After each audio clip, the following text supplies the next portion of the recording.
Chapter 1641. The descent of the celestial deity. The earth's sovereign trembled violently, as if unable to bear the immense pressure, and crashed down upon Huang Qi's head. Huang Qi felt as though the heavens themselves were collapsing, causing his form to plummet towards the island below. With a resounding roar, his body was forcibly driven into the very core of the island. The earth shook once more, and Huang Qi's presence struck the island, creating a gaping hole. The entire isle was ultimately engulfed by the surging sea, as a cataclysmic aura swept across the landscape. The seawater contorted and twisted under the relentless assault of thunder and lightning. Countless bolts of lightning relentlessly penetrated the ocean's surface, bombarding the chasm wrought by Huang Qi's impact. It seemed as though he was on the verge of breaching the island entirely.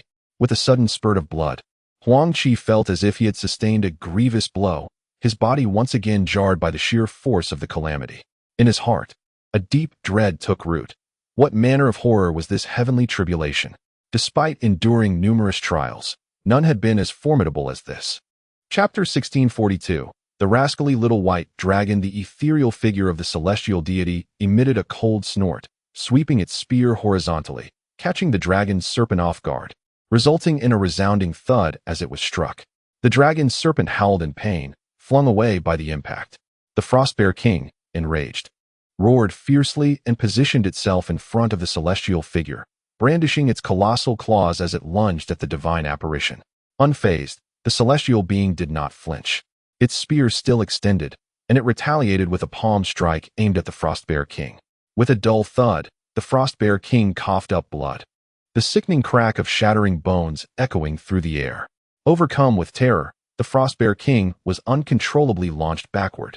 Huang Qi's complexion changed dramatically, his heart gripped by profound fear. How terrifying was this celestial figure? Even two 8th-tier beasts, the dragon serpent and the frost bear, could not withstand a single exchange. At last, Huang Qi grasped the true nature of terror. This being possessed power at least on par with that of an immortal. Chapter 1643. The 5 bloodlines of the dragon clan. How dare you bully my beloved grandson?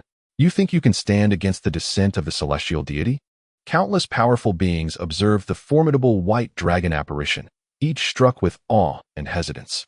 Meanwhile, the little white dragon erupted with laughter, exuberantly cursing, "What a joke! My esteemed grandfather will crush you with a mere flick of his wrist. How dare you challenge the Dragon Lord? You wretched fool!" The little dragon brimmed with pride, as if it had vanquished the celestial figure itself. Huang Qi marveled inwardly. Indeed, the combat prowess of the true dragon lineage was truly fearsome. No wonder they were hailed as the pinnacle among the genuine spirits, revered by human cultivators as the foremost of the 4 divine beasts. If a mere avatar could wield such terror, how formidable must the true form be? Just as Huang Qi was lost in thought, the towering white dragon gradually diminished in size, transforming into a 10-tall ethereal dragon, radiating a blinding white light that pierced the heavens, exuding an aura so intimidating it rendered the onlookers breathless. Chapter 1644. The passage of time leaves no trace upon laying eyes on this white dragon apparition. Countless human and sea demon warriors turned pale, hastily lowering their heads, though they were unaware of the connection between Huang Qi and the White Dragon clan. It was evident that this formidable white dragon was issuing a menacing warning directed at them through Huang Qi. Certainly, a spectral white dragon and a diminutive white dragon could be managed by the formidable beings of both the human and demon races present. However, such an affront to the White Dragon clan would likely incite chaos throughout the Three Rings Sea, given the dragon kin's reputation for protectiveness. Aside from the 3 sacred beasts, the White Tiger, Vermilion Bird, and Black Tortoise, and the 13 major superpowers, there are truly no other sects or clans capable of contending with the dragon lineage. Although the human warriors may harbor envy and jealousy towards Huang Qi, they can only express their admiration upon witnessing the spectral white dragon. As for the demon clan, despite their deep-seated animosity towards Huang Qi, they would not dare to challenge the dignity of the White Dragon clan. Chapter 1645. Refining the heavenly essence fire seed. As for other matters, I have witnessed nothing. I am uncertain whether there is indeed nothing inside, or if some grand technique employed by the 5-Dragon Emperor has sealed it away as a celestial spiritual treasure. While it cannot constitute a complete small world, its interior space must surely rival that of a minor realm. Huang Qi, unwilling to entertain the notion of emptiness, finds it hard to believe that the five-dragon seal holds no treasures. Nevertheless, this five-dragon seal must ultimately be returned to the five-dragon emperor, so there is no need for him to dwell on its contents. As the five-dragon seal emanated a radiant nine-colored glow, Huang Qi's form vanished. In the next moment, he found himself within a realm of chaos. He sensed the faint presence of the little dragon, sealed deep within. Remembering how the little dragon had suffered for the sake of Xiao San, Huang Qi felt a wave of sorrow wash over him. Despite having a boundless dragon spirit by his side, it lay in a state of near death, leaving Huang Qi's heart heavy with anguish. Chapter 1646, The Power of Little Black. With a resounding crash, the fire rocket was obliterated in an instant. Yet, Huang Qi's hand descended with unwavering force. A thunderous sound echoed as a diminutive vermilion bird was struck to the bottom of the cauldron by a tiger's claw. Huang Qi's hand, swift as lightning, reached out to grasp the vermilion bird. The terrifying flames enveloped his palm, inflicting upon him a searing pain that tore at his very being. Huang Qi's magical energy surged forth, forming a formidable cage that ensnared the heavenly essence fire seed within. The fire seed struggled desperately, but its immense energy was nearly depleted, and Huang Qi's will was all but extinguished, rendering its resistance feeble. With hands pressed together, the heavenly essence fire seed was ensconced within four-colored flames, the dreadful heat imparting to Huang Qi the essence of excruciating torment. Gritting his teeth, he endured the unbearable agony, casting forth a series of incantations. Chapter 1647, The Plague of Ants. The five-dragon seal was swallowed whole by Huang Qi, who then slowly rose to his feet. The years spent in seclusion had yielded significant gains, though his magical prowess had diminished with the presence of Little Black. He felt emboldened and no longer intimidated by those ancient beings. Stepping out of the floating pagoda, Huang Qi was met by Xiao San, Xiao Bao, the dragon, the Ice Bear King, the 10 formidable sea demons of the 8th tier, and his 2 disciples, all hastening to pay their respects. Huang Qi, satisfied, nodded approvingly at the gathered company. All appeared content, save for Xiao San, who bore an unwilling expression, muttering softly, "Young master, you have finally emerged. You have been in seclusion for a full decade. My wine has long since been consumed." Huang Qi was aware of the prolonged duration of his retreat, yet he had not anticipated that it would extend to 10 years. This revelation took him by surprise. With a faint smile, he remarked, "Hee, Xiao San," as he ventured into chapter 1648, breaking through the encirclement. Before he could soar too far, he noticed an astonishing number of dark figures appearing in the distance. Huang Qi's expression shifted slightly, yet he maintained his composure and continued flying. In a brief moment, he discerned several wind-driving vessels rushing toward him. A quick count revealed nearly 100 of these warships, each carrying thousands of cultivators. The leaders among these practitioners were formidable spirit division experts, followed by those from the cave profound, harmony, and nascent soul stages.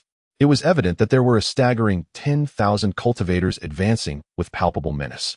Without a doubt, Huang Qi understood their purpose. He exhaled quietly in relief, thankful that he had departed early.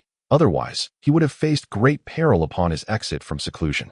It was clear to him that the cultivators aboard these wind-driving warships did not belong to a single sect or family. Nearly each vessel was occupied by a different sect. With over 100 sects converging, they aimed to. In chapter 1649, Tiandao City, one of the assembly queried, "Brother Zhong, who is this young man? How does he possess such formidable strength?" The others nodded gravely, while Zhong Wuji's countenance darkened, and he scoffed, regardless of his identity. "He has raised such a multitude of iron fire ants and ravaged this mountain range. He will undoubtedly become a significant threat in the future. We must promptly disseminate a bounty order to all cities. We cannot afford to let this boy escape." Upon hearing this, the assembly nodded in agreement, and an elder interjected with a cold snort, "Brother Zhong, shall we still proceed to the Luyang mountain range?" "Yes, we must go. We shall not concern ourselves with the truth of this boy's words. We will first investigate the Luyang mountain range," Zhong Wuji declared. "This boy is named Huang Lin, and in my Tiandao region, I cannot believe he will evade capture." With his words, he executed a spell, unleashing a beam of white light that shot skyward before vanishing in an instant. Thus, Zhong Wuji led the powerful figures of various sects forward. In chapter 1650, Bloodline Pressure, it was acknowledged that the Dragon Clan, revered by humanity as the foremost among the four divine beasts, had indeed contributed positively to the spirit realm. By fostering cooperation between humans and demonic beings and facilitating the exchange of cultivation resources, this initiative would undoubtedly benefit the development of the cultivation world. If other true spirits were to emulate the dragon clan's actions, the prosperity of the cultivation realm would surpass its current state. Huang Qi nodded slightly, continuing to sip his wine while also gathering tidbits of information, most of which pertained to Tiandao City. However, news from the outside world was scarce. Once he had satisfied his hunger and thirst, Huang Qi left a spirit stone on the table and exited the tavern. After traversing several streets, he encountered the emblem of the Tianmeng Trading Company. Huang Qi was mildly surprised. The Tianmeng Trading Company must be the establishment of the Tianmeng lineage within the demon race. The so-called Tianmeng was not merely a type of demon serpent, but rather a collective of the demon race. Similar to the dragon clan, the Tianmeng also had its own branches. The dragon lineage comprises 5 branches, yet Huang Qi remained utterly oblivious to this reality, indifferent to such matters. What significance did it hold for him? Whoever offered more of the ancient stone stalactite, he would gladly exchange with them, for he lacked nothing. Holding the jade vial in his hand, Huang Qi observed the astonishment on the other's face, a playful smile curling at the corners of his mouth. The woman, visibly agitated, could hardly fathom that someone would be willing to part with the blood of the Tianfeng for a trade. It was simply inconceivable. How could a human dare to offer genuine spirit blood to them? This precious essence was regarded as a strategic resource by sects and families alike, already scarce in nature. The mere thought of someone presenting it for exchange was beyond comprehension. Sir, are you truly willing to trade Tianfeng blood with my Tianmeng commerce? Huang Qi smiled faintly and nodded. If your Tianmeng commerce is unwilling, I can always seek other establishments. The playful tone of his words caused the woman's heart to race uncontrollably, cold sweat trickling down her brow. If she managed to secure 100 drops of genuine spirit blood, it would be a monumental achievement for the Tianmeng sect. Should the sect discover that these drops of Tianfeng blood slipped through her fingers, she would undoubtedly face severe repercussions. Please wait. No longer hesitating, the woman swiftly exited the room, seeing Huang Qi moving purposefully toward the commerce's exit. She could no longer maintain her composure and blurted out, "Friend, 200 it is." This unexpected turn of events left the onlookers in the hall momentarily stunned, unable to grasp the situation. Besides offering various cultivation resources, Tianmeng commerce was also notorious for a rather unsavory trade, human flesh, as evidenced by the bold attire of the maidservants. The area surrounding the imposing Zhongshu mountain was vast, perhaps justly deemed the lesser Zhongshu prefecture. However, upon witnessing the numerous sects and families that towered within this expanse, Huang Qi's expression subtly shifted. The human sects here were scarce, with the majority being demon clans bearing the bloodline of true dragons. Almost all the gathered demon clans were closely related to the dragon lineage. Huang Qi possessed some understanding of the concept of the 9 sons of the dragon. Contrary to popular belief, this notion did not imply that the true dragoness ancestor had merely given birth to 9 offspring. Rather, the descendants of true dragons were countless and beyond estimation. The dragon race was known for its passionate nature, often leaving traces of affection. Not only did dragons mate among themselves, but they also interbred with other demon races, resulting in the birth of dragon offspring infused with true dragon blood. It was said that the true dragon ancestor, through unions with other demon clans, produced 9 progeny capable of rivaling the true dragons themselves. Apologies for the wait, esteemed friend. I am here to make amends. Huang Qi discerned the urgency in the other's demeanor, likely the result of considerable effort expended in gathering the ancient stone stalactite. Huang Qi smiled faintly and remarked, no worries. The ability of the fairy to gather such a vast quantity of millennia-old stalactites in such a short span is truly remarkable. The young woman shook her head with a wry smile, reflecting on how she had relayed this matter to the Tianmeng sect. They had expended a significant amount of resources, nearly dispatching all their disciples to collect every last stalactite from the entirety of Tiandao City and the surrounding merchants. The cost had undoubtedly drained the vitality of the Tianmeng sect. However, if there were indeed 100 drops of Tianfeng essence, the sect would not mind a slight depletion of their vigor. My friend, you have precisely 21,000 bottles, not one less, she stated, producing a storage bag filled to the brim with jade vials. Chapter 1655. The 13 Merchants' Alliance. Upon hearing about Taokong Mountain, Huang Qi appeared somewhat perplexed. As he meticulously recalled the map of the Zhongshu region that he had just noted, he frowned slightly, realizing he could not locate Taokong Mountain. However, according to the woman, the auction held every century at Taokong Mountain was unprecedented in scale, drawing nearly the entirety of the sects and families from Zhongshu region. How could this be?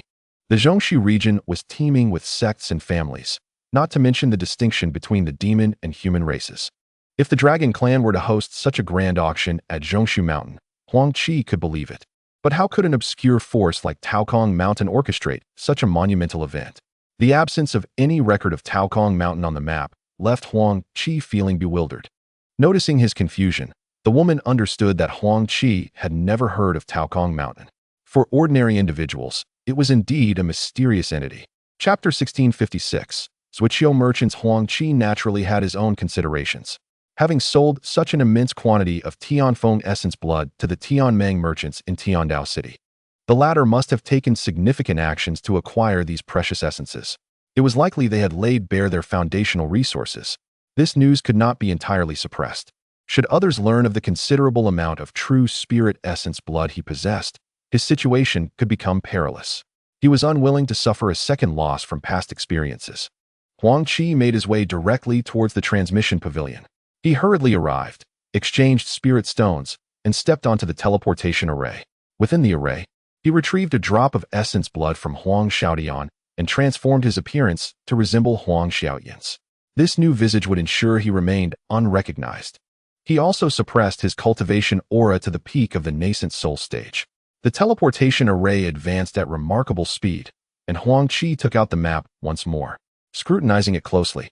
Chapter 1657. The Zhuoqiu family. ISN T1 8th tier C demon core insufficient? Zhuoqiu Ling responded with a wry smile, shaking his head. It is more than enough.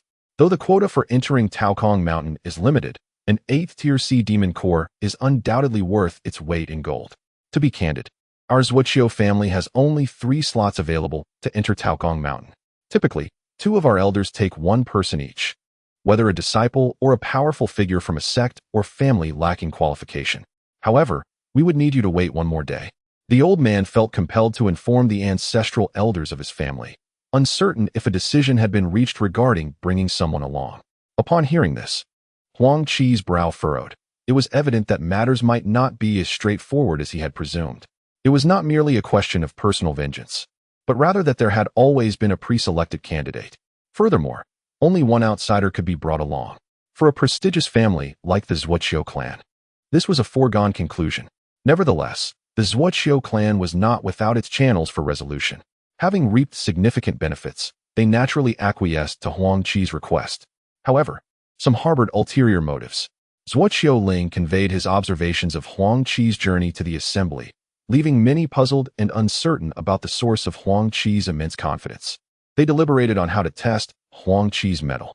Upon learning that the Zhuoqiu clan had decided to escort him to Taokong Mountain, departing in a month's time, Huang Qi was filled with elation.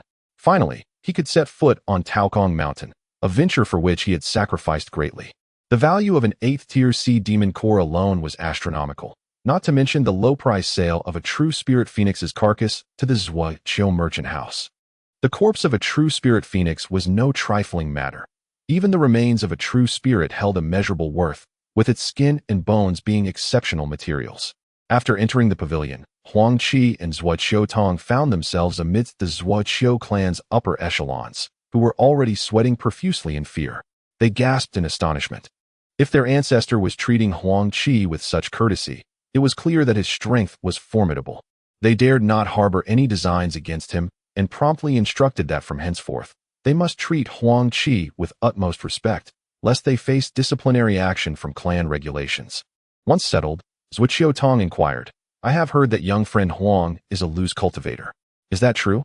Unfazed by the presence of this powerful figure, Huang Qi nodded gently, stating, to be honest, I am indeed a loose cultivator.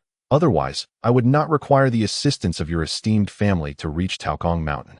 Upon hearing this, Zhuoqiu Tong ceased to harbor doubts and nodded with a smile. In that case, I believe you. With a month to prepare, Zhuoqiu Tong departed. leaving Huang Qi to engage in meditation and cultivation. Though time was ample, he could not afford to squander it. Being on someone else's territory, he chose to act with caution. While he felt no fear, he also wished to avoid unnecessary troubles. Thus, he refrained from releasing his companions, planning to devise a way for them to enjoy themselves once they arrived at Taokong Mountain. Huang Qi settled into life within the Zhuoqiu clan, where the clan's strong members occasionally visited to inquire if he required anything, but there were no further actions taken against him. As the month passed, he found his days to be quite pleasant. One day, Zhuoqiu Tong arrived at Huang Qi's pavilion accompanied by an elder with an ethereal demeanor. Huang Qi sensed two formidable auras and stepped out of the pavilion, where he beheld Zhuoqiu Tong and the elderly man. Huang Qi bowed respectfully. However, to Huang Qi and the other's surprise, the hall appeared rather desolate, as though no one else had been teleported nearby. Slightly bewildered, they observed as the crowd was guided into the hall. The hall's arrangement was reminiscent of other teleportation arrays. At the counter stood an elder clad in a blue robe, evidently a formidable guardian of the 13th Merchant Alliance, accompanied by several stewards. The crowd was led before these stewards, forming a line to receive identity jade tokens. Those who received the tokens were required to pay 1,000 spirit stones and drop a drop of blood.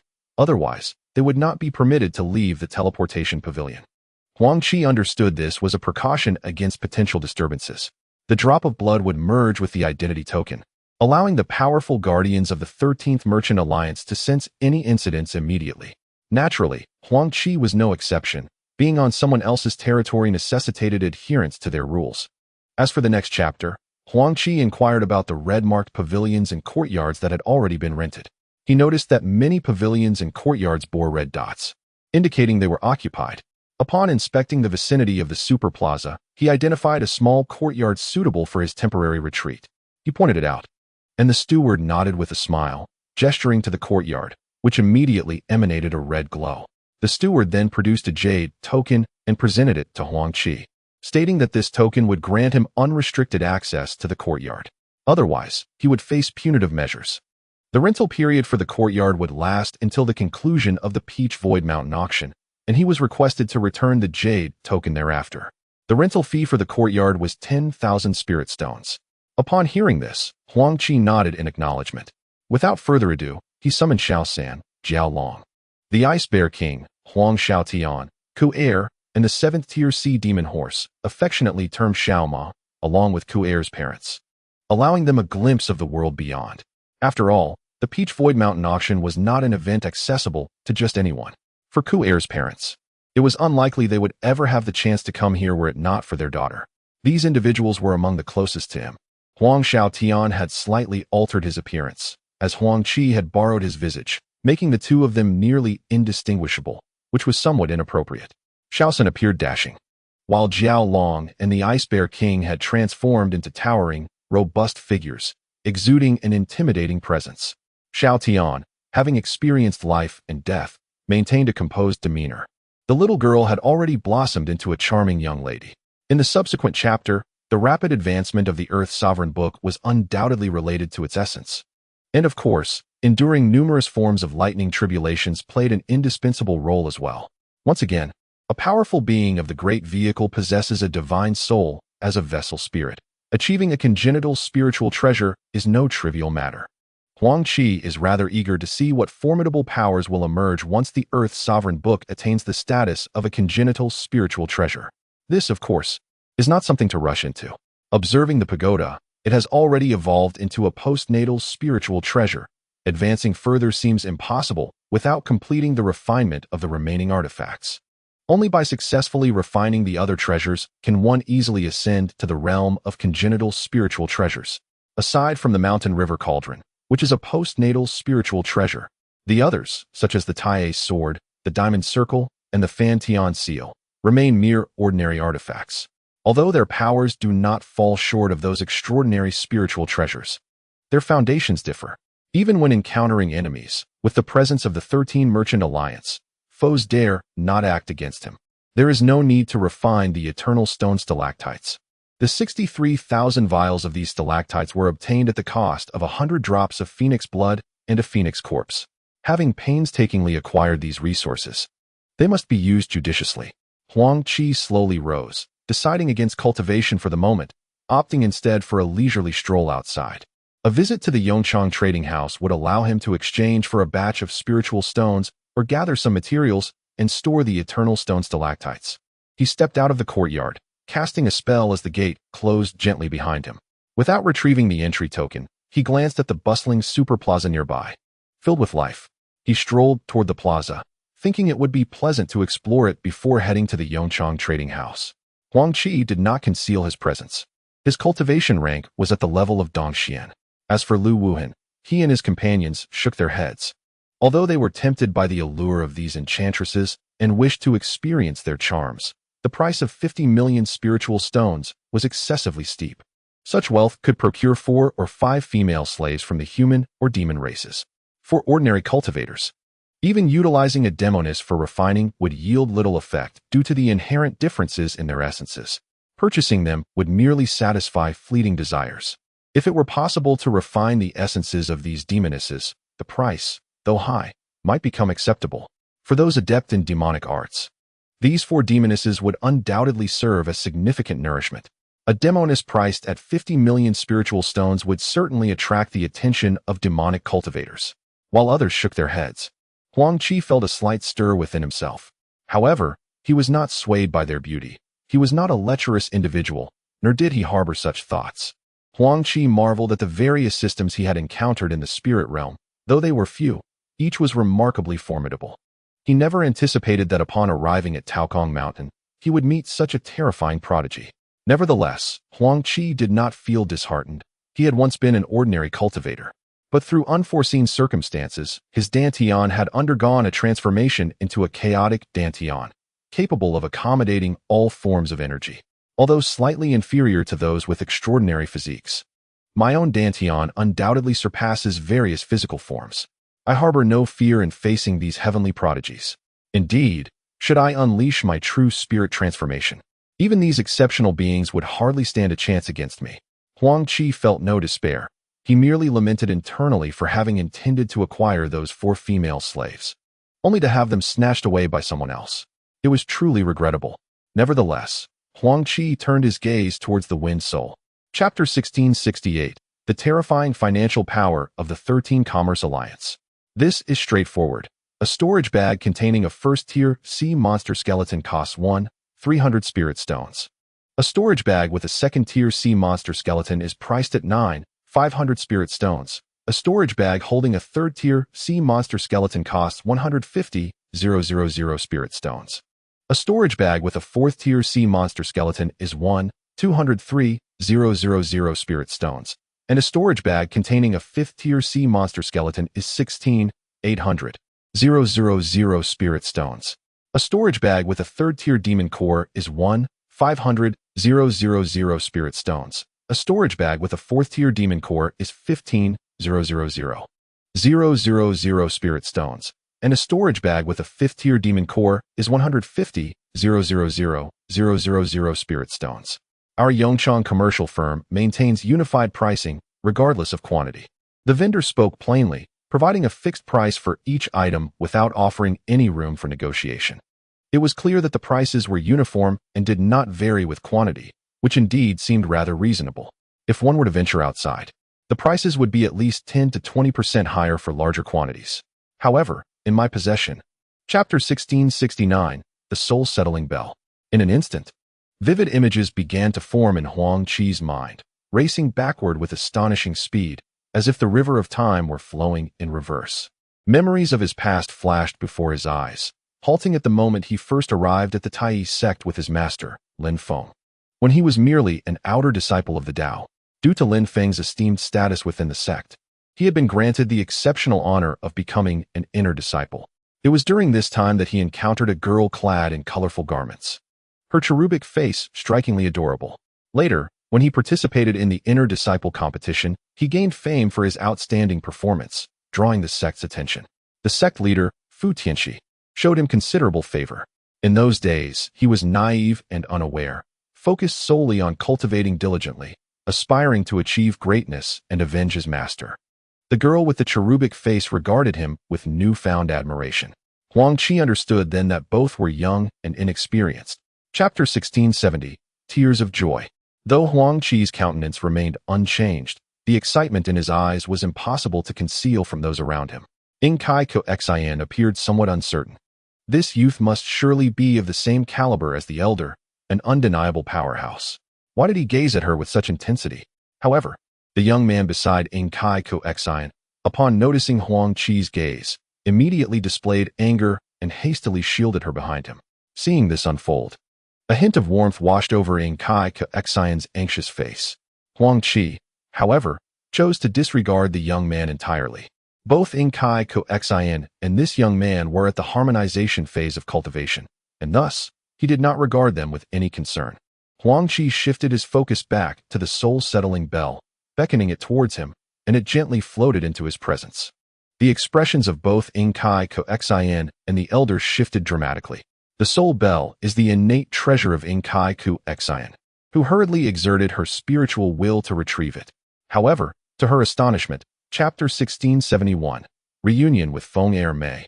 Huang Qi felt the girl who had plunged into his embrace was weeping uncontrollably, resembling a child wronged in the outside world who, upon seeing a loved one, wept tears of joy.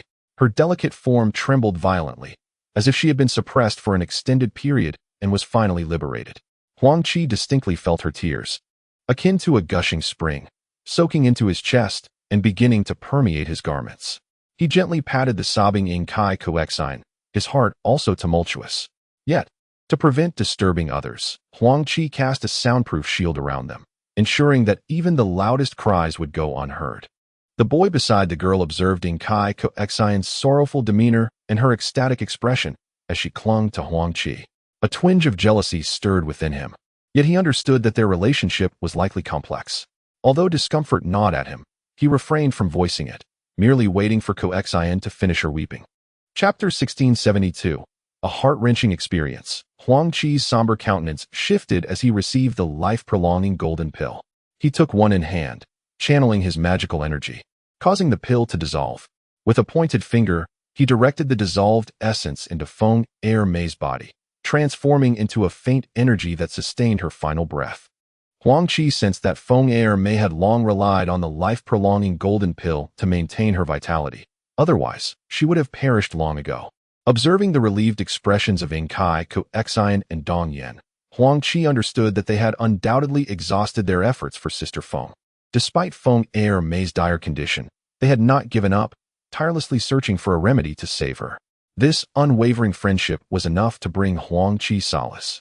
Incite's genuine emotions shone through, revealing her deep concern, while Dong Yan appeared somewhat disheartened, clearly having lost hope. Huang Qi reminisced about how they had once traversed the treacherous paths together. Chapter 1673, Rage Unleashed. They later arrived at the Nine Nether Abyss, inadvertently discovering an altar, from which they ascended to the spirit realm unscathed. They found themselves amidst desolate mountains in the Zhongxi prefecture. Initially oblivious to their location, they eventually emerged from the treacherous mountains, only to realize they had reached the spirit realm. Their joy was boundless as they ascended to this realm in such a bewildered manner, given the beauty and potential of the two women. Their journey to cultivate their skills proved daunting, often encountering wicked individuals who sought to humiliate them. Unbeknownst to them, they faced numerous assassination attempts before deciding to join a sect. At that opportune moment, they encountered Dong Yan, a cultivator of the Golden Core stage, who was being pursued. The two women rescued him, subsequently joining him in a lesser-known sect, the Huangfeng Valley. With their beauty and talent, they were naturally revered as gifted disciples, receiving vigorous training, with hopes that one day they might achieve greatness. Chapter 1474, A Resounding Slap. Huang Qi gazed at the youth holding a folding fan, his eyes reflecting excitement and filled with a hint of sacrilege. Huang Qi furrowed his brow slightly, recognizing the young man he had only recently encountered, Lu Wuhan, the heir of the Qinkuan sect. Huang Qi silently frowned, wondering how the young girl had come across such a scoundrel. Given Lu Wuhan's unique constitution, it was only natural that he could sense the girl's extraordinary attributes. The girl's Yuanyin sacred body held a fatal allure for Lu Wuhan's yang spirit body, making it unsurprising that he had taken an interest in her. However, it was clear to Huang Qi that Lu Wuhan's gaze on the girl was one of determination. He was unlikely to let her slip through his fingers easily. This was not merely due to the girl's beauty, though she was indeed a stunning 14 or 15-year-old, but rather her youth made her vulnerable. Lu Wuhan, cautious of the 13 Merchants Alliance, would likely refrain from overstepping boundaries, despite the Qianquan sect's formidable strength. Chapter 1475. A dominant stance. The elder let out a muffled grunt, involuntarily stepping back to dissipate the terrifying sonic wave attack. Huang Qi, standing firm, felt a slight tremor from the assault, but soon regained his composure. The young girl and the others merely perceived it as a distant thunderclap, unaffected by the attack. Startled, the girl quickly rose and nestled behind Huang Qi, casting timid glances at those around her. Suddenly, a wave of disturbance rippled through the air, and an elder clad in a Taoist robe appeared, his youthful face framed by white hair, exuding an ethereal aura. However, his expression bore a hint of darkness as he hovered midair. The elder's gaze radiated a brilliant light, sweeping over the crowd as though he could penetrate the innermost thoughts of each individual. Instantly, the powerful figures present felt as if they were being scrutinized by an ancient beast, their scalps tingling with unease. Recognizing the elder, some of the strong men turned pale, hastily bowing and addressing him. "Elder Sikong, we pay our respects." The crowd, upon hearing this, also showed signs of unease. Chapter 1676. A mysterious identity. As Elder Sikong faced Huang Qi's relentless inquiries, his demeanor gradually turned frigid. With his status and power, he found himself unable to intimidate this young man, who instead mounted a counterattack, demanding an explanation. In the eyes of all present, the events were clear. Failure to provide an explanation would tarnish the reputation of Taokong Mountain and consequently affect the 13 Merchants Alliance. Yet, the young man had acted. Violating the rules of Taokong Mountain and neglecting to impose a penalty would also harm its credibility. With such a distinguished identity, it was humiliating for an elder to be disrespected by a mere junior. Elder Sikong, seething with anger, cursed Lu Wuhan inwardly for behaving recklessly under the auspices of the Qianquan sect, now forcing him into a difficult position. His ire turned towards Huang Qi, who had left him feeling humiliated. He could hardly suppress the urge to swat Huang Qi away. Chapter 1677. A perilous predicament. The dragon coiled in midair, glaring fiercely at Elder Sikong. Sensing the elder's formidable aura, the dragon felt apprehensive, yet with Huang Qi's presence, it remained undaunted. Should Huang Qi give the command, the dragon would strike without hesitation. The Ice Bear King stands tall, resembling a small mountain. With each step, he trembles the entire square, causing many formidable warriors to change their expressions. In terms of ferocity, the Ice Bear King surpasses even the dragon. Little San stands beside Huang Qi, wielding the powerful golden rod, prepared to strike at any moment. The young girl, seeing so many people around her, grew bolder, glaring at Lu Wuhan and Elder Sikong. The atmosphere became tense as countless strong individuals turned to observe. Huang Qi's audacity to confront the Peach Void Mountain was evident. Despite having the dragon and the Ice Bear King at his side, the crowd remained skeptical of Huang Qi's chances. Huang Qi discerned that Elder Sikong was in a predicament, rendering intervention unnecessary, for the rogue dragon would undoubtedly cause him considerable distress. Huang Qi's gaze shifted to the young Azure Dragon, who also directed his attention towards him, seemingly contemplating something. Shortly thereafter, the Azure Dragon transformed into a handsome youth, bowing respectfully to Elder Sikong, introducing himself as Ao Rue, the Azure Dragon. The Little White Dragon and Little Black Dragon had already acknowledged Elder Sikong but appeared indifferent, as if dismissing his presence. Only Ao Rue displayed warmth, greeting Elder Sikong, who nodded in satisfaction, his initial anger dissipating. With a gentle smile, Ao Rue inquired about the recent events, seeking enlightenment. "Brother, let us go to your villa for a drink," Huang Qi suggested, nodding in agreement. He then took Kur, the dragon, the Ice Bear King, and Little San, soaring towards his villa. The dragon, feeling particularly uncomfortable among the three true dragons, especially the Little White Dragon, hastily distanced himself from the gathering. Responding to Huang Qi's cue, he promptly positioned himself beneath Huang Qi and led the way. The onlookers exchanged incredulous glances, filled with apprehension towards Huang Qi and the enigmatic youth. Lu Wuhan and the elder, having suffered significant losses and sustaining injuries, dared not linger in this place and quickly departed, their intentions remaining unclear. The three true dragons exchanged looks, particularly the Little White Dragon and the Little Black Dragon. Upon arriving at the Azure Dragon Pavilion, Huang Qi fortuitously encountered Ao Rue, who appeared astonished. Huang Qi and Yu Shoujing offered a slight bow, to which Yu Shoujing responded with a smile. What is this, Ao Rue? Are we not welcome here? His demeanor suggested familiarity with Ao Rue, leaving the latter somewhat perplexed. He had just relayed the day's events to the elders of the Azure Dragon clan, and was curious about the identities of these two, so their unexpected visit was indeed surprising. Observing the demeanor and tone of the two individuals, they appeared to be rather amicable, though the purpose of their visit remained unclear. Ao Rue smiled and cupped his hands in greeting, saying, Haha, my dear friends, your presence certainly enhances the prestige of the Qinglong Pavilion, and we welcome you wholeheartedly.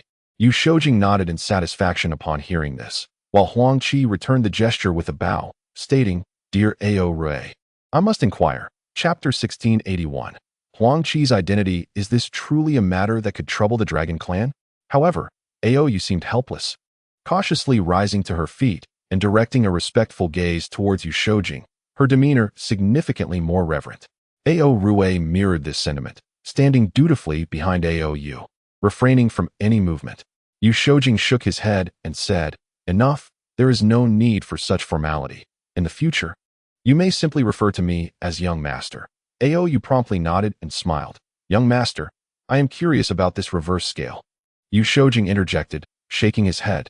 That is not for you to inquire about. I shall not divulge it. However, rest assured, it is indeed a gift from your esteemed predecessors of the Dragon Clan. Ao Yu nodded in understanding, deciding it prudent not to pursue the matter further. She then turned to Huang Qi, offering a slight smile. You must be young friend Huang? Welcome to the Qinglong Pavilion. You recently mentioned that a senior of my clan entrusted you with an item. May I ask what it is? Chapter 1682. An appointment at Longyuan Valley. Thank you, senior. I truly have a matter that requires your assistance. Ao Yu, treating Huang Qi as one of her own, smiled and said, Speak freely. As long as it is within the capabilities of the Qinglong clan, we shall certainly accommodate your request. Huang Qi, visibly excited, replied, I have heard that the Dragon Clan possesses a boundary-breaking disc. As I mentioned earlier, I ascended to the spirit realm by chance, while my parents, wife, and friends remain in the lower realm, awaiting my return. I hope to utilize the Dragon Clan's boundary-breaking disc to bring them to the spirit realm. I earnestly seek your approval. Upon hearing Huang Qi's words, even Yu Shoujing was moved. Huang Qi had presented the 5-dragon imperial seal and a dragon spirit to the Qinglong clan, establishing his status as a descendant of the 5-dragon lineage, which warranted the Qinglong clan's attention. It was unexpected that Huang Qi, instead of seeking treasures to enhance his own power, was wholly devoted to the well-being of his family, a testament to his loyalty and affection. Chapter 1683. The auction begins. Nevertheless, there was a sense of indifference among some. While the Qinglong clan prided itself on fostering relations with humanity, the members of the White Dragon and Black Dragon lineages were not as inclined, often remaining aloof. Although they were puzzled by the amiable demeanor of several Qinglong clan powerhouses toward Huang Qi and Yu Shoujing, they did not dwell on it. After taking their seats, Huang Qi's gaze wandered around the venue. He found himself positioned among the powerful of the Qinglong clan, with the Black Dragon and White Dragon lineages flanking him on either side. Looking to either side, he noticed the presence of those from the true dragon bloodline. The 5 lineages of the Dragon Clan were notably missing the Golden Dragon and Heavenly Dragon branches. Huang Qi was aware that the Golden Dragons were exceedingly rare and considered treasures of the Dragon Clan, seldom leaving their domain. The Heavenly Dragons were shrouded in mystery. It was unlikely that anyone outside the Dragon Clan knew of their existence. The descendants of the Dragon Clan present were few, representing various branches of the 9 great dragons. Chapter 1684. A fiery atmosphere indeed. A fellow cultivator has recognized the multicolored stone. This is the famed multicolored celestial stone, utilized for the refining of treasures. Not only does it amplify the power of the treasures, but it also endows them with the potential to attain the status of celestial artifacts, should a cultivator refine it. There exists the possibility of comprehending celestial techniques, rendering it a truly extraordinary treasure. The starting price for this multicolored celestial stone is set at 10 million spirit stones, with increments of no less than 1 million spirit stones. The highest bidder shall prevail, and it appears this opportunity may be singular. Esteemed guests, please place your bids. Upon hearing Elder Qianqiu's words, the entire island erupted in excitement. The price of 10 million spirit stones seemed unfathomable, given the already scarce quantity of multicolored celestial stones. Even if the price reached tens of billions, many sects would not bat an eyelash. The fact that the 13 Merchant Alliance has set the price at 10 million spirit stones incited a frenzy among the numerous cultivators present. While they were aware this was a deliberate move by the 13 Merchant Alliance, the desire to obtain the multicolored celestial stone was palpable. Chapter 1685. The affluent ones. It was evident that although the Dragon Clan coveted the multicolored celestial stone, they ultimately opted to withdraw from the bidding due to the staggering price exceeding 6 billion spirit stones. This was not to suggest that the Dragon Clan lacked spirit stones. They simply preferred to amass a variety of treasures, often unnecessary, yet indulged in this penchant. However, should the price escalate too high, they would refrain from purchasing. Ultimately, the multicolored celestial stone was acquired for a staggering 8 billion spirit stones, an astronomical sum indeed. Naturally, the value of this stone varied in the eyes of different individuals. Nevertheless, Huang Qi was reluctant to part with 8 billion spirit stones for the multicolored celestial stone. The first auction concluded with an exhilarating price exceeding 8 billion, undeniably thrilling. Numerous powerful figures from various sects gasped in astonishment, each expressing their admiration for such affluent bidders. Even Huang Qi had to concede that these powerful individuals from various sects were indeed wealthy, as evidenced by the 8 billion spirit stones. Chapter 1686. Princess Tianfeng's setback. Yusho nodded in response, showing no signs of concern, as she sat elegantly, gently fanning herself. Observing Huang Qi's intent to bid, the young girl was filled with excitement, casting a pleading gaze in his direction. Huang Qi, fully aware of her thoughts, nodded lightly, prompting her to exclaim, 311 billion spirit stones. However, much to her dismay, her bid was swiftly overshadowed, making no splash at all. This left her somewhat perplexed. Having offered over 300 billion spirit stones, a sum she found unfathomable, it bewildered her that others seemed indifferent to her bid. Yusho smiled slightly, ready to guide the young girl, while Shaoxin chuckled and advised, Cure, if you desire this treasure, you must be bold and raise the price significantly. Chapter 1687. The astronomical Nirvana pill. Princess Tianfeng realized she had once again fallen victim to Huang Qi's cunning, feeling a deep sense of resentment. Just as Elder Qinxiu was about to speak, Huang Qi interjected, stating, 802 billion spirit stones. The unexpected utterance from Huang Qi left countless formidable beings bewildered, including Princess Tianfeng and several powerful members of her faction, who exchanged incredulous glances with one another. What was Huang Qi attempting to achieve? Why speak at such a critical moment? Was he attempting to extricate the Tianfeng warriors, or was this a deliberate provocation? Many were indeed perplexed. However, those with astute minds began to fathom Huang Qi's intentions, their faces breaking into smiles. The little white dragon and little black dragon also regarded Huang Qi with astonishment, their expressions revealing their confusion. The other true dragons nodded with knowing smiles, while Ao Rui admired Huang Qi with a hint of respect. In the 688th chapter, titled The Origin of the Sorceress, a staggering sum of 10 billion spirit stones was finalized as the transaction. Elder Qinxiu offered no opportunity for the third party to respond, decisively sealing the deal. Huang Qi found himself speechless. This was indeed a blatant exploitation of his spirit stones. The third party felt a surge of indignation, yet was powerless to contest it. Yu Shoujing merely shook his head with a wry smile, resigned to the fact that his elder brother had sealed his own fate today. Many onlookers regarded the third party as a fool, bemused by the absurdity of spending 10 billion spirit stones on a single nirvana pill. Surely, with that sum, one could procure enough materials for a master alchemist to concoct over a dozen pills. The third party appeared aggrieved, expressing his innocence in the matter. Huang Qi shook his head, dismissing the issue. 10 billion it was. When the maid delivered the nirvana pill, Huang Qi accepted the spirit stones, and once she departed, he handed the pill to incite. Although she understood that this was likely a purchase from Huang Qi, the enormity of 10 billion spirit stones was still daunting. In the 689th chapter, The Fragments of Celestial Spirits, Huang Qi tossed a storage bag to incite, surprised yet understanding. She realized she had obtained what she desired most and saw little point in lingering merely to spectate. It would be more prudent to return to her cultivation. However, upon receiving the storage bag from Huang Qi, her expression shifted slightly, and she quickly protested, "Brother Huang, this is far too much. I still have some spirit stones. Purchasing a magical attire would suffice." Huang Qi smiled gently. "No need for concern. Take it. If you see something you wish to acquire in the merchant hall, feel free to purchase it." Given Huang Qi's resolute demeanor, incite could not refuse. She knew he possessed abundant spirit stones, yet she could hardly fathom the extent of his wealth. Gratefully, she departed the island, heading towards Huang Qi's residence. Yu Shoujing chuckled and remarked, "Elder brother, are you planning to keep a cherished one in a golden abode?" Huang Qi replied with a faint smile, "Oh, dear brother, how could you say such a thing? With the support of the Qinglong clan and being a disciple of the Five Dragons lineage, how could I possibly be a lone wanderer?" Huang Qi sighed. "Let us not even mention my status as a disciple of the Five Dragons lineage. It would be a blessing if the other disciples do not pursue me. As for the Qinglong clan, I cannot remain here indefinitely." Yu Shoujing, still smiling, said, "Since you desire it, allow me to procure it for you." He then declared, 100 billion spirit stones. Huang Qi was momentarily taken aback upon hearing his younger brother's willingness to spend a staggering 100 billion spirit stones for this celestial treasure. Exhibiting no hesitation whatsoever, a warm surge of emotion welled up within him.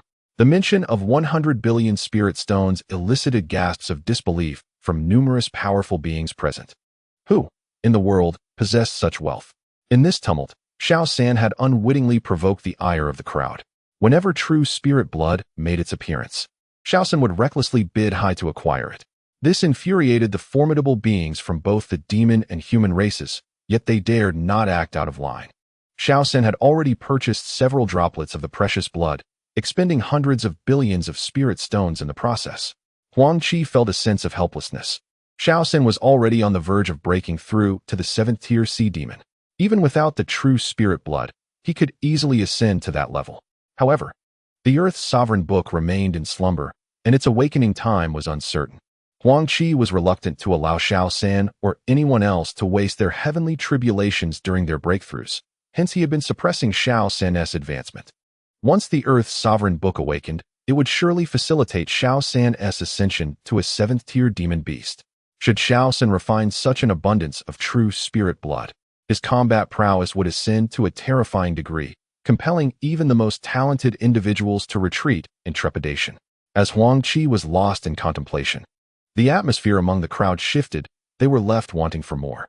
Gazing at the extraordinary treasures, their spirits were continually ignited with excitement, particularly among those who had successfully acquired coveted items. The abrupt announcement of the event's conclusion left many yearning for the exhilarating sensation that might not return for a century. While those who secured their desired treasures basked in joy, others were engulfed in disappointment. Yet, everyone understood that perfection was unattainable. However, upon hearing of a final, climactic treasure, anticipation surged within their hearts. Each time the Tao Kong Mountain presented a concluding artifact, it was invariably extraordinary. They were eager to discover what marvel awaited this time. The previous disappointment was swiftly forgotten, and a resolute determination arose among those who had missed out. They vowed to acquire this final treasure at all costs. Elder Qianxiu beamed at the crowd's reaction with satisfaction. With Elder Qianxiu's polite farewell, the auction at Tao Kong Mountain came to an end. Attendees began to rise and make their way toward the periphery. Some opted to utilize the teleportation array for their departure, while others chose to linger at Tao Kong Mountain for a while longer. Huang Qi, too, was in no rush to leave, preferring to first attend to the matters concerning the which he had auctioned. After bidding farewell to several formidable members of the Qinglong clan and Ao Rue, Huang Qi departed the island with the young girl and others in tow. As they prepared to leave, Huang Qi sensed numerous divine thoughts locking onto him. Frowning slightly, he maintained an air of composure while leading his company away. Yu Shoujing merely scoffed, making no move and following Huang Qi with an unaffected demeanor. The group traversed the sea expanse and crossed the vast plaza before finally returning to their residence. Incite, who had long returned with that enchantress, was the first to greet her. The enchantress was promptly taken into the internal space of the pagoda. Upon entering this realm, Xiaoying was momentarily taken aback by the astonishing sights, yet her expression transformed into one of awe as she sensed the presence of demonic veins within. Huang Qi had deliberately arranged for Xiaoying a cave dwelling at a prime location of the exceptional demonic vein, allowing her to cultivate diligently. It seemed that for an extended period, Xiaoying would accompany him, and he felt it only right to treat her well, for her future assistance would be invaluable. After a moment of contemplation, Huang Qi released all restrictions on Xiaoying, restoring her full magical powers, and bestowed upon her a demonic sword he had acquired. He encouraged her to reforge it, for this sword, a postnatal demonic treasure devoid of its spirit, possessed remarkable power that could only be fully realized in her capable hands. However, the sight of such a magnificent sword held by an enchanting beauty seemed somewhat incongruous. As they stepped out of the teleportation chamber, Huang Qi and his companions noted the sparse number of cultivators in the vicinity. Most were mere mortals, akin to an ordinary city.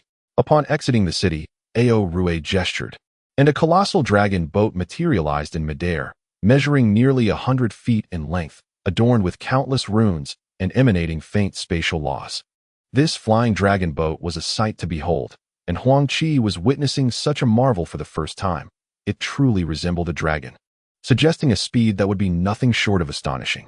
Yu Shoujing soared into the air, gazing at the dragon boat with satisfaction, while Ao Rue smiled and explained, "This is a flying treasure of my dragon clan, known as the dragon boat. Once all the formations are activated, its speed will undoubtedly rival that of an adult true dragon." With that, Ao Rue led Huang Qi and Yu Shoujing aboard the dragon boat. Inside, they discovered an extraordinary realm. 3 levels of pavilions, grand halls, and bedrooms, all well-appointed, along with various automatons. Without further ado, Ao Rue guided Huang Qi and Yu Shoujing away from the guest courtyard and towards the Dragon Clan's treasury. Located deep within Longyuan Valley, an area that served as the heart of the Qinglong clan, where countless formidable dragon warriors congregated, rarely seen by outsiders. As the trio journeyed, they encountered no other dragons. However, the overwhelming mental presence directed at them was undeniably powerful and in considerable numbers. Fortunately, with Ao Rue's presence, Huang Qi and Yu Shoujing felt assured, for without him, traversing the path to the back mountain would have been inconceivable. Huang Qi was inwardly astonished by the might of the Dragon Clan. The mental projections from 8th-tier dragon warriors alone numbered in the hundreds directed at him and Yu Shoujing. This was merely a fraction of the area. Other regions likely housed even more. The true strength of the Dragon Clan was beyond his imagination, from what he could discern. It far surpassed that of the true spirit immortal palace. Finally, upon departing the Dragon Clan treasury, they learned from Ao Rue that anything deemed undesirable had been auctioned off or exchanged with other sects and families. The treasures here are indeed of the finest quality.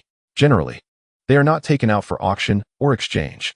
Those who come to trade for these treasures believe they have acquired something extraordinary, and they are all quite thrilled. Listening to Ao Rue jest about the strong members of other sects and families, Huang Qi could only smile wryly. The Dragon Clan is truly peculiar. Despite the fact that these items hold little significance for them, they seem to guard them jealously, revealing a nature inherent to the dragons. Under Ao Rue's guidance, the 3 of them explored the magnificent landscapes of Longyuan Valley, leaving Huang Qi entranced. Had he not known that this place existed in a realm of its own, he might have truly believed he had stumbled upon the celestial realm. Upon returning to Huang Qi's courtyard, it was empty, as everyone had ventured outside to enjoy themselves. Chapter 1698. The Dragon Washing Pool. After discussing matters concerning the immortal slaying battlefield, Huang Qi informed Yu Shoujing about the 5-colored immortal stones he had acquired. Yu Shoujing chuckled in disbelief, astonished that Huang Qi had exchanged such a vast quantity of spirit stones for a considerable number of these precious stones. Both of them took out a wine jar and indulged in a hearty drink before retreating to their respective chambers for rest. The trio, having spent 3 delightful days outside, were reluctant to return. Fortunately, they did not cause any trouble for Huang Qi, who allowed them their freedom. 3 days swiftly passed, and Ao Rue arrived at Huang Qi's courtyard early. Huang Qi and Yu Shoujing had also prepared in advance, as today the Dragon Clan's Grand Elder had promised to take them to the Dragon Washing Pool, an immense opportunity that they would not let slip by. Ao Rue led Huang Qi swiftly to the Qinglong Hall, where the Grand Elder, along with Ao Yu and several other elders, awaited them, accompanied by over a dozen talented youths. Chapter 1699. The transformation of the Pishio's Ao Yu could only shake his head in resignation. These youngsters were indeed among the elite in the realm of prodigies, and few from other sects could hope to defeat them. Even so, they paled in comparison to Huang Qi and Yu Shoujing, which left Aou feeling somewhat helpless. Fortunately, as time passed, the ear-piercing cries of the youngsters gradually subsided, and the once turbulent waters of the pool began to calm, which pleased Aou immensely. He had no intention of leaving and sat down cross-legged, slowly closing his eyes to wait for Huang Qi and the others to emerge, eager to take them to the dragon ascending platform and see who could ascend the highest. 7 days later, the surface of the pool was devoid of any figures. Huang Qi and the 10 others had all submerged into the depths, albeit at varying levels. Huang Qi had descended the deepest, less than 100 meters from the lake's bottom, while the others followed, including Jean. Chapter 1700. The Realm of the Pishio, the Phantasm of the Pishio. The Dragon Clan was certainly familiar with the offspring of the Pishio, but witnessing this ethereal manifestation emanating from Huang Qi left everyone momentarily stunned. How could Huang Qi possibly radiate the essence of a Pishio? It seemed implausible. After all, Huang Qi was of the human race. How could he possibly exude the spirit of a Pishio? Moreover, the formidable power of this Pishio's ethereal shadow was astonishingly terrifying, enveloping the entire pool. Were it not for its subterranean location, the extent of its influence would likely be even greater. The dreadful force of devouring instilled a palpable fear in all present. A thunderous roar reverberated through the atmosphere, shaking the very space itself, causing the mountain overhead to tremble violently. The Pishio's ethereal shadow unleashed a fierce roar, drawing in a breath that caused a significant portion of the liquid in the dragon washing pool to vanish without a trace. Yu Shoujing and his companions, still within the vicinity, suddenly sensed the terrifying force of devouring approaching them, threatening to consume their magical essence, souls, and even their very being. What was happening? Although Yu Shoujing and the others had emerged, the agonizing struggle of Huang Qi remained vivid in their memories. They had been compelled to flee from the cave, as the Pishio's ethereal shadow had launched an attack against them. Remaining could have spelled danger. Ao Yue, disregarding all else, led the group out in haste. However, upon witnessing the gathering cosmic energy from all directions, the onlookers were left dumbfounded, utterly perplexed by the unfolding events. At that moment, a series of spatial fluctuations occurred, and 2 elderly men with hair as white as snow tore through the fabric of space, appearing directly above Ao Yue and the others. The preceding commotion had certainly attracted the attention of the Dragon Clan's powerful beings, and as they materialized, a remarkable phenomenon began to form in the sky. It was evident that someone was on the verge of a breakthrough in their cultivation, as the increasingly intense spectacle unfolded. The expressions of the 2 venerable elders from the dragon tribe reflected the gravity of the situation. The crowd followed suit, waiting with bated breath for Huang Qi to undergo his tribulation. There he was, seated cross-legged atop a lofty mountain, devoid of any treasures, seemingly relying solely on the strength of his physical form to withstand the impending catastrophic heavenly tribulation. The spectators were filled with uncertainty, unsure whether Huang Qi exuded confidence or feigned composure, as they gazed at the thick, ominous clouds rolling in from all directions. The overwhelming might of the heavens began to manifest, casting a shadow over them. Feeling the oppressive force of this dreadful heavenly might, the expressions of the onlookers turned grave. They speculated anxiously about the nature of the forthcoming tribulation, which seemed to bear a terrifying weight, rivaling even the tribulations faced by those at the pinnacle of their cultivation. Especially for the 8th-tier true dragons, who had traversed this path themselves, their understanding of various tribulations was profound. The foreboding heavenly might radiating from the approaching tribulation caused their faces to subtly shift in color. Upon witnessing the abilities displayed by Xiao He, countless Dragon Clan cultivators could not help but be astonished. The beings surrounding Huang Qi were truly remarkable. They had not anticipated that the fire spirit's mastery over flames had reached such an unparalleled zenith. In a flash, Xiao He vanished into Huang Qi's body. Only then did Huang Qi direct his gaze towards the swirling violet lightning. Alas, the Earth Emperor's tome remained in slumber, had it been awake. He would not find himself in such a precarious situation. Such a multitude of lightning seemed destined to be squandered in this moment. However, upon recalling how he nearly destroyed the Dragon Clan's cleansing pool, he couldn't help but feel a twinge of apprehension. What if they discovered it? The repercussions could be quite dire. Perhaps it would be prudent to offer these bolts of lightning to the Dragon Clan as a form of compensation for the cleansing pool. Yu Shoujing approached Huang Qi with haste, producing a specially crafted recovery pill from his sect, and smiled, saying, "Brother, This is a unique Yuan recovery pill from my master. Consume one, and you'll feel revitalized. Chapter 1704. Transformation of the Azure Dragon. The little golden dragon let out a furious roar that resonated through the heavens, desperately charging up the ninth step. Yet, the overwhelming force of oppression immediately inflicted grave injuries upon him, causing him to cough up blood. His body was uncontrollably flung backward. Ao Rue and the others, witnessing this scene, were taken aback. Regrettably, the little golden dragon was just a hair's breadth away from success. Aou's expression reflected a sense of helplessness as she swiftly employed her abilities to catch the eliminated golden dragon, her face marked with regret. Neither Huang Qi nor Yu Shoujing could afford to dwell on the little golden dragon's setback. They exerted themselves to the utmost, striving to withstand the terrifying force. Both Huang Qi and Yu Shoujing shouted in unison, propelling themselves forward, each placing a foot firmly on the ninth step. They both spat out blood again. Yet upon reaching the ninth step, the oppressive force vanished without a trace. They appeared pale. Chapter 1705. Defeating the 8-stage celestial dragon through the enormous rift, a canyon unfolded, with resounding dragon roars echoing from within. The sounds were remarkably vibrant. Standing at the canyon's edge, Huang Qi and the others could distinctly sense the surging dragon aura and the dreadful pressure of the true dragons. Peering into the abyss of the canyon, they were met with layers of cloud-like formations that obstructed their vision, rendering even their spiritual senses incapable of penetrating the depths. Vaguely, it seemed as though true dragons soared amidst the clouds, a blend of reality and illusion, impossible to discern. Ao gazed into the endless canyon, her eyes filled with a mix of yearning and complexity as she spoke to the group. This is the most mysterious place of our dragon clan. One could say that the true dragon abyss lies right here. Huang Qi and the others were taken aback, having initially believed that the entire space was the dragon abyss, only to realize that this was the genuine dragon abyss. Aou's emotions were evidently tumultuous. Chapter 1706. The 8 parts of the celestial dragon. After continuing the battle for over 100 rounds, the celestial dragon finally began to falter, secretly astonished at the formidable magical power possessed by Huang Qi. How could he still appear so vigorous, seemingly unscathed by the battle? With the upper hand, Huang Qi's confidence surged, completely overpowering the celestial dragon. Realizing it was likely to be defeated, the celestial dragon desperately attempted to disengage and spread its wings to flee. However, Huang Qi remained unfazed.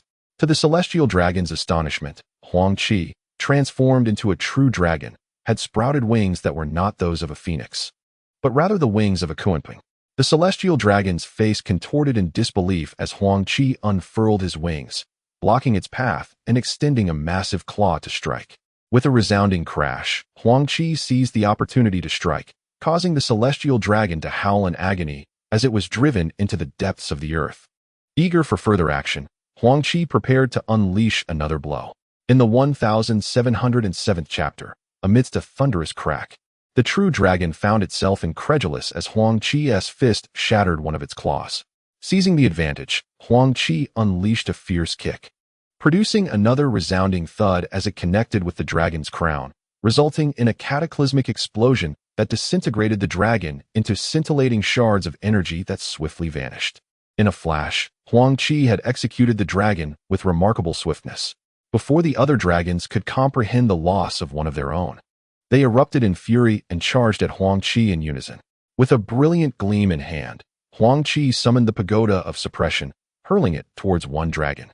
The pagoda transformed into a colossal edifice, enveloped in the radiant aura of the Tai's sword, the demon-subduing circle, the mountain and river cauldron, and the heaven-subduing seal. As it unleashed frenzied attacks upon the dragon, the remaining 6 dragons converged, but Huang Qi executed the peacock dance with elegance, evading their chaotic onslaught as if he were gracefully navigating a tempest. In the 1708th chapter, the discourse of virtue and vice unfolded. What truly constitutes goodness, and what embodies malevolence? Engaging in virtuous deeds does not invariably signify righteousness. Consider the individual who, in self-pity, bestows upon himself a mere coin, yet lacks the means to utilize it. Such a desire becomes a torment, a source of suffering. Despite having offered himself a coin for benevolence, he finds himself ensnared in anguish. Can this be deemed a virtuous act? Huang Qi remained motionless, enveloped in silence, as if caught in an eternal stillness. After an indeterminate passage of time, another approached him and claimed his coin. Is this malevolence? To take away one's coin is indeed wickedness, yet for the individual, despite his reluctance, the removal of this burden alleviated his anguish over wealth he could not spend. Thus, could this not also be perceived as an act of kindness? What defines goodness and what delineates evil? Huang Qi found himself in a state of confusion. Time flowed relentlessly. Individuals perished before him, only to be replaced by new faces. Yet, he remained unchanged. In the 1709th chapter, the voice of an ancient being resonated, congratulating the young one on the fruition of his Tao heart, suggesting boundless potential in the future. Huang Qi, upon hearing these words, rose swiftly, only to find that the scenery around him had transformed into an ethereal realm, filled with points of light varying in size and brilliance. The aged voice, both tangible and elusive, seemed to oscillate between proximity and distance. Huang Qi, unwilling to show any disrespect, bowed deeply and expressed his gratitude, proclaiming, "Thank you, esteemed elder. For your guidance, I have learned much." The ancient voice nodded slightly, affirming, "Your Tao heart has been realized, yet to attain the great completion, countless trials await you." The 8 parts of the celestial dragon encompass martial prowess, reincarnation, the Tao heart, innate talent, nature, desires, inner demons, and the dragon's soul. At such a tender age, your innate talent is truly extraordinary, and your martial prowess is unparalleled. Alas, I had originally intended for you to gradually cultivate your Tao heart. But as the disciple of the 5 dragons' real person, your exceptional gifts are undeniable, and your character is equally commendable. Chapter 1710. Reunion with the little dragon. Huang Qi arrived at the place of his emergence, only to find that the celestial dragon, which he had previously subdued, had long since departed. Huang Qi had no intention of troubling that creature further. It was far more prudent to vacate the area swiftly. Ascending into the air, he transformed into a celestial dragon with magnificent wings. With terrifying ease, the dragon tore through the fabric of space, its colossal form vanishing into the rift. In the next moment, Huang Qi found himself within an unfathomable gorge.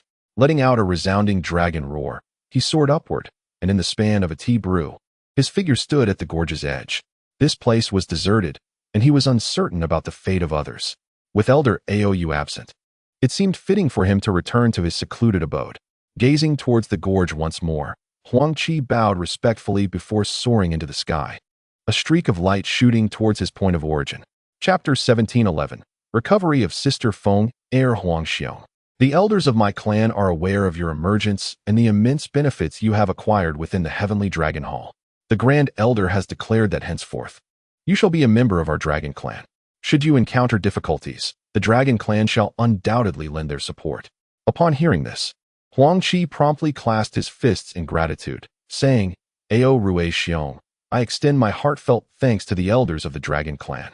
I, Huang Qi, have received the Dragon Clan's inheritance. In the future, I shall be one with the Dragon Clan, and should any needs arise, I would not hesitate to face any peril. Ao Rui, elated, returned the gesture of respect. After a moment of contemplation, he continued, Huang Xiong, when the young master departed, he had already resolved the matter of the boundary-breaking disc. We understand your eagerness to return to the lower realms, and rest assured, everything has been arranged. You may utilize the boundary-breaking disc to return at any time. Upon hearing of their impending return to the lower realms, Huang Xiaotian, the Jiao Dragon, and others exhibited a sense of anticipation, albeit tempered. Chapter 1712. Activation of the boundary-breaking disc. Thank you, esteemed elders, for your support. When I return to the spirit realm, I shall undoubtedly offer a grand token of gratitude for your kindness. Huang Qi possessed numerous high-grade magic veins, yet he deemed it inappropriate to present them at this juncture. Such matters could wait until his return. The elders of the Dragon Clan did not rush to act, seemingly awaiting the arrival of the little dragon. Before long, a resounding dragon roar echoed, and indeed, the little dragon appeared, overwhelmed with joy, swiftly approaching everyone and exclaiming, Ha! The ancestor has granted permission. Quickly activate the boundary-breaking disc. I wish to accompany Huang Qi to the lower realms. Upon witnessing the ancestor's consent, the gathered individuals exchanged glances, nodding in agreement. The Grand Elder then thrust the boundary-breaking disc into the air, which began to spin rapidly. Aou and the others joined in, directing beams of energy into the spinning disk. Chapter 1713. Resurgence from the ashes. The Tai Chi sect nearly faced destruction at the hands of the 8 Immortals Palace. Upon encountering Linger once more, I ventured to the Zhou family, embraced my ancestral roots, traversed the realm of myriad beasts, descended into the depths of Bloodlight Valley, and wreaked havoc upon Mount Yuehua, vying against the disciples of the 7 most formidable talents. Eventually, I ascended to the position of the Lord of Luoyang City. I crossed the western regions, faced the descent of demonic deities, vanquished countless fiends, and led humanity in a fierce battle against ancient demons, surviving through numerous tribulations. It was only when the venerable Ao Huang arrived that the crisis threatening humanity was alleviated. Reflecting on the arduous journey I have traversed, it is anything but mundane. Rather, it is imbued with the hues of legend. Presently, I soar to unprecedented heights, achieving limitless potential. Although I may not encounter formidable adversaries in the spirit realm, I possess the capacity to dominate a territory therein. Yet, my parents, wife, children, and dear friends remain in the lower realm. Huang Qi's heart is heavy with feelings for his kin.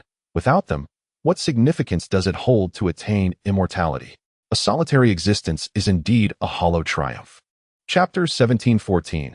Huang Yin. Upon hearing these words, everyone nodded in agreement, weighing the strength of their side.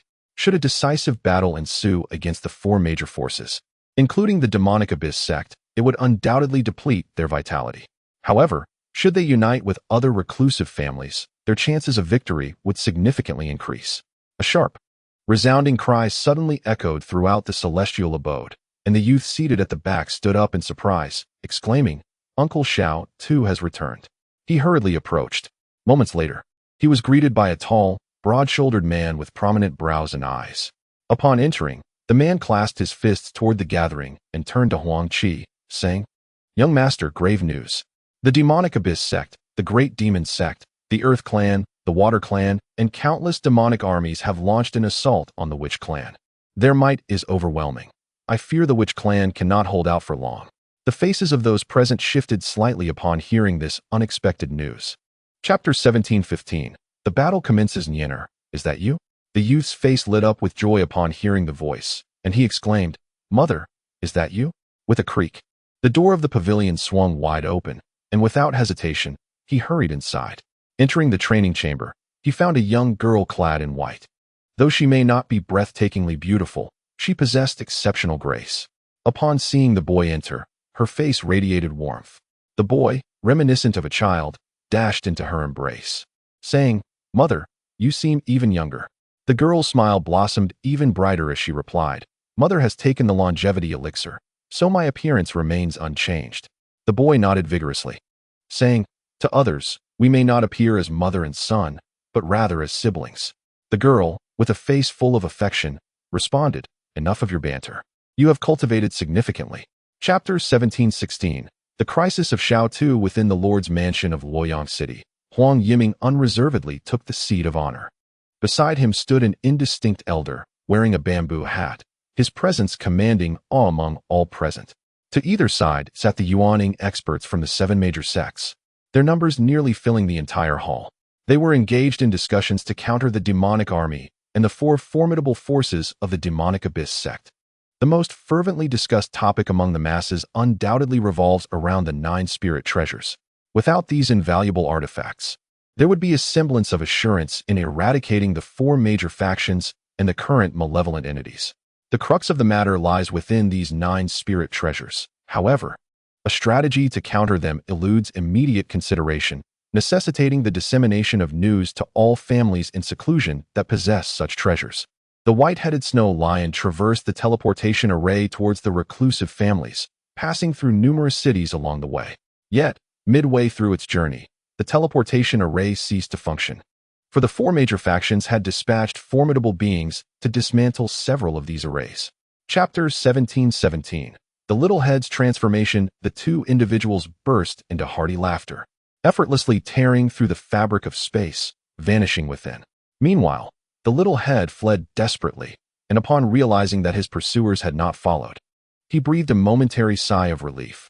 Given his current predicament, if they had relentlessly pursued him, He feared he would meet his demise that very day.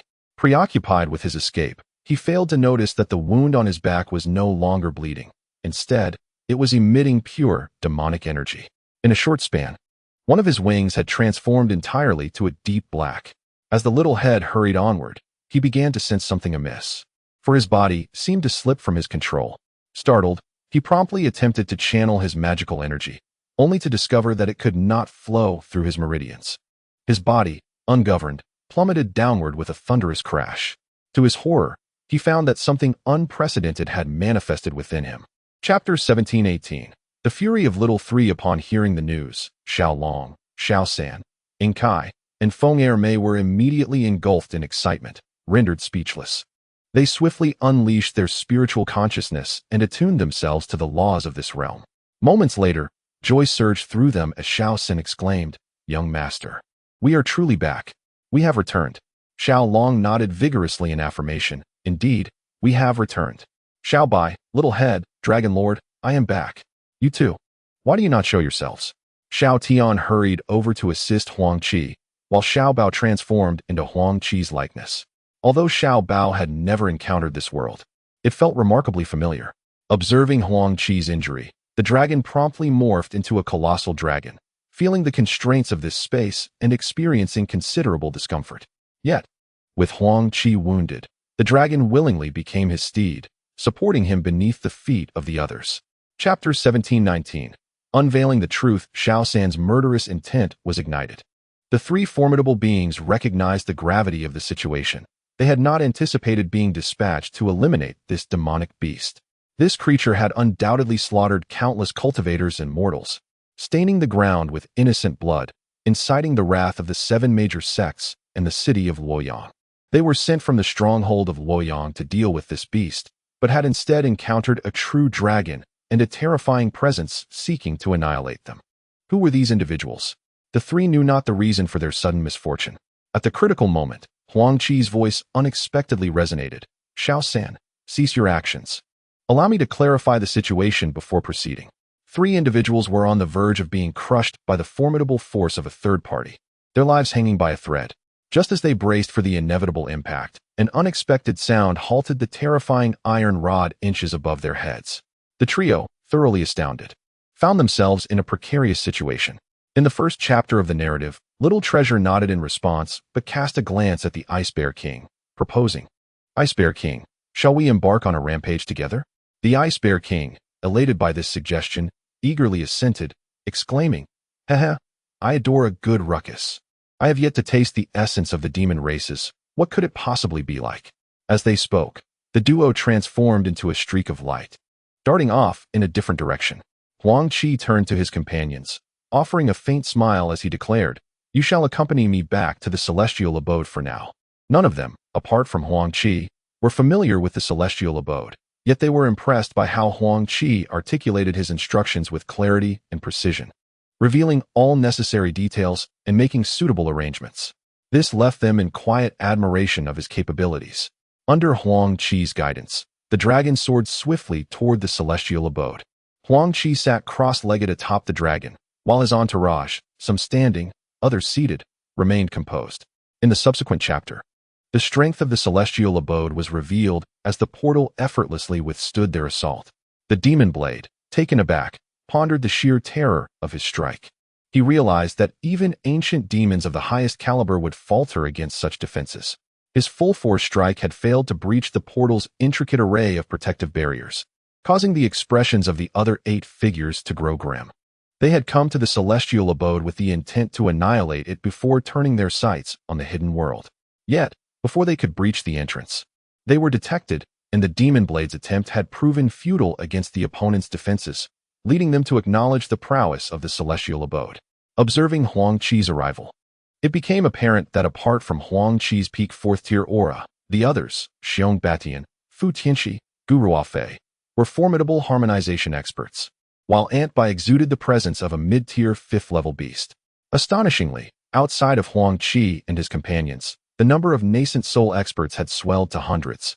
In the following chapter, Xiong Batian, Guru Fei, Fu Tianxi, and Ant Bai managed to engage the 4 great spiritual treasures.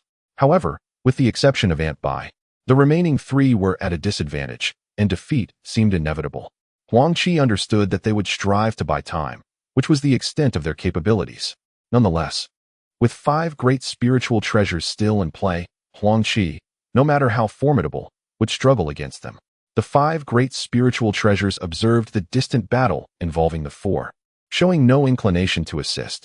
Instead, they turned their attention to Huang Qi and the multitude of nascent soul experts. A shadow materialized slowly, a smile playing on its lips as it spoke. "Ah, Huang Qi, it seems your capable allies have all found their match. Only you remain. What other tricks do you possess? Come now, I shall reluctantly take it upon myself to deal with you. As long as you are slain, this paradise will fall." In chapter 1723, Linger makes her move. Huang Qi firmly suppressed the demon spear, which roared with malevolent energy yet could not escape his grasp. Its aura was steadily diminishing. As time passed, the vast essence of the world gradually enveloped the demon spear, rendering its sinister might unable to emanate outward. The other demonic treasures, witnessing Huang Qi's extraordinary prowess, were taken aback. How could this be the puppet clone they had heard of? Why was he so formidable? It was inconceivable that even the spirit treasures were no match for him. Should the demon spear be sealed, they too would likely face dire consequences within this grand formation. The 8 demonic treasures were filled with trepidation, prompting them to fight with even greater fervor.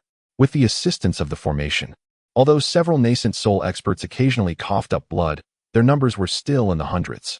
Each time one fell, another would take their place, maintaining the relentless battle. Yet, the 4 major demonic treasures struggled to break free from the formation. In chapter 1724, at a critical juncture, Linger struck with her sword, her steps enigmatic, immediately blocking the assault of the 3 great spirit treasures. She unleashed powerful enhancements from her palms, thwarting their offensive, momentarily alleviating a portion of Huang Qi's crisis. However, Linger was merely at the mid-stage of the harmonization realm. Although she wielded numerous treasures and employed an array of techniques, facing 3 opponents simultaneously placed her at a disadvantage. Fortunately, her diligent training over the years had equipped her with a multitude of divine abilities, allowing her to endure for a time despite the odds. Huang Qi faced 4 adversaries and found himself straining under the pressure.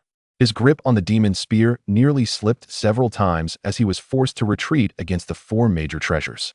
Observing Huang Qi and Linger successfully fend off 7 spirit treasures, the hundreds of nascent soul experts who had just breached the mountain gate displayed expressions of exhilaration. They had only heard of Huang Qi as the foremost expert of humanity, but this was merely his clone. In chapter 1725, on the brink of despair, Linger's complexion paled, the specter of death looming over her, filling her heart with despair.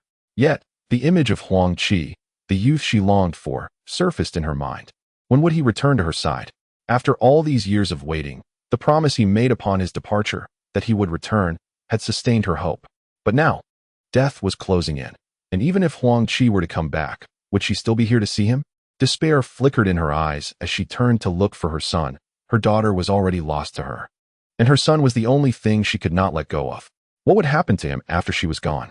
Linger quickly glanced back, only to see Huang Yin held captive by 2 nascent soul experts, tears streaming down his face, his expression one of utter hopelessness as he struggled to break free. Seeing her son, Linger smiled, just as a thunderous roar erupted. In chapter 1726, the arrival of the Demoness, the grand formation was breached. The paradise was doomed. This was the collective thought of all present. The strong of the paradise had either fled or lost the will to fight. Now that the great barrier has been breached, what trials and tribulations await the blessed realm? It is no secret that a bloody massacre looms on the horizon. Observing the menacing gazes of the 6 demonic treasures, a chill of dread envelopes everyone present. The blessed realm, which has stood for centuries, leading humanity towards a resplendent future, now faces the specter of annihilation once more. A profound sense of sorrow fills the hearts of all, akin to the grief felt when a rabbit dies alongside a fox.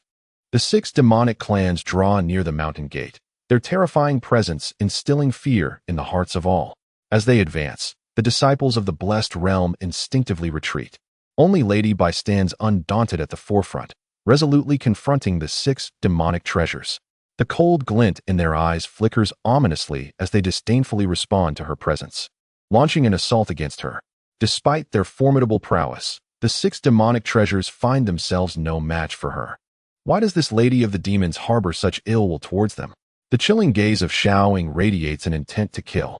Tasked by her master to confront the demonic treasures, she is appalled by their brutal slaughter of the human race.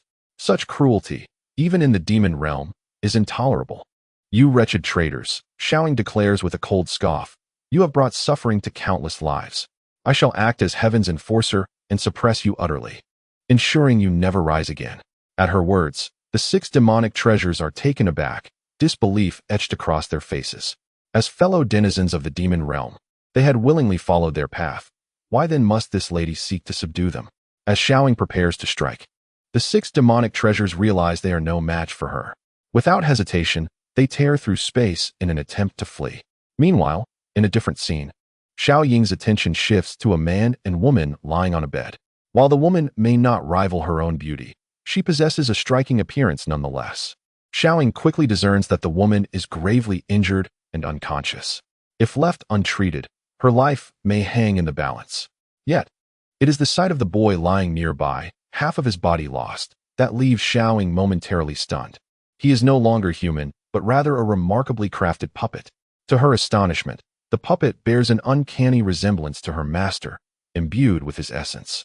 In that moment, Xiaoying comprehends the gravity of the situation. This must be her master's home. The woman is his wife, and the boy is his son.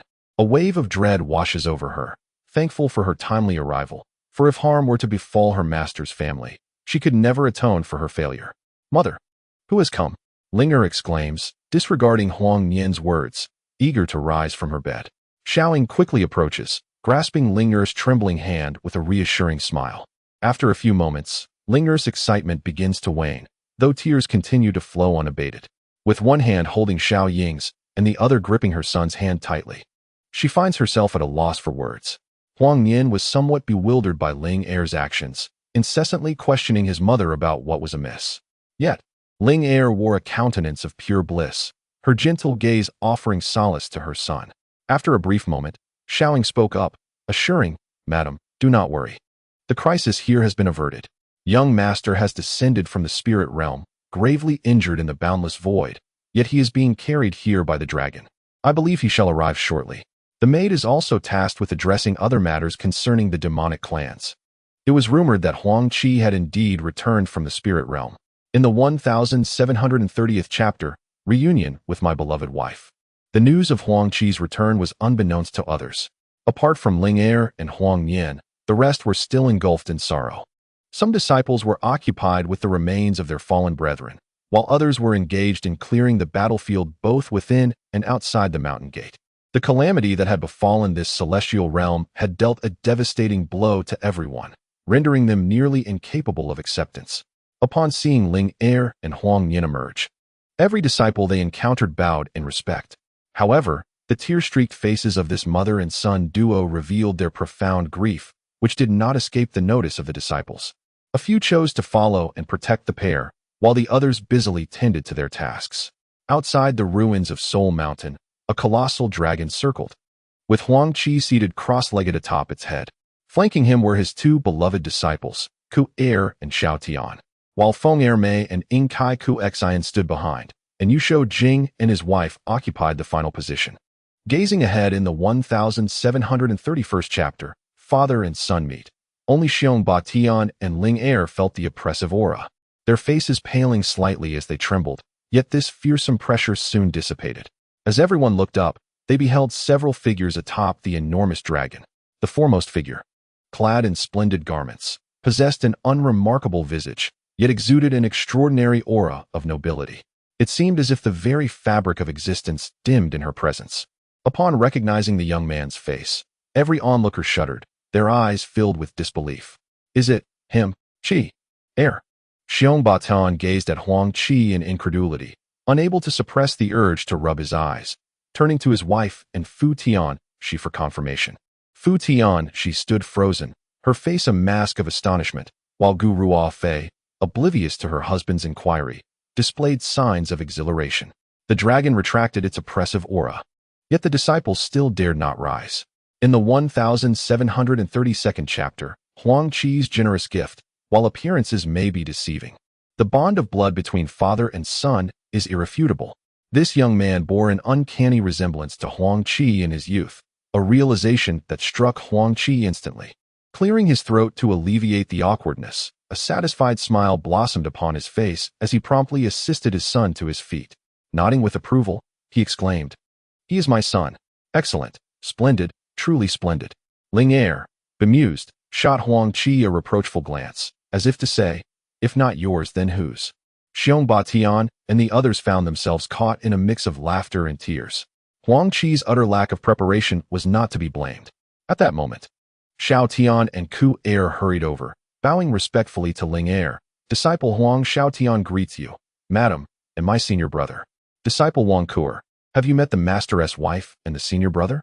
Observing the pair, the gentleman exuded an extraordinary demeanor and poise, while the lady was strikingly beautiful. Chapter 1733. The Joy of Union. Those of you who serve me, Huang. Today many formidable cultivators have perished outside the mountain gate. And I cannot allow the hearts of my disciples to grow cold, Huang proclaimed. What I possess is not limited, for I have an abundance of spirit stones, treasures, and elixirs, take what you will. At this, the disciples were momentarily overwhelmed by happiness. A fine magical artifact was a rarity, and the elixirs tailored to one's needs were priceless. Yet, with the arrival of the sect leader, a mere word from him could grant them such treasures, sending the disciples into a frenzy of joy. Xiao Tian smiled faintly and began the distribution. Huang Qi held Linger's hand as they led the group toward the Five-Dragon Hall, with Xiong Tian and others hastily following. Huang Yin trailed behind her mother, somewhat at a loss. The group arrived within the Five-Dragon Hall, where Huang Qi took his seat atop the dais, with Linger naturally occupying the seat beside him. Huang Yin, anxious, took her place next to Linger. Chapter 1734. The sacred body of 5 elements come in, you rascal. Huang Yin was momentarily taken aback, realizing her father had indeed waited until dusk to summon her. Embarrassment washed over her, yet she held deep respect for her father and promptly approached. Gently knocking, she called out, "Father, mother?" The door creaked open, and she cautiously looked up to find her parents already prepared. Her father's face radiated warmth, while her mother's blush had not yet faded. Yet, Huang Yin could perceive a transformation in her mother's aura, making her seem even more extraordinary than before. Linger, upon being scrutinized by Huang Yin, felt a wave of shyness and wished to find a crevice to hide. Huang Qi, maintaining a calm demeanor, remarked, "What are you waiting for? Come inside." Huang Yin, as if awakening from a dream, hurriedly stepped in. Linger grasped Huang Yin's hand and said, "Nyenner." Chapter 1735. Breaking the cocoon to become a butterfly. Huang Qi sat cross-legged, gesturing for Huang Yin to join him. Without hesitation, Huang Yin sat down, showcasing her unwavering trust in her father. Huang Qi nodded in satisfaction and cast several spells into Huang Yin's body, sealing her heart meridians and damaging her dantian. This inflicted significant pain upon Huang Yin. Given her current physical strength, had her heart meridians not been sealed, she would have faced true peril. With the sealing, the worst outcome would merely be unconsciousness, devoid of any real danger. Huang Qi regarded his son with encouraging eyes, nodding slightly as he said, "Are you prepared? I am merely assisting you. Whether you can break free and transform depends entirely on you." Huang Yin nodded resolutely, but then inquired, "Father, what is your current cultivation level?" Huang Qi smiled faintly and replied, Why do you ask?" Chapter 1736. The terrifying presence of Liao Qinshun had it not been for the apprehension regarding the spiritual treasures of the 4 major factions lurking in the background. Huang Xiaoyao and the others would have likely acted long ago. However, if this continues, it will increasingly disadvantage the Witch clan. Just as many powerful members of the clan found themselves in a state of disarray, a terrifying aura erupted from behind the demonic army, followed by a surge of demonic energy that swept across the battlefield. A figure shrouded in pure demonic mist emerged, its might overwhelming. Was it finally time to take action? Ryutong's complexion shifted slightly as she prepared to ascend into the air, but Huang Xiaoyao restrained her, speaking gently, "Fairy Yutong, you are the spiritual pillar of the Witch clan. If anything were to happen to you, the clan would surely fall apart. Fellow Taoist Ruoyo is gravely injured. You must not take any risks. I shall confront this demon." Zhou Wenchang attempted to interject, but Huang Xiaoyao smiled faintly and reassured him, "Brother Zhou, do not worry. This Old Man. Chapter 1737. The True Dragon Descends. The harmonization realm experts are the pinnacle of human strength. So how could our side's harmonization realm expert be defeated in a single blow? This is inconceivable. To all cultivators, Liao Chunshin had transformed into an invincible demon god, leading to a collapse of their inner defenses. Countless demonic forces surged forth, overwhelming the human experts in a relentless tide. Zhou Wenchang flickered beside Huang Xiaoyao, noticing his pale visage and the continuous spouting of blood, indicating he had recently exerted himself greatly. Huang Xiaoyao had sustained severe injuries, his internal organs nearly obliterated. Cracks had formed in his dantian, making recovery seem nearly impossible. Zhou Wenchang's heart sank. If these injuries were not swiftly addressed, Huang Xiaoyao's physical form might perish, necessitating a soul transfer for survival. Chapter 1738. You are just trash. With a resounding dragon roar, all human experts and the demonic army ceased their struggle, as if they dared not act in the presence of such a sound. More astonishingly, atop the dragoness head stood a young boy wielding an iron rod, eyes brimming with murderous intent, as the dragon and the boy simultaneously locked onto the towering demon god. A cold snort followed. Damn it. Are you trying to compare sizes with the Dragon Lord? Let us see if I don't make you weep. Another dragon roar erupted, and the 100-foot blood dragon gradually expanded, transforming into a colossal blood dragon of immense size, its power magnified, making it difficult for all to breathe under its overwhelming presence. Ryu Tong, Zhou Wenchang, and Huang Xiaoyao were dumbfounded, unable to fathom the terror of this blood dragon, which far surpassed Liao Chunshin. Chapter 1739. The Might of Little Bao. The small dragon disdainfully shook its head, and with a mighty sweep of its tail, it aimed to strike at Liao Chunshin. With a furious roar, Liao Chunshin attempted to block the dragon's tail with a punch, but a thunderous crash resonated as the massive demonic form shattered, and a figure was sent flying from the wreckage. Blood sprayed forth, his face as pale as a sheet, and with a resounding crash, he plunged into the ground below. Everyone was astonished. The seemingly invincible demon god had proven utterly defenseless before the blood dragon. How could this be possible? What manner of existence was this blood dragon that had instilled such terror? Just as Xiao San concluded his dialogue, he was confronted with this horrifying scene. Wei Qutong and Zhou Wenchang gaped in disbelief, overwhelmed by the magnitude of the day's events. They were acutely aware of Liao Chunshin's terrifying prowess. Yet to witness such an ominous figure falter at the hands of the blood dragon was beyond comprehension. In the 740th chapter, emotions aroused, outside Luoyang City, a figure stood suspended in the air amidst the countless demon armies. This figure, clad in resplendent robes, possessed an extraordinary aura. It was none other than Xiao Bao, who had hastened to Luoyang City for aid. Surrounding Xiao Bao were radiant 7-colored lights that pierced the heavens, enveloping the realm. With a mere gesture, countless demons vanished as if strolling through a tranquil garden, clearing the land in their wake. The sheer speed at which these countless demonic forces disappeared was astonishing to behold. Xiao Bao's actions outside Luoyang City could not remain concealed from the powerful beings within. Upon discovering Xiao Bao, the first to relay the news to the city lord's mansion was Huang Yiming. He was equally taken aback, knowing that a fierce battle was imminent. Yet, a formidable ally had descended from the heavens to assist. In the 741st chapter, The Great Counterattack, Xiao Bai's expression shifted to one of confusion as he sensed no connection of his soul contract with Huang Qi within this figure resembling him. Xiao Bai was certain this was not Huang Qi. However, Huang Qi's parents and younger sister were oblivious to this fact, and, upon suddenly seeing Huang Qi, could hardly contain their emotions. Qi, second brother. The family rushed forward. Xiao Bai's face changed dramatically as he quickly ascended to block Huang Yiming and the others, his eyes glinting with coldness as he demanded, "Who are you? Why do you impersonate my young master?" While Huang Yiming and the others deeply missed Huang Qi, they understood Xiao Bai was Huang Qi's spirit companion. They might mistakenly identify him, but Xiao Bai would never err. Xiao Bai's outburst caused a slight shift in their expressions. If the individual truly was an imposter, the terrifying power they exuded was undeniable. In the 742nd chapter, Joyful Reunions, they began to comprehend why Huang Qi had not sought them out. The human race had endured an internal strife, and the Guan family had yet to emerge, much to Huang Qi's dissatisfaction. Aside from the Guan family, The 9 great demon treasures could not be dealt with, even by the hidden realms. Setting aside the severe damage inflicted upon the hidden realms, the Guane family's desire to remain uninvolved had already angered Huang Qi. Was it merely a matter of one less spiritual treasure for the human race? Their retreat had left Huang Qi deeply discontented, providing him with no reason to meet them.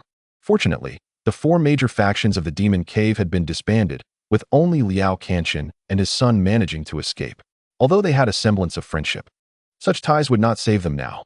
Unless they depart from this world, there are ample means to locate them.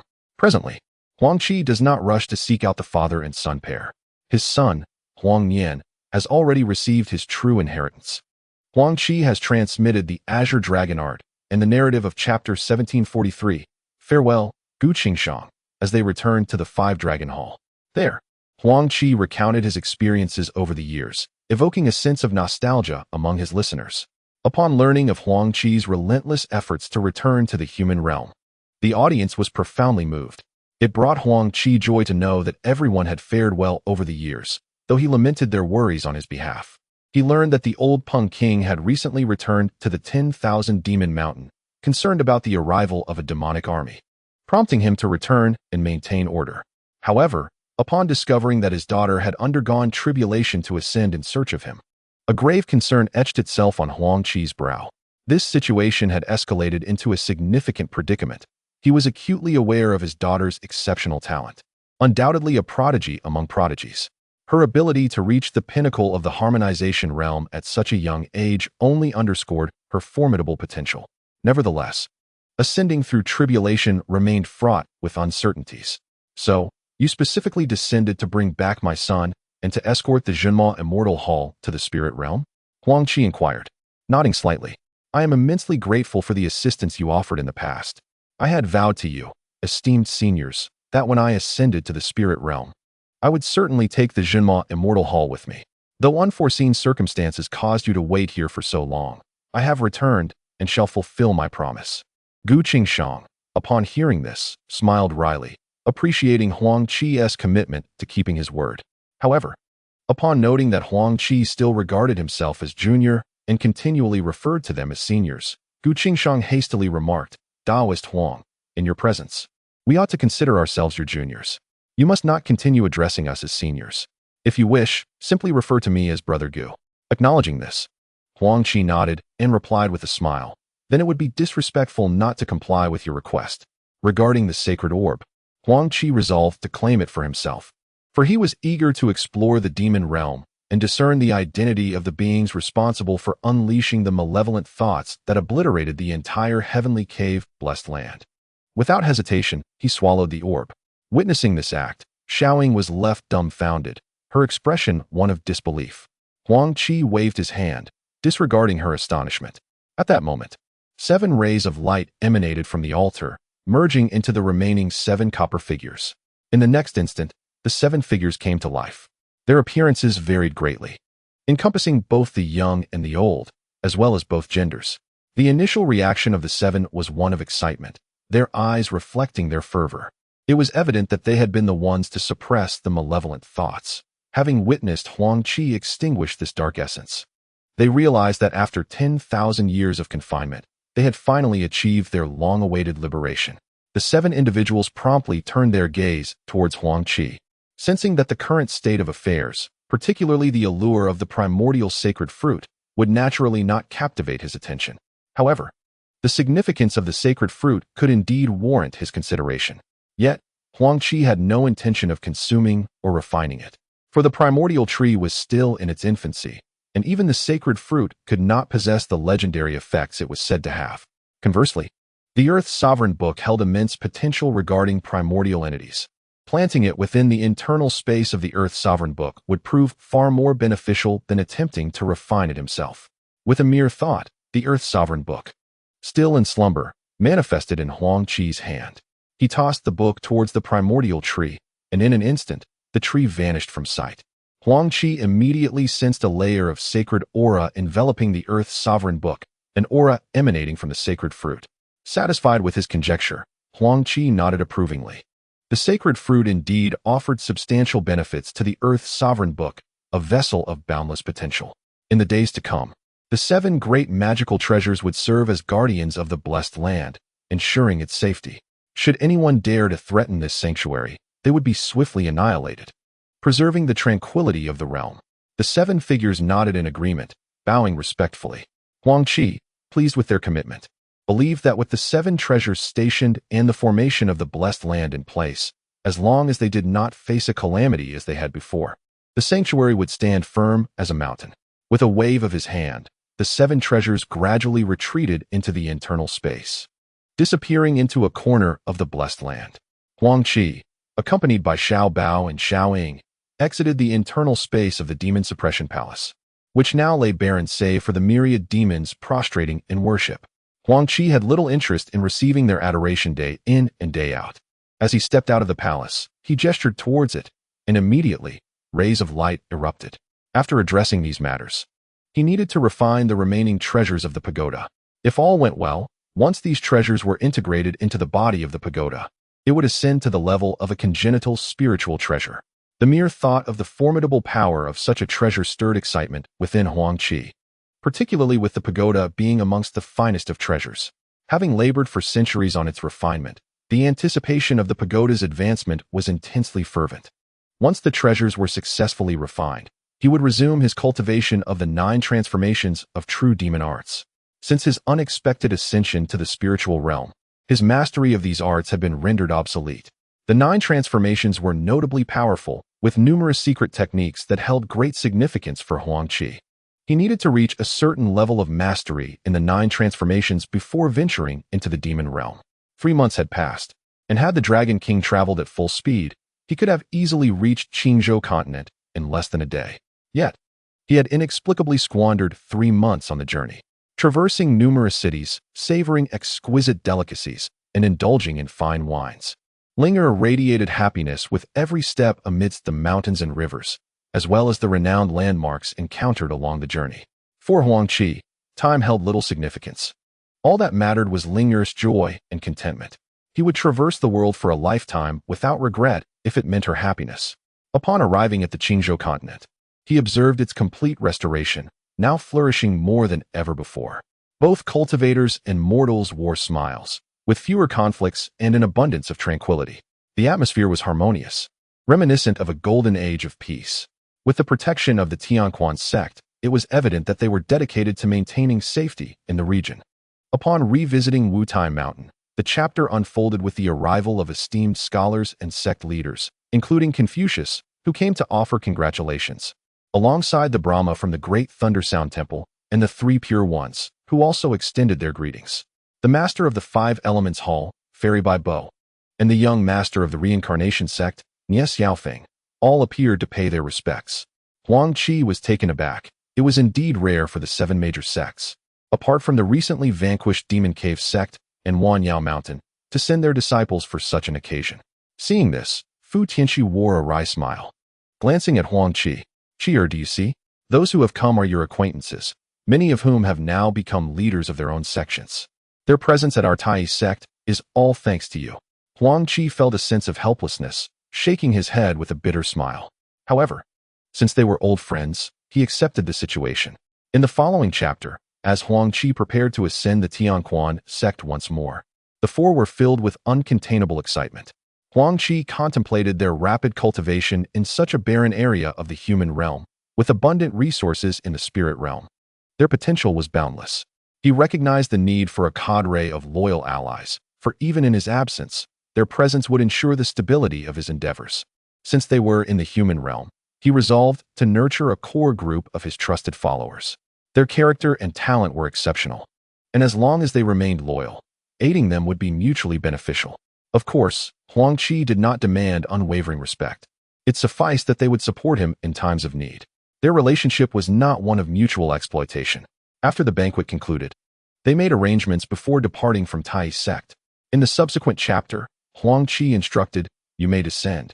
I will restore this teleportation array and impose certain restrictions to prevent conflicts amongst you in the future for the sake of seizing ascension opportunities."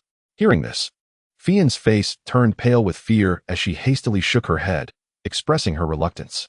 Regardless of their future courage, he felt compelled to leave behind some contingencies.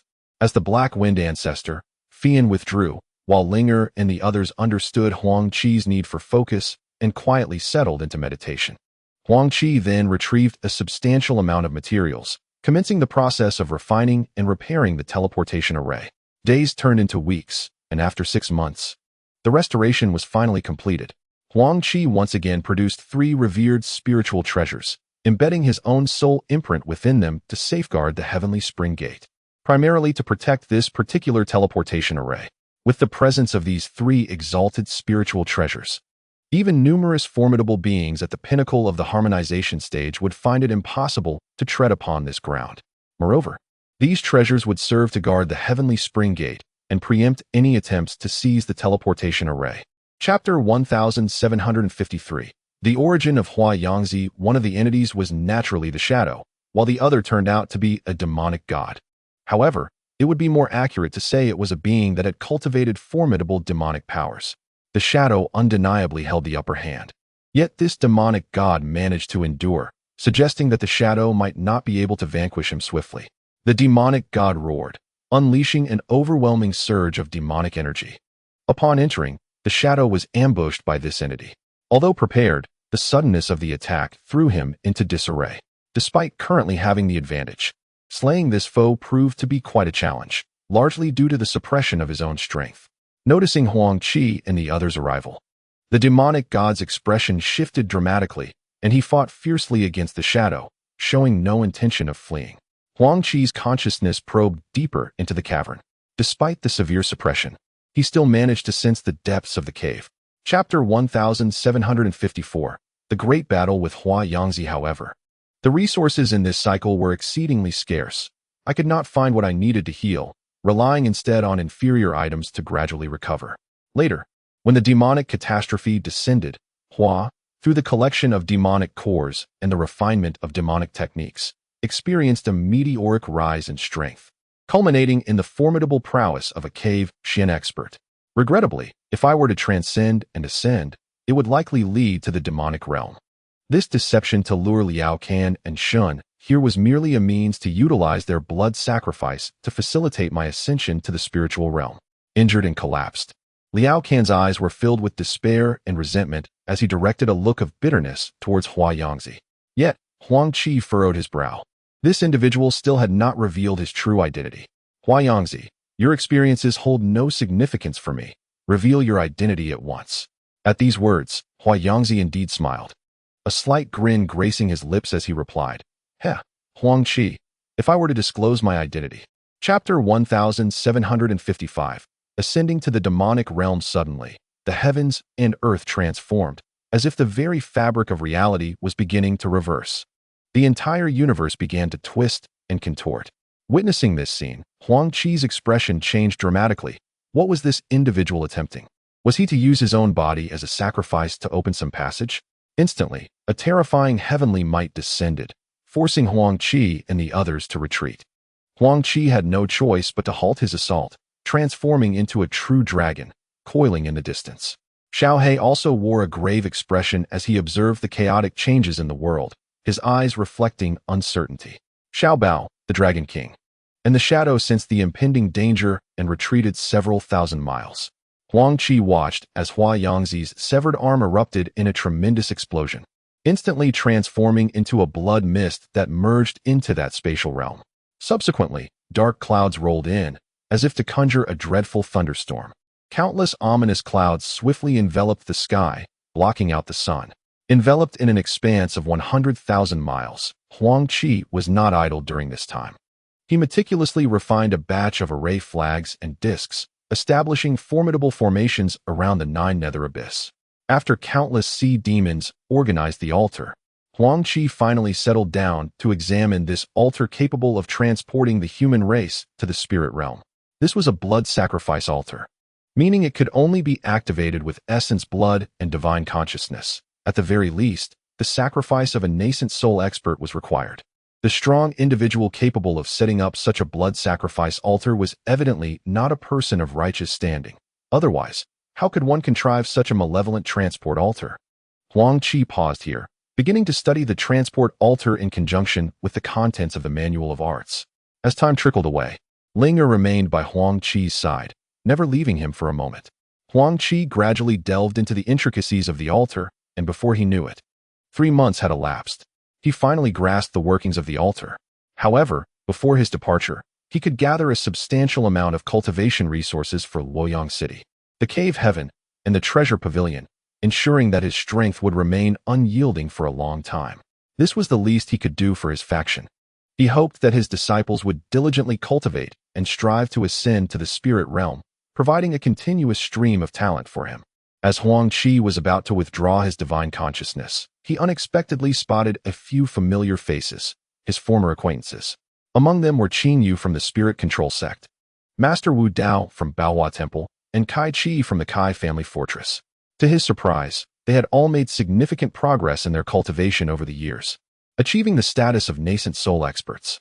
Huang Qi held a favorable regard for these 3 old friends and planned to invite them to the Cave Heaven after the auction concluded. With a slight smile, Huang Qi locked his divine consciousness onto the 3 who were resting. Suddenly, they heard the announcement that the auction was about to commence. Once every 100 years. This event undoubtedly drove many powerful sects and families to a frenzy. Why pursue immortality if not to ascend to the spirit realm in search of higher paths? To cultivate to the level of harmony in the mortal realm is already a rare achievement, while reaching the pinnacle of harmony has been as rare as phoenix feathers for over 100,000 years. Now, witnessing the hope of future ascension, the attendees became frenzied, unable to contain their excitement.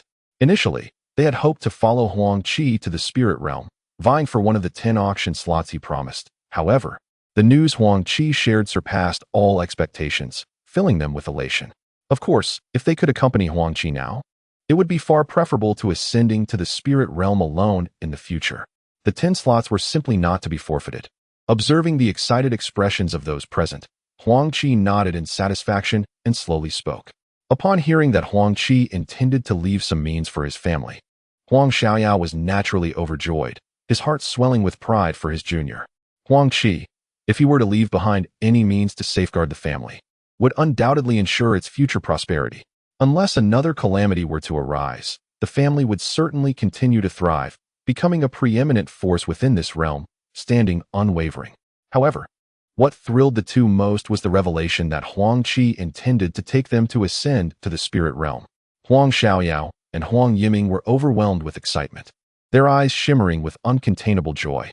Huang Qi continued, stating that one of the purposes of this auction was to secure sufficient cultivation resources for the Huang family, as well as for the realms of Dantian Fudi, Luoyang City, and Jiuyou City, in order to solidify their standing in the world of immortals. Ancestors, elder brother, you must understand that it is likely we shall not return in the future. All I can do for the family is this. Chapter 1760. The Awakening of the Earth Emperor's book. Huang Qi's arrangements for the Huang family were naturally extended to the Zhou family as well. He left behind numerous rare flowers and herbs, martial art scriptures, various elixirs, magical treasures, and artifacts, including a communication treasure for the Zhou family as a precaution. Ling'er was immensely grateful for all that Huang Qi had done for her family, and her happiness was unmistakable. Ling'er's mother also held Huang Qi in high regard, no longer treating him with the same scrutiny as before. Huang Qi did not rush to depart, unlike in the Huang family, where his closest kin resided in Luoyang City and Dantian Fudi. The Zhou family had Ling'er's parents and relatives present, and as a son-in-law, he naturally wanted to make a good impression. After spending over half a month with the Zhou family, Huang Qi and Ling'er finally took their leave. They agreed that a few years hence, the Zhou family would bring a group of disciples to Dantian Fudi to reunite with Huang Qi. He took Ling'er back to the Jiuyou Absolute Valley, allowing her to enter the inner sanctum of Xiaobao. Chapter 1761. The return of the old Peng King. With matters in Jiuyou City reaching a conclusion, the remaining construction issues were well in hand, aided by his avatars, 1,000,000 soldiers, and the support of various sects and families. He successfully gathered hundreds of thousands of sea monsters into Xiaobao's inner space. Huang Qi, accompanied by Ling'er, Xiaobao, Xiaoying, Xiaotu, and the Flood Dragon, returned to Dantian Fudi. Just as they approached, Huang Qi spotted 2 figures, one old and one young, standing at the entrance of Dantian Fudi. Upon closer inspection, he recognized them as the old Peng King and the young Peng King. The old Peng King greeted Huang Qi with evident delight, bowing respectfully. Your servant pays his respects to the young master." The young Peng King, with a complex expression, felt compelled to bow as well, saying, "I pay my respects to the young master." Huang Qi noted that the old Peng King still exuded an imposing presence, his strength having grown formidable over the years. Chapter 1762. Completion of the Stupa treasure tower. Having gathered all the necessary materials, it was time to fully refine the 8 treasure stupa. However, before that, Huang Qi first needed to forge a treasure for his son, Huang Yin. Recognizing his son's proficiency with the spear, he decided to create a divine weapon, the Celestial Dragon War Spirit Spear. Using rare treasures and infusing it with his own essence and divine soul, crafting an unparalleled weapon of extraordinary power. He also incorporated the Danshir Bung to forge a weapon with growth potential. In the future, one might consider it as accompanying his son through the journey of growth. With this thought in mind, Huang Qi began to take action, selecting precious materials, as violet-black flames surged forth from his palms. He commenced the forging of this formidable weapon. Countless materials merged under the relentless assault of the flames. Even the most challenging ones could not withstand the searing heat, unifying swiftly. In his contemplation, Huang Qi found himself at an impasse, ultimately resorting to the artisan's manual. After much scrutiny, he finally discovered the answer within its pages. His current pagoda was not yet a complete innate treasure, but rather a precursor, approaching the realm of innate treasures. With the combat prowess of the pagoda, it was undoubtedly on par with innate artifacts. However, to elevate the pagoda to its full potential, a crucial element was still required: the sacred relic of Buddhism, the Saraira.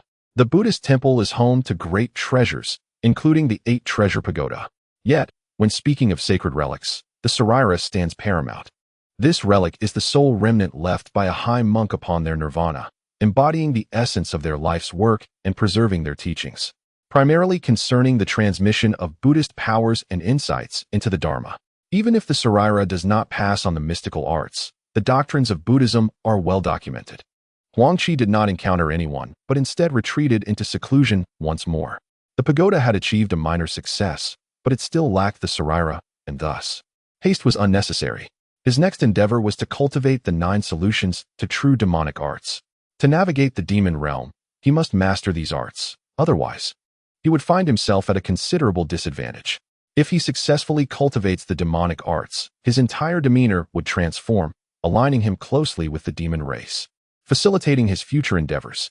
A faint smile graced Huang Qi's lips. It had been a full century since his demonic powers had vanished. Remarkably, after a century's pause, he finally had the opportunity to resume his cultivation. Huang Qi felt a sense of resignation. Throughout these years, he had scarcely found a moment's respite.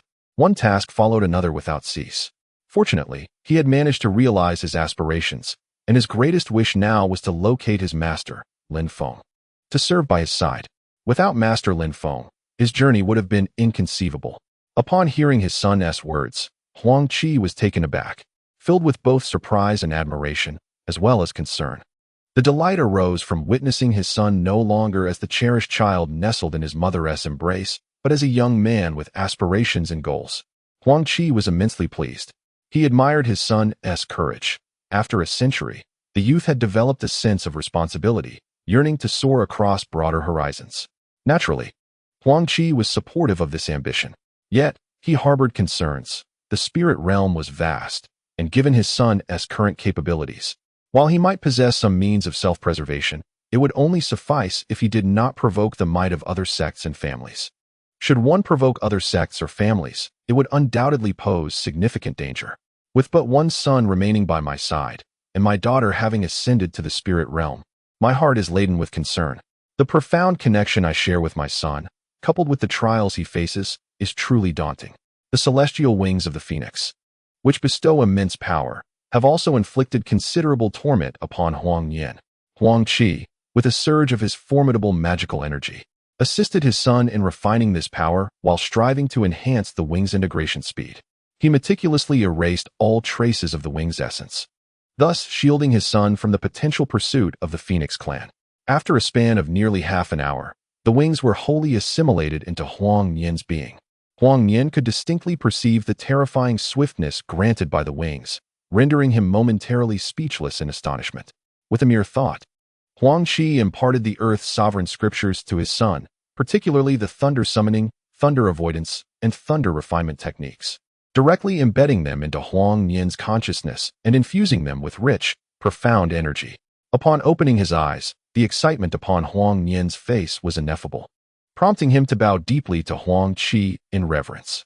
With a gentle smile, Huang Qi produced a storage bag and a spirit beast bracelet, ready for the next phase of their journey.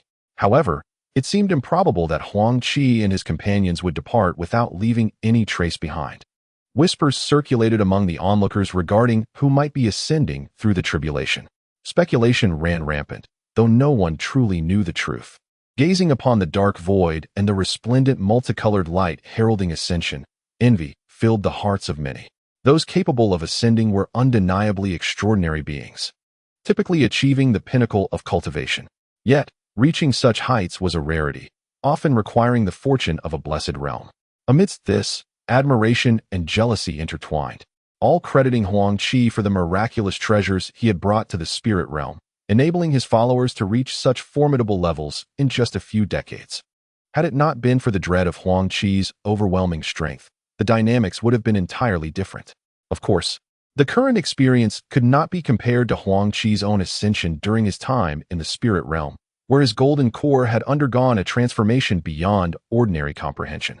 Nevertheless, in comparison to his previous golden core in the mortal realm, it was still remarkably powerful, sufficient to establish his dominance among his peers. Huang Qi was thoroughly satisfied with his current constitution. The rapid formation of the demon core, far exceeding those of his contemporaries, was a testament to his cultivation and innate prowess. With the demon core now complete, it was merely a matter of time before he filled his dantian with magical liquid to achieve the ultimate perfection and subsequently form a demon infant.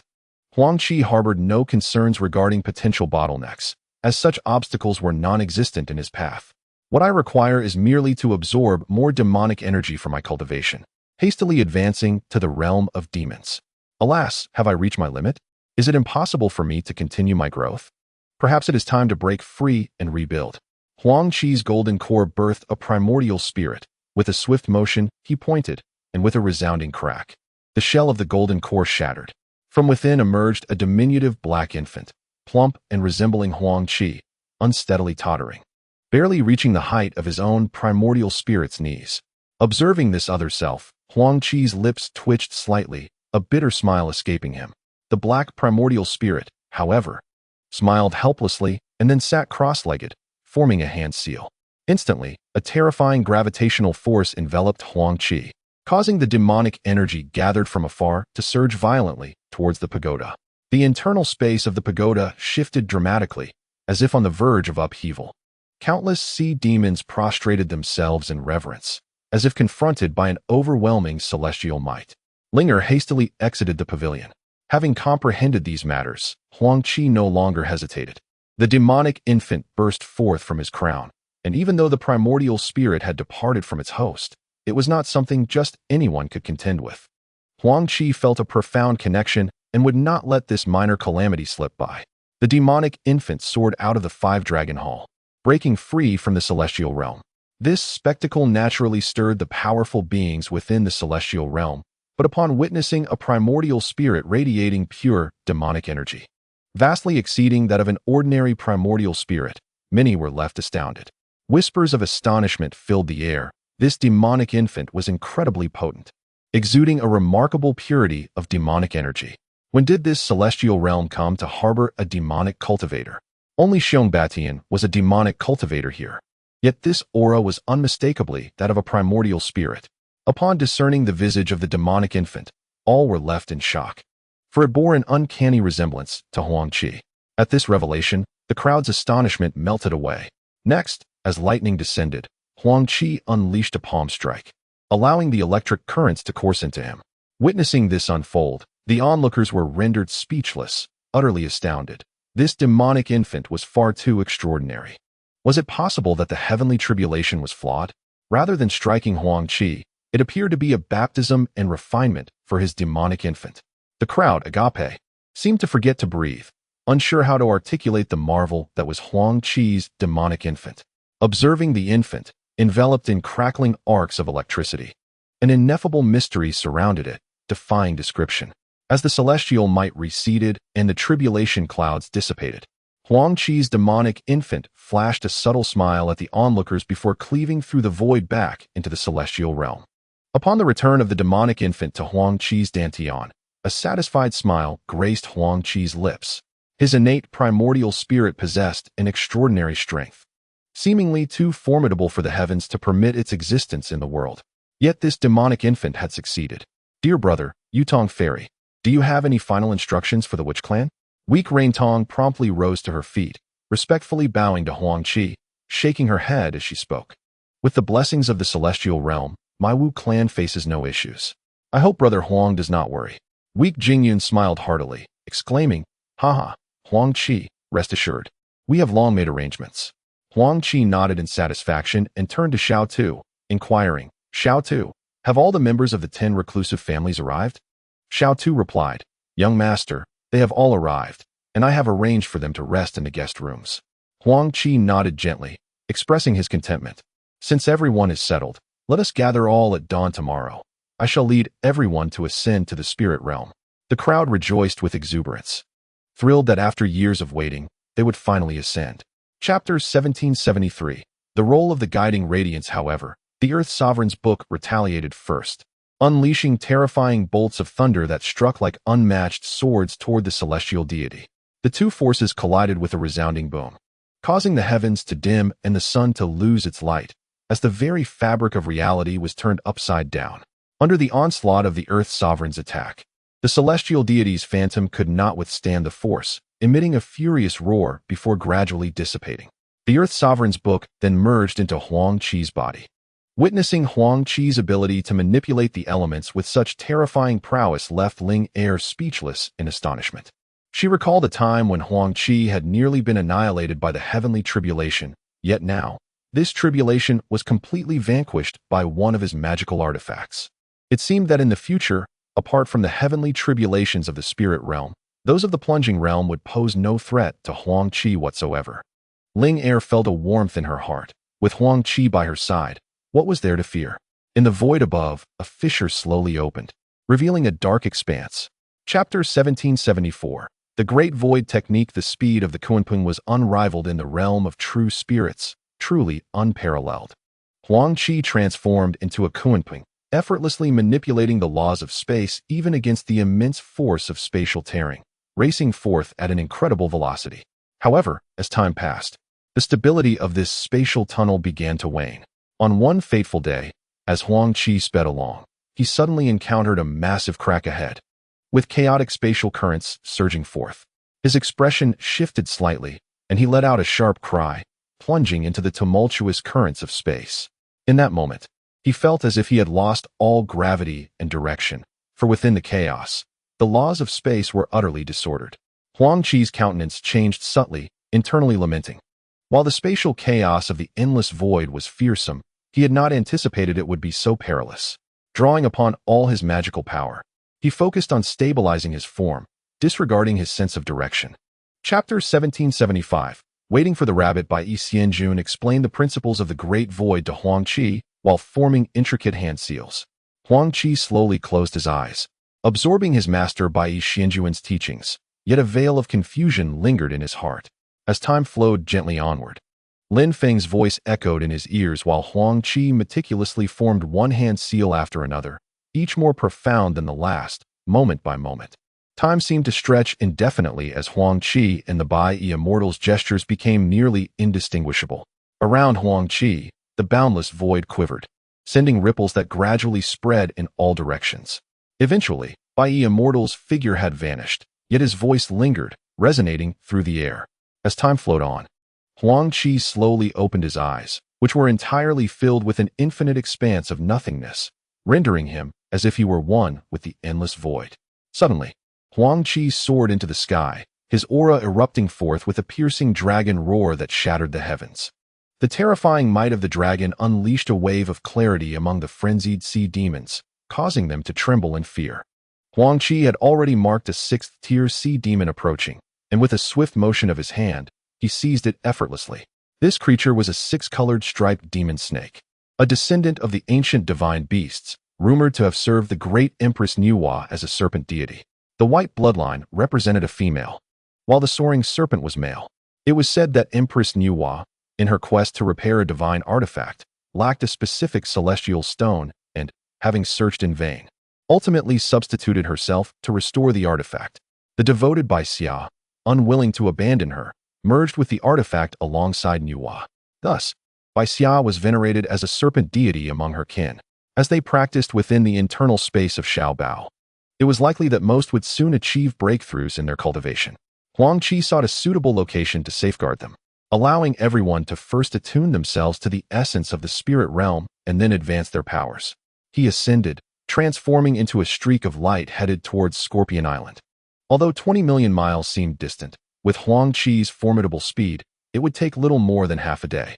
Should he bring so many to break through at Scorpion Island, complications might arise. Thus, a larger island would be preferable.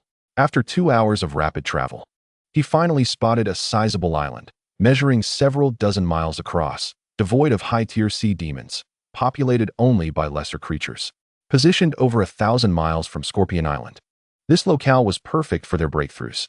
With a flicker, Huang Qi arrived on the island, unleashing his dragon might, which immediately attracted an increasing amount of celestial energy that coalesced into whirlpools descending upon the group.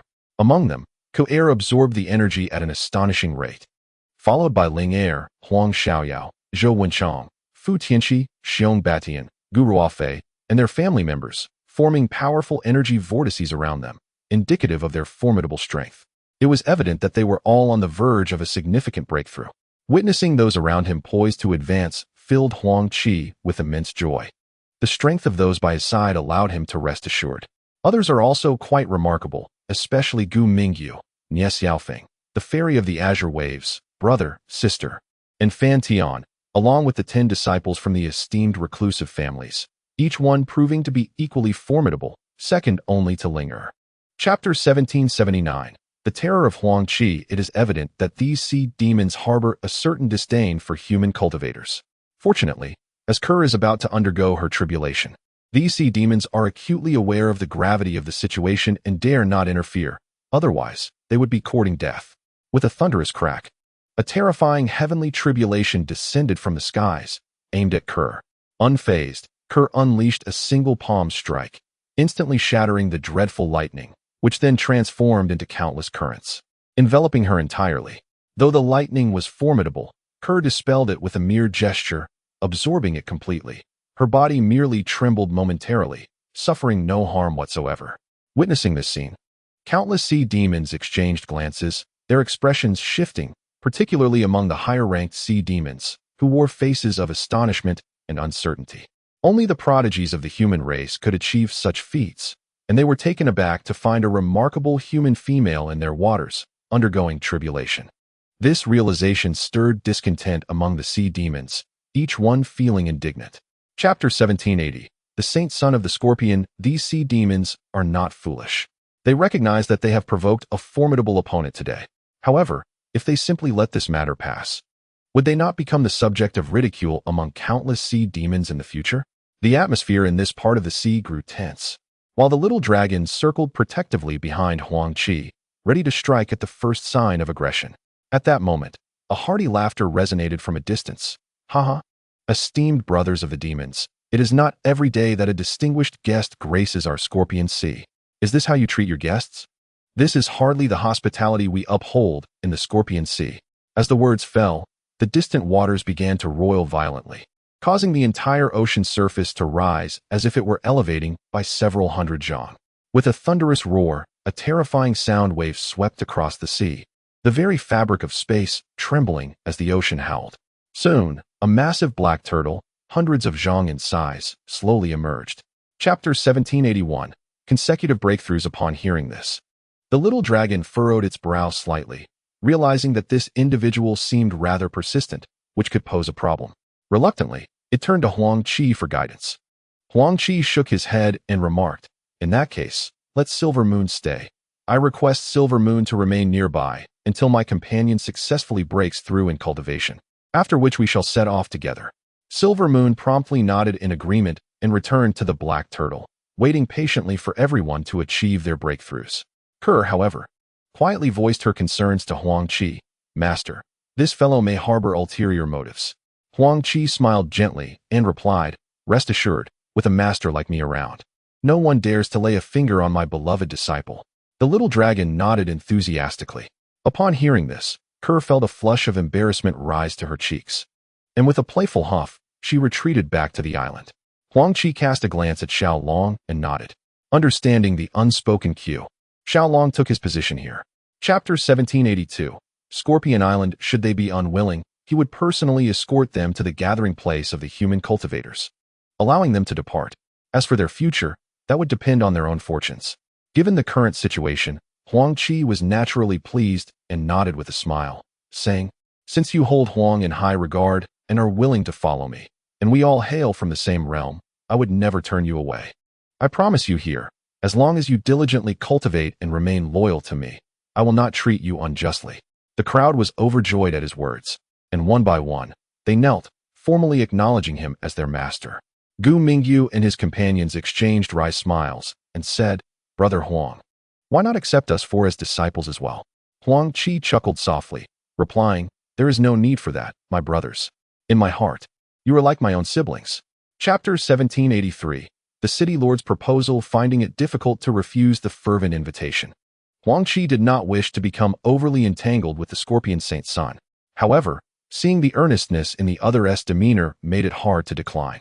Yet, as long as they could come and go freely, it posed no issue. Huang Qi nodded slightly and followed the Scorpion Saint's son toward the city lord's residence. The city lord of Scorpion City was an 8th-tier green-tailed scorpion, a formidable guardian of the city known as Incite. Upon first seeing this somber figure, Huang Qi recognized him as a master of poison, with skills that had reached a terrifying level. The poisonous insect coiled around Huang Qi's finger reacted immediately. Huang Qi would not allow the poisonous insect to act recklessly. After all, this was Scorpion City, and if the insect were to attack Incite, it would be difficult for them to escape. Entering the city lord's mansion with Inyu, they were greeted by Incite, who had come out to welcome them, primarily due to Inyu's influence. Chapter 1784. Turmoil in the sea. Huang Qi could easily discern that it was not Incite who had taken an interest in Ku'er, but rather Inyu. The moment he laid eyes on her, he had been captivated. Huang Qi had noticed this throughout their journey, as Inyu frequently attempted to engage with Ku'er. Naturally, this did not sit well with Huang Qi, but since the other had not acted inappropriately, he chose not to confront him. Should Ku'er harbor feelings for the saint's son, Huang Qi would not oppose her choice. While he considered Ku'er to be akin to a daughter-in-law, he would never force her against her will. However, Ku'er showed no interest in Inyu, and Huang Qi, being astute, recognized this clearly. He was taken aback when Inyu sent Incite to propose today. Maintaining a composed demeanor, Huang Qi slightly shook his head and said, my disciple is still young and at a crucial stage in her cultivation. I appreciate the city lord's kindness. Upon hearing this, a faint smile appeared on Incite's face. Chapter 1785. The island devoured what? Xiao Long was equally astonished upon hearing about the Tian Yuan holy fruit, his expression one of disbelief. On this day, the Scorpion clan surprisingly decided to offer the celestial origin sacred fruit, a treasure that embodies the essence of millennia of absorbed heavenly energy. This exquisite item is indeed a remarkable rarity in the world, scarcely found even among the Dragon Clan's offerings. However, it is crucial to understand that the celestial origin sacred fruit is a treasure of unparalleled value, meant solely for those of transcendent status, and is a truly extraordinary boon. Yet, the prospect of such a gift left the young dragon in disbelief. He turned to Huang Qi and expressed his doubts. Huang Qi, the celestial origin sacred fruit is of immense significance. If we assist them in dealing with the Hengong fish, will they genuinely part with it? Huang Qi nodded lightly, affirming, I have made it clear to them that before we confront the Hengong fish, the celestial origin sacred fruit must be provided to us. Otherwise, we will immediately depart. Huang Qi's character was well understood by the young dragon. He was a man who would not release his hawk without first catching the rabbit. Chapter 1786. Caution in pursuit. Gulping audibly, Huang Qi's eyes widened in astonishment as he beheld a colossal creature leap from the depths. It was a massive fish, entirely black, its size beyond imagination, as if it were capable of causing the very earth to tremble. Huang Qi had never encountered such an enormous fish. It was astonishingly large. dwarfing even a transformed flood dragon, which appeared as a mere serpent in comparison. The sheer size of this creature left him utterly astounded. Could this truly be a level 9 monster beast?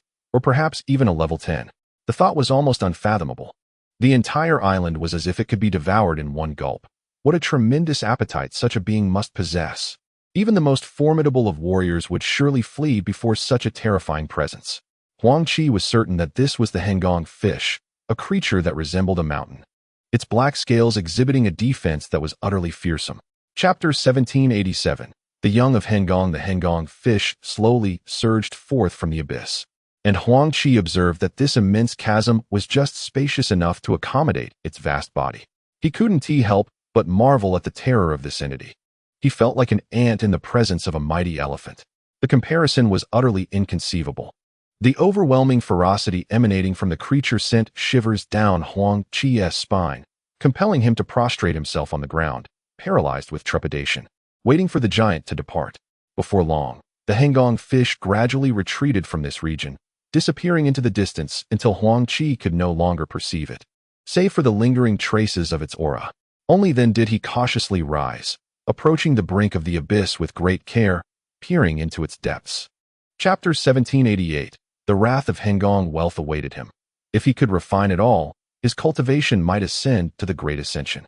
Even if he chose not to use it himself, it would surely accelerate the training of Ling and the others in this spiritual pool. Having already made an enemy of the Hengong fish, it was only logical not to spare such valuable resources. With a decisive gesture, he cast a spell, enveloping the vast cavern in radiant light.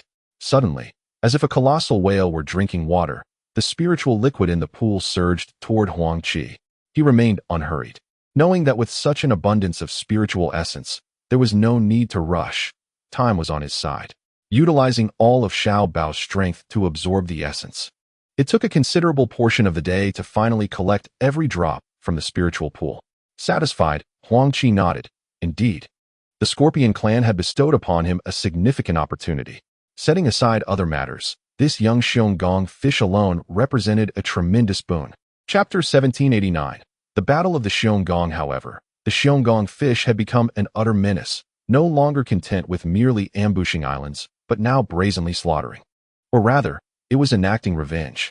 Aside from Huang Qi, no one understood the reasons behind this chaos, and even attempts to communicate with this terrifying creature proved futile. The Xiongong fish, unleashing its destructive methods, roared in fury. "Who dares challenge me? I shall annihilate you." It was clear that someone had provoked this fearsome entity, leading to its frenzied rampage. Countless demon cultivators raged in outrage, yet in their anger, they could not pinpoint the source of their ire. Huang Qi, of course, would never divulge his involvement. He dared not approach it. Should the Xiongong fish charge at him, he would flee, denying it any chance to save face. Like a relentless beast, the Xiongong fish, after decimating one island, proceeded toward another.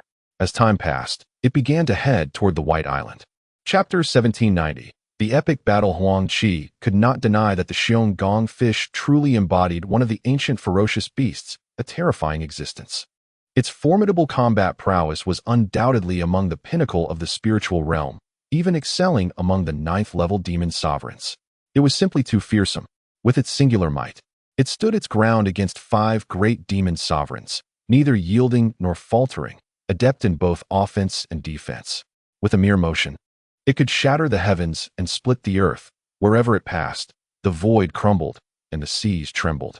This dreadful battle engulfed millions of miles, all swept away by terrifying spatial storms. One oceanic expanse was reduced to ruins, countless sea demon warriors perishing without a trace. Those fortunate enough to escape trembled in fear, gazing at the horrifying spectacle of the battle. Before such monstrous beings, everyone felt insignificantly small, akin to mere ants, destined to be crushed. The overwhelming aura of dread left all sea creatures paralyzed with fear. Chapter 1791. Fighting the 2 saints without assistance, the Xiongong fish was undoubtedly doomed. The young Xiongong fish, having lost its only kin, stirred a pang of compassion within Huang Qi. Yet, rescuing it could lead to unforeseen troubles. Still, the soft cries of the young Xiongong fish echoed in his heart, leaving him deeply pained. Observing the nearly lifeless creature being tormented by the Silver War Scorpion Sovereign and the Tsongan Rat Sovereign, Huang Qi gritted his teeth and resolved to act. The young Xiongong fish had already become his spiritual companion. After saving the Xiongong fish, he would not hastily administer an antidote. He needed to convey that should it ever act against him, the young Xiongong fish would meet its demise alongside him. Although this was a cruel notion, it was the only way to subdue the Xiongong fish. Observing the severely wounded Silver Flame Scorpion Saint in the distance, it was evident that if one were to take action, it must be done decisively. Offending the Scorpion clan meant one could simply flee, for if one wished to escape, the Scorpion clan would be powerless to stop them. The desire to rescue Hong was palpable in Chapter 1792. Huang Qi was overwhelmed with excitement. Was this truly the Great Void technique? Its terrifying capabilities were undeniable. This was undoubtedly the best method for survival. Huang Qi's heart swelled with joy as he noted the two pursuers relentlessly chasing after him. Yet with each frenzied pursuit, the distance grew ever wider. Finally, Huang Qi exhaled a sigh of relief. He was now safe. Watching the two formidable demon saints gradually fade from view, their furious roars barely audible, Huang Qi could not suppress a laugh. He quickly reined in his aura, adopting the visage of a robust man, surrounded by a swirling miasma of demonic energy. Internally, he marveled at the extraordinary Great Void technique imparted to him by his master. It was indeed a remarkable skill, one he vowed to thoroughly comprehend in due course. Whether employed for combat or for flight, it was an unparalleled divine ability. However, Huang Qi had no time for reflection. As for the two demon saints, he no longer needed to concern himself with them, for they were incapable of catching up unless they too mastered the Great Void technique. In Chapter 1793, The Heavenly Toxic Devil Art, Huang Qi realized he could only rely on Little Black to suppress the toxins within Heng's body for the time being. As long as Heng remained alive, a means to save him would be at hand. With a mere thought, the contents of the Heavenly Toxic Scripture began to materialize in Huang Qi's mind. It was a gift from the Heavenly Toxic Ancestor during the 10,000 Seas. He had never utilized it before, but now, both he and Heng were afflicted with potent toxins, and it seemed that only the 10,000 Poison Scripture could provide a temporary solution. The information about the Heavenly Toxic Scripture unfolded in Huang Qi's consciousness, revealing a series of techniques including poison refinement, poison deception, poison transformation, and poison infant. Huang Qi's gaze fell first upon the poison refinement section. His immediate concern was how to refine both his own toxins and those of Heng. This was undoubtedly the logical starting point. Yet, upon seeing the term poison infant, he felt a slight stir within. Could it be possible to refine his primordial spirit into a poison infant? How peculiar. In Chapter 1794, Subduing Heng, Huang Qi soon found himself in a state of exasperation. Heng's magical power was nearly depleted. If he continued to consume without restraint, it risked harming Heng's very foundation. It appeared that to attain the pinnacle of spirit division, he would need to refine the vast spirit I spring or absorb all the spiritual liquid. Otherwise, it would be an unattainable feat. Heng had nearly lost all capacity for resistance, and as the toxins were gradually siphoned away by Huang Qi, his spirit began to revive. Sensing Huang Qi absorbing his magical power and surrounding toxins, Heng wished to roar, but found himself utterly incapable. Huang Qi paid him no mind. At this moment, Heng was akin to a lamb destined for slaughter, and whether he lived or died was entirely at Huang Qi's discretion. With unwavering determination, Huang Qi focused on absorbing the toxins enveloping Heng. As Huang Qi's aura of toxic prowess began to swell, the magic infant within his dantian had now grown to nearly the point of reaching the pinnacle of its potential. This was naturally attributed to the storage ring and the ephemeral belt of the silver-burning Scorpion Saint. Had this 9th-level demon saint, a paragon of the demon race, truly perished? Moreover, had they succumbed to the clutches of the toxic insect? The toxic insect had devoured the silver-burning Scorpion Saint's essence, blood, and toxic abilities, transforming a once mighty demon into a mere desiccated corpse. One must concede that the toxic insect was indeed formidable, especially now that it had absorbed much of this demon saint's quintessence. Once it fully digested these energies, it would undoubtedly soar to unimaginable heights, becoming an invaluable weapon in Huang Qi's arsenal. Currently, the toxic insect lay ensconced in a deep slumber within the cadaver of the silver-burning demon saint. As for when it would awaken, Huang Qi remained unconcerned. After all, All the possessions of the silver-burning demon saint now belonged to him. Regardless of the treasures that might reside within the ephemeral belt and storage ring, it was unlikely that a demon saint would possess meager offerings. Even the remnants of this demon saint's corpse would serve as an exquisite material for crafting puppets. Upon hearing about the Miaoyin sect, Huang Qi felt a stir within his heart, followed by a look of astonishment. He was well aware of the Miaoyin sect, one of the 13 major factions that resounded throughout the spirit realm. It was unexpected for him to encounter two of the sect's prodigies here, and of an exceptionally terrifying caliber at that. Huang Qi, not daring to be careless, promptly clasped his hands in greeting, saying, "It turns out that you two are prodigies of the Miaoyin sect. I apologize for my rudeness."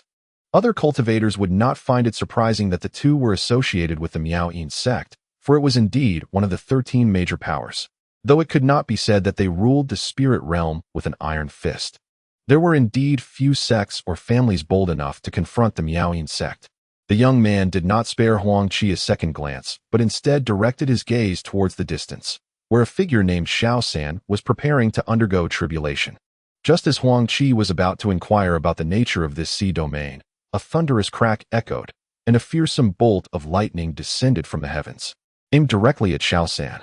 The three of them quickly turned to witness the spectacle. Their journey thus far had been devoid of any audacious sea demons daring to launch a surprise attack, primarily due to the intimidating presence of the little dragon. Otherwise, it would have been improbable for there to be no formidable sea demons attempting to ambush them.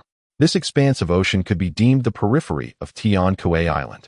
Huang Qi observed numerous human cultivators slaying sea demons within the ocean as part of their training. Naturally, those who ventured for training would not possess particularly high cultivation levels. Some were accompanied by stronger allies, while others grouped together in 3s and 5s to collectively vanquish sea demons, which inevitably led to instances of bloodshed.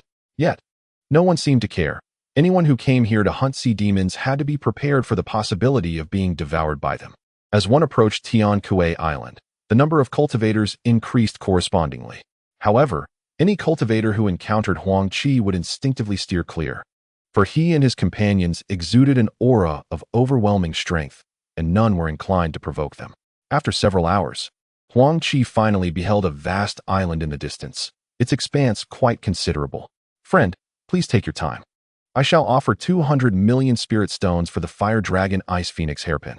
This scene exceeded everyone's expectations, leaving even the steward momentarily bewildered.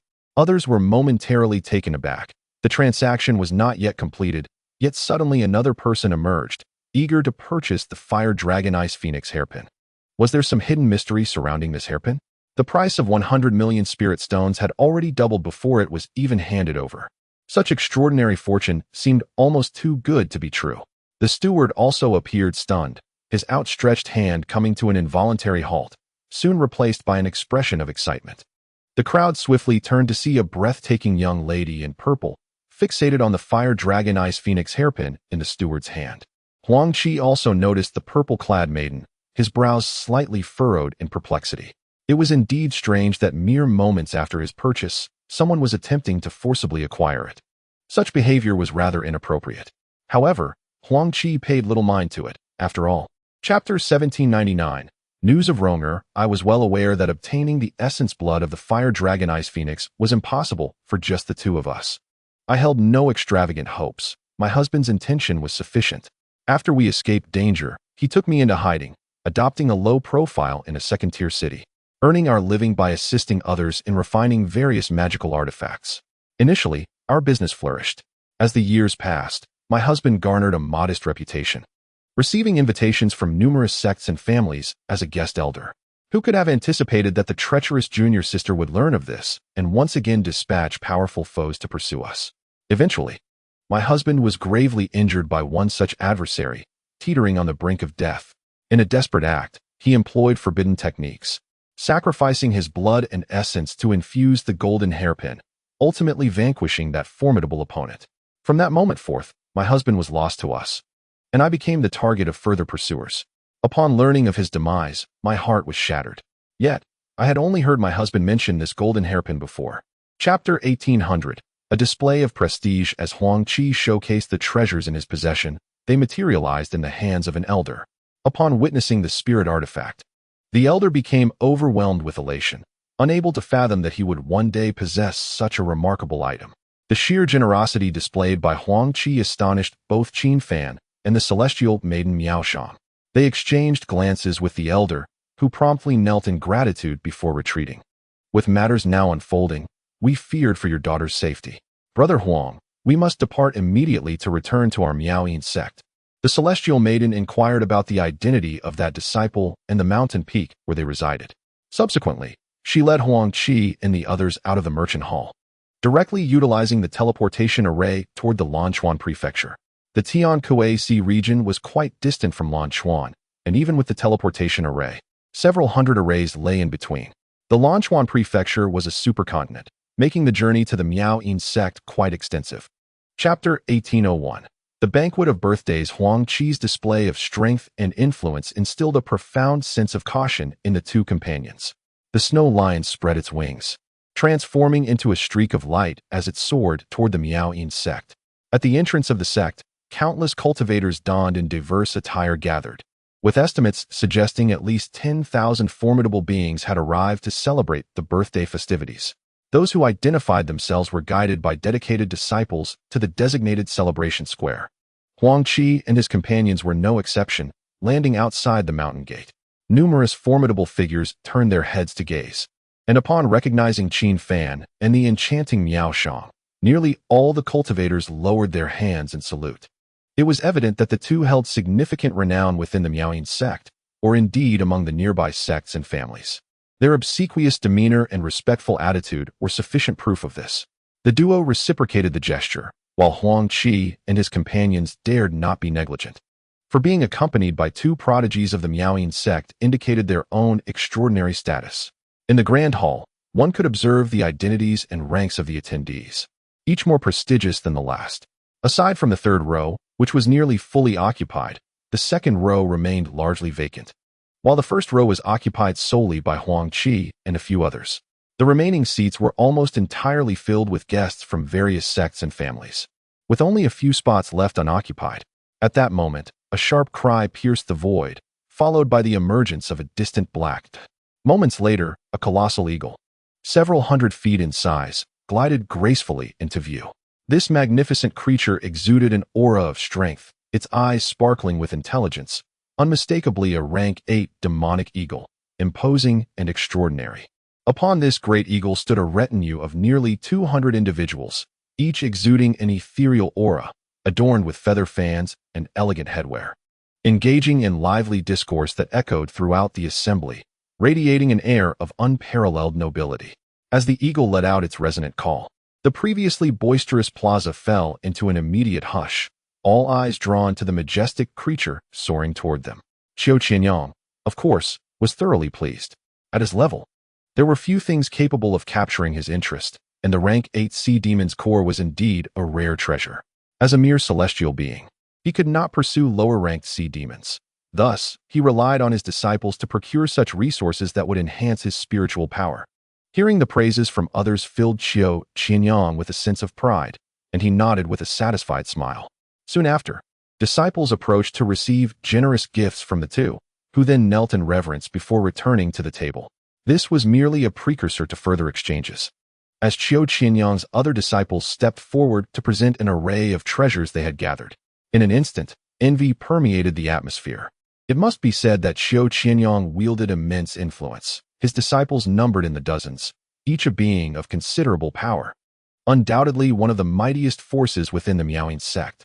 Subsequently, the senior members of the Miaoyin sect sensed that significant matters were afoot. Qiu Qianyang's heart skipped a beat, and with a resigned nod, he turned his gaze toward Huang Qi.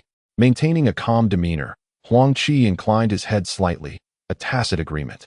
He and the little dragon exchanged a brief salute before returning to their seats. The sentiments of those present were tumultuous, for who could have anticipated that the celebration of longevity would stir such a tempest? The presentation of gifts could not be interrupted, thus. Other powerful figures from various sects continued to offer their tributes. Yet, the atmosphere remained somewhat discordant due to the recent commotion. With the contributions from the prominent figures concluded, the remaining gifts came from second- and third-tier sects and families, as well as some cultivators who maintained good relations with Qiu Qianyang's disciples. Certainly, the gifts they presented could not possibly compare to those of Huang Qi and his companions, yet they were not to be dismissed either. An array of rare treasures and extraordinary gems continuously emerged.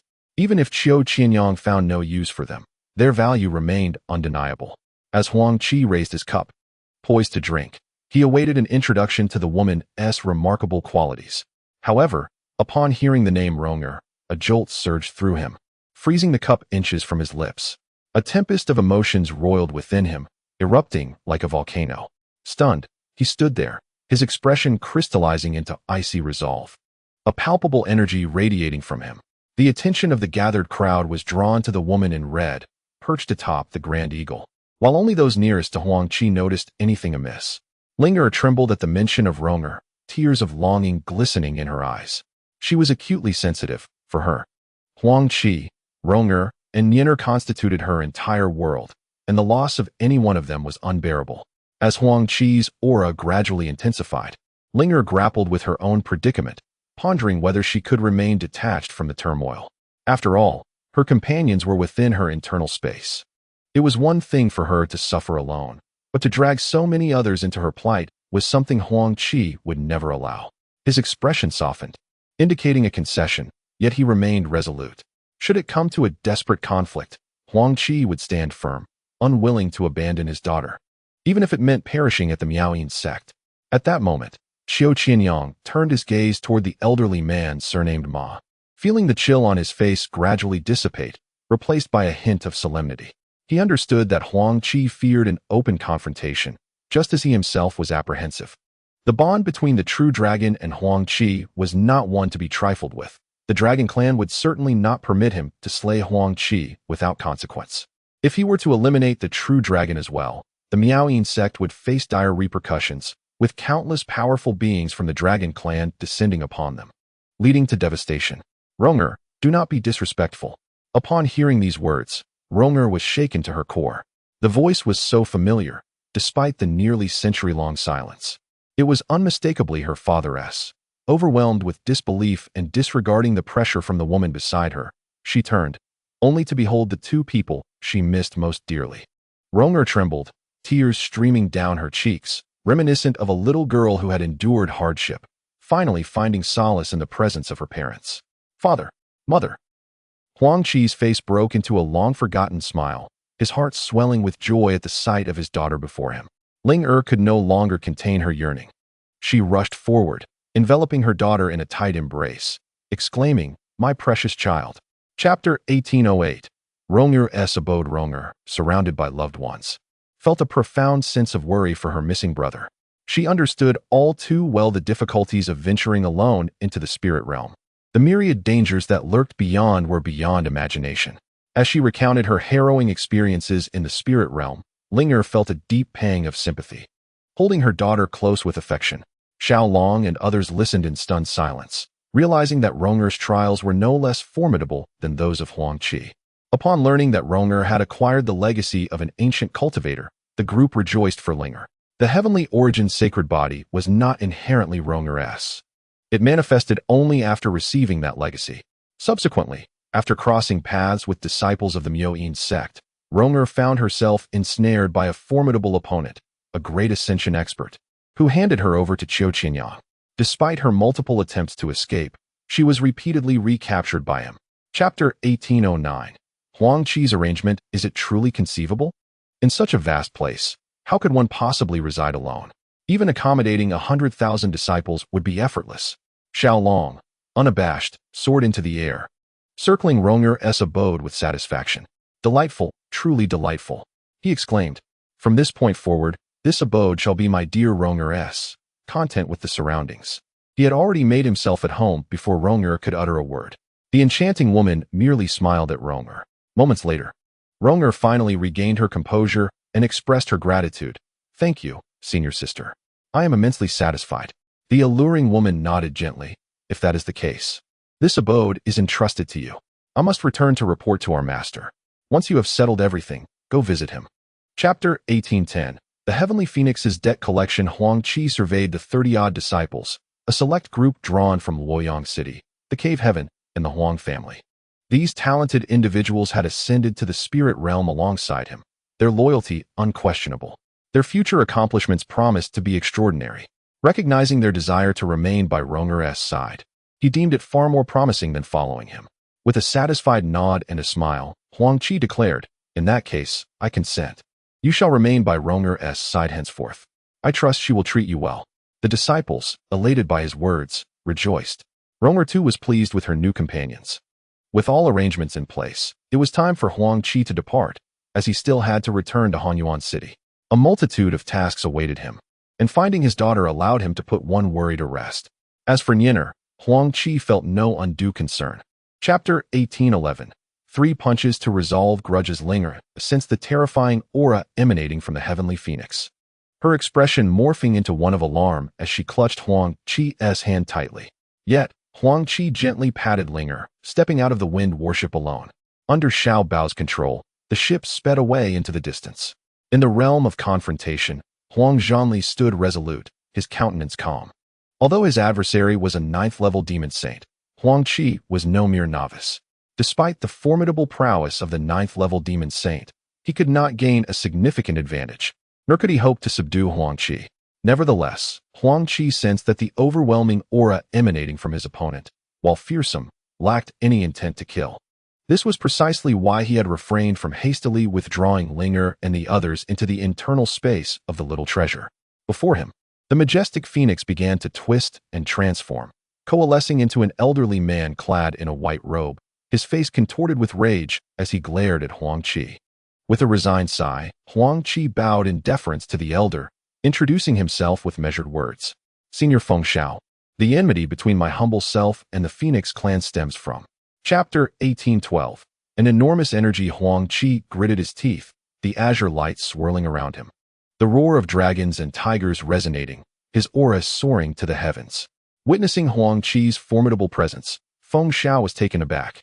Realizing that this man was indeed a dragon among men, his terrifying defensive capabilities nearly unrivaled among his peers.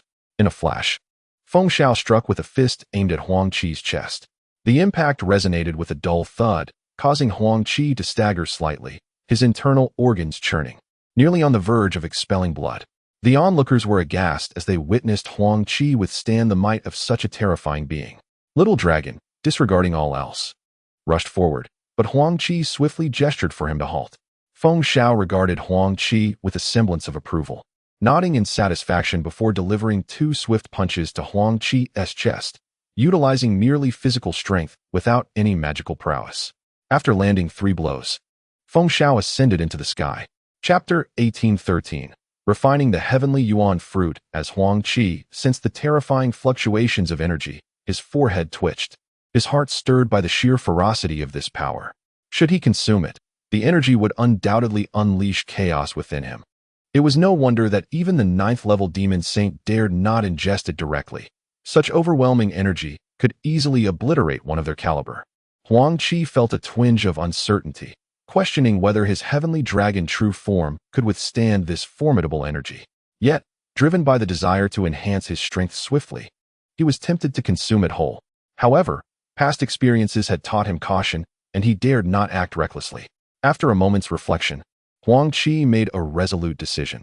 He would first absorb the energy from the exterior of the heavenly yuan fruit. Once he had assimilated enough, or when his body could endure it, he would consider swallowing it then. A smile graced his lips as he grasped the heavenly yuan fruit within the jade box. With a focused intent, a mystical beast appeared at his brow. Chapter 1814. Breaking through to the Great Ascension. To Huang Qi's surprise, it seemed that there existed a subtle resistance preventing him from achieving the Great Ascension. Yet he remained unhurried, understanding that haste could lead to failure. Since arriving in the spirit world and diligently training, he had reached the pinnacle of spirit division without encountering any obstructions until now. This was the first time he truly felt the weight of a bottleneck. The so-called bottleneck was merely a matter of timing or insufficient accumulation of power. Only when the time was ripe would the breakthrough to Great Ascension come naturally. Over the course of the past year, Huang Qi has accumulated substantial insights into his cultivation, thus he remains unhurried. He continues to absorb the energy of the Tianyuan fruit while diligently honing the strength within his Dantian, solidifying his magical prowess. As time trickles by, Another year has swiftly elapsed. Shaosan has yet to depart from the Lanchuan prefecture, and he is certain that if he were to face the formidable Chapter 1815, the Great Ascension, he would not concern himself with anything else. This place shall suffice.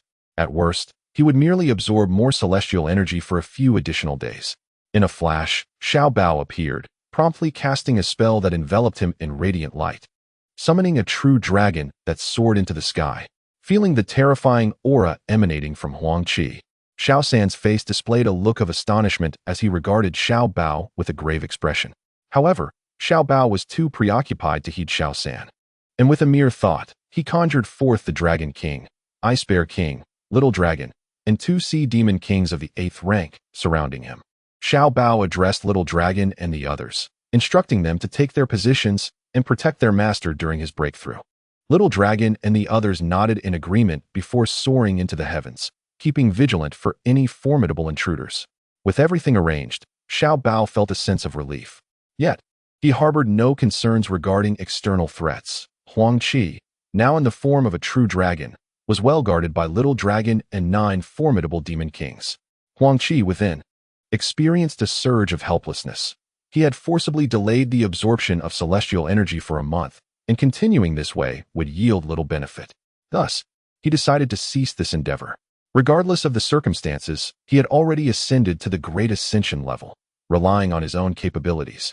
He would face little that could pose a threat to him in the spirit realm. With a thought, the ethereal image of Apiccio soared skyward, enveloping an expanse of tens of thousands of miles. It then consumed the immense mushroom cloud formed from the gathered celestial energy, returning it to Huang Qi's consciousness, transforming into a formidable energy that further enhanced his magical power.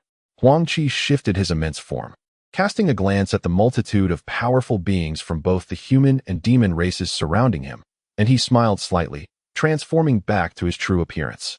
From this day forth, he would no longer need to disguise himself. He would present his true visage to the world. With a resounding crack, a golden bolt of lightning trembled slightly before striking towards Huang Qi. He stood resolute, unflinching, allowing the fearsome lightning to descend upon him. With a thunderous boom, he merely shuddered slightly, and his magical robes instantly disintegrated into ash. Simultaneously, pure light flowed around him, enveloping him in a suit of dragon-scale armor. As the azure light swirled, a layer of arcs radiating golden brilliance encased him. Witnessing Huang Qi's fearless acceptance of the devastating lightning, several scattered cultivators and countless powerful beings on the periphery gasped in astonishment. For a typical Great Ascension cultivator, such a strike would have proven grievous. Yet he merely trembled as if tickled, an utterly incomprehensible spectacle. Several scattered immortals were slightly moved, marveling at the formidable physique of their counterpart.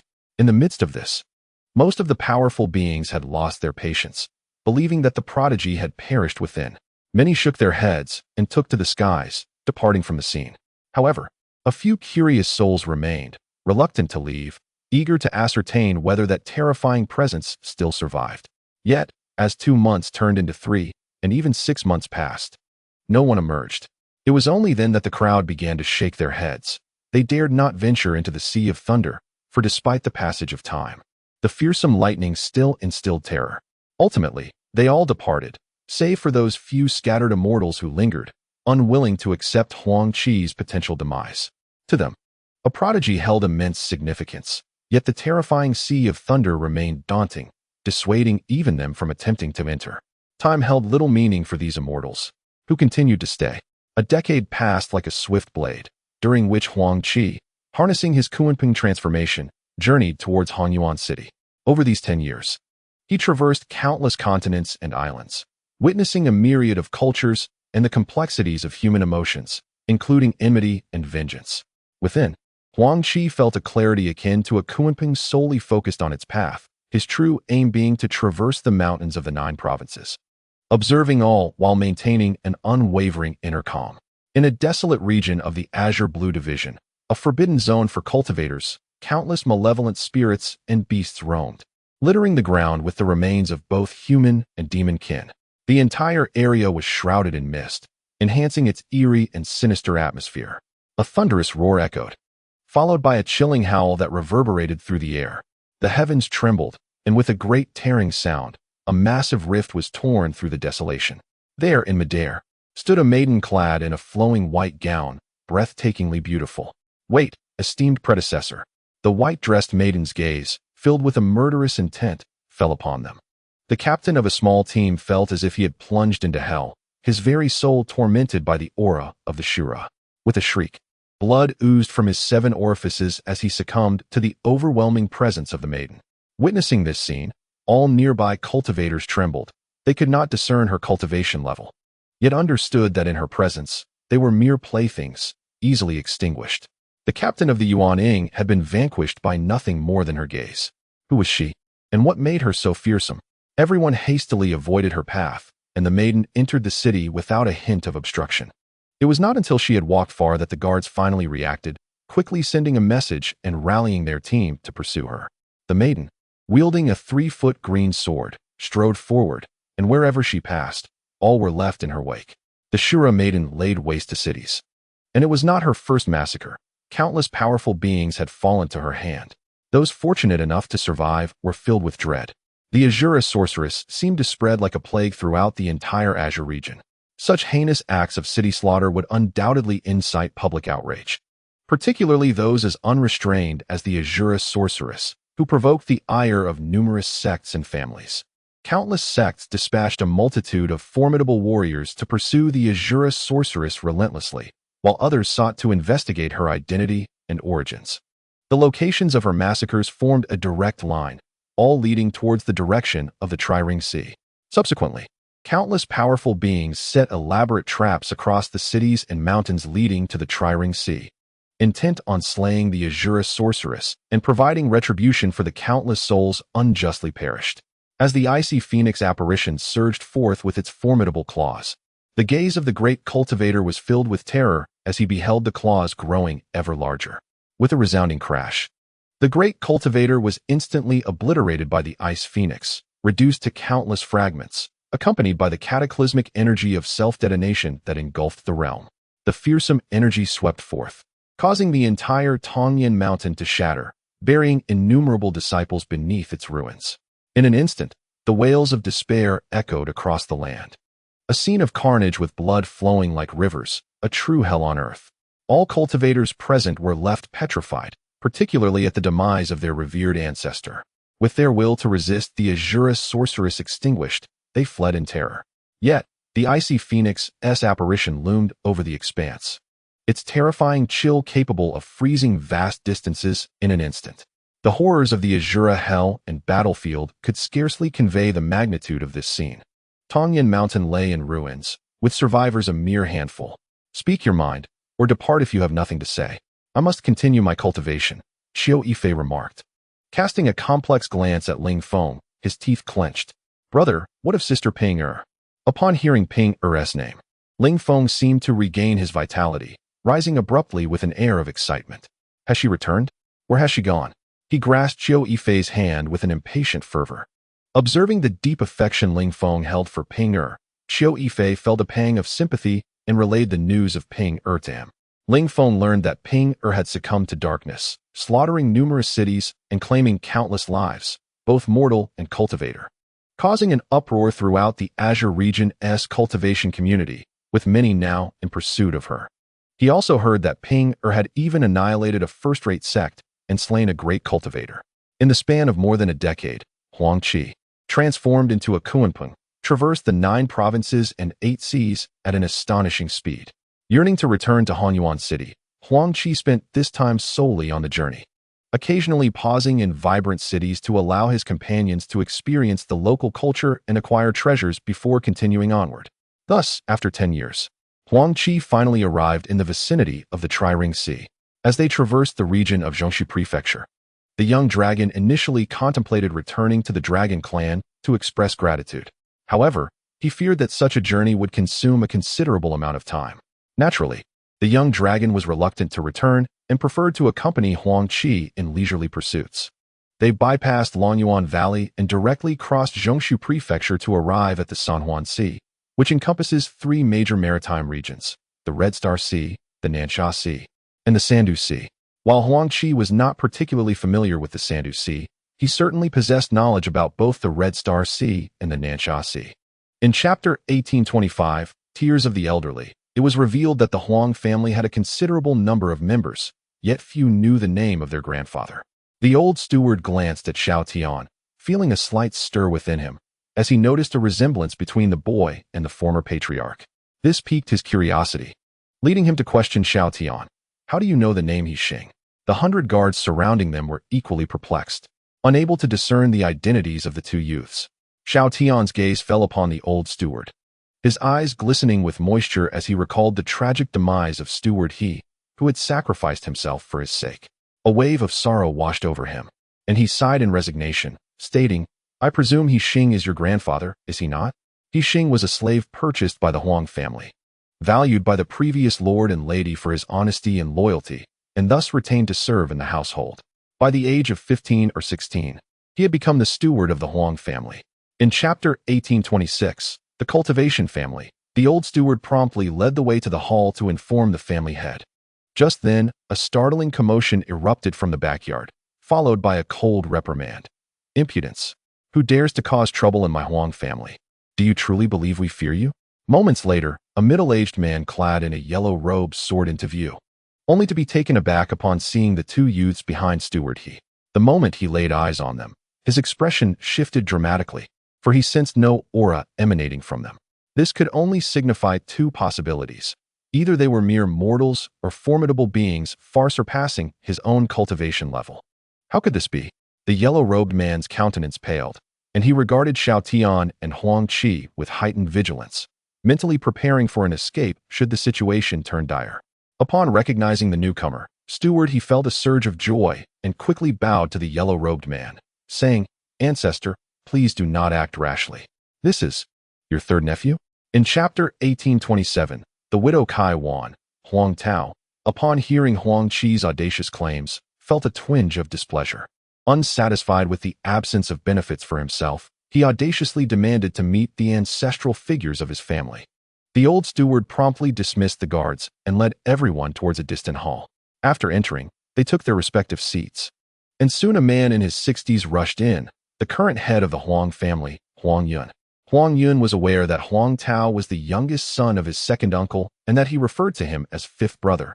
However, he had no prior acquaintance with Huang Xiaotian and Huang Qi.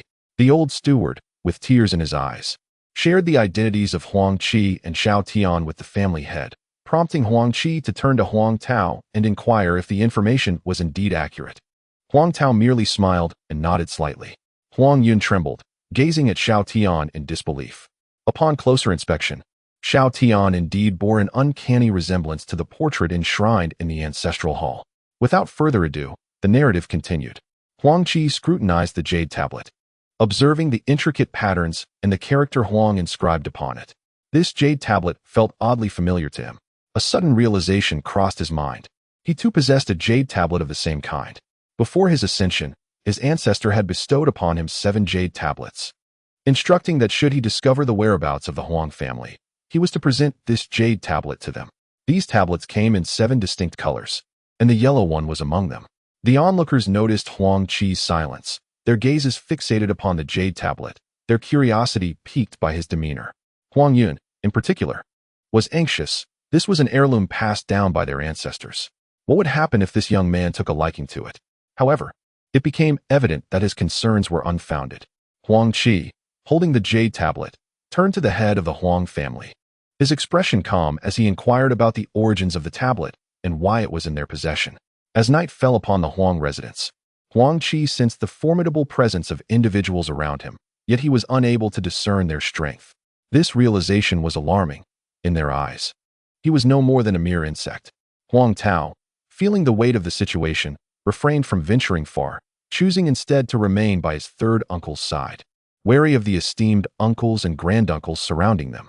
Aside from Xiao Long, who was a source of comfort, the others were relatively easygoing, spending their days wandering the city, alleviating the family's concerns. Xiao Tian, in his inquiries, wondered if the Huang family had offended anyone, sensing a degree of apprehension. It turned out that a business dispute had arisen with a neighboring family from another island, prompting the Huang family to send Huang Tao from the Red Cedar Island as a precaution against potential retaliation.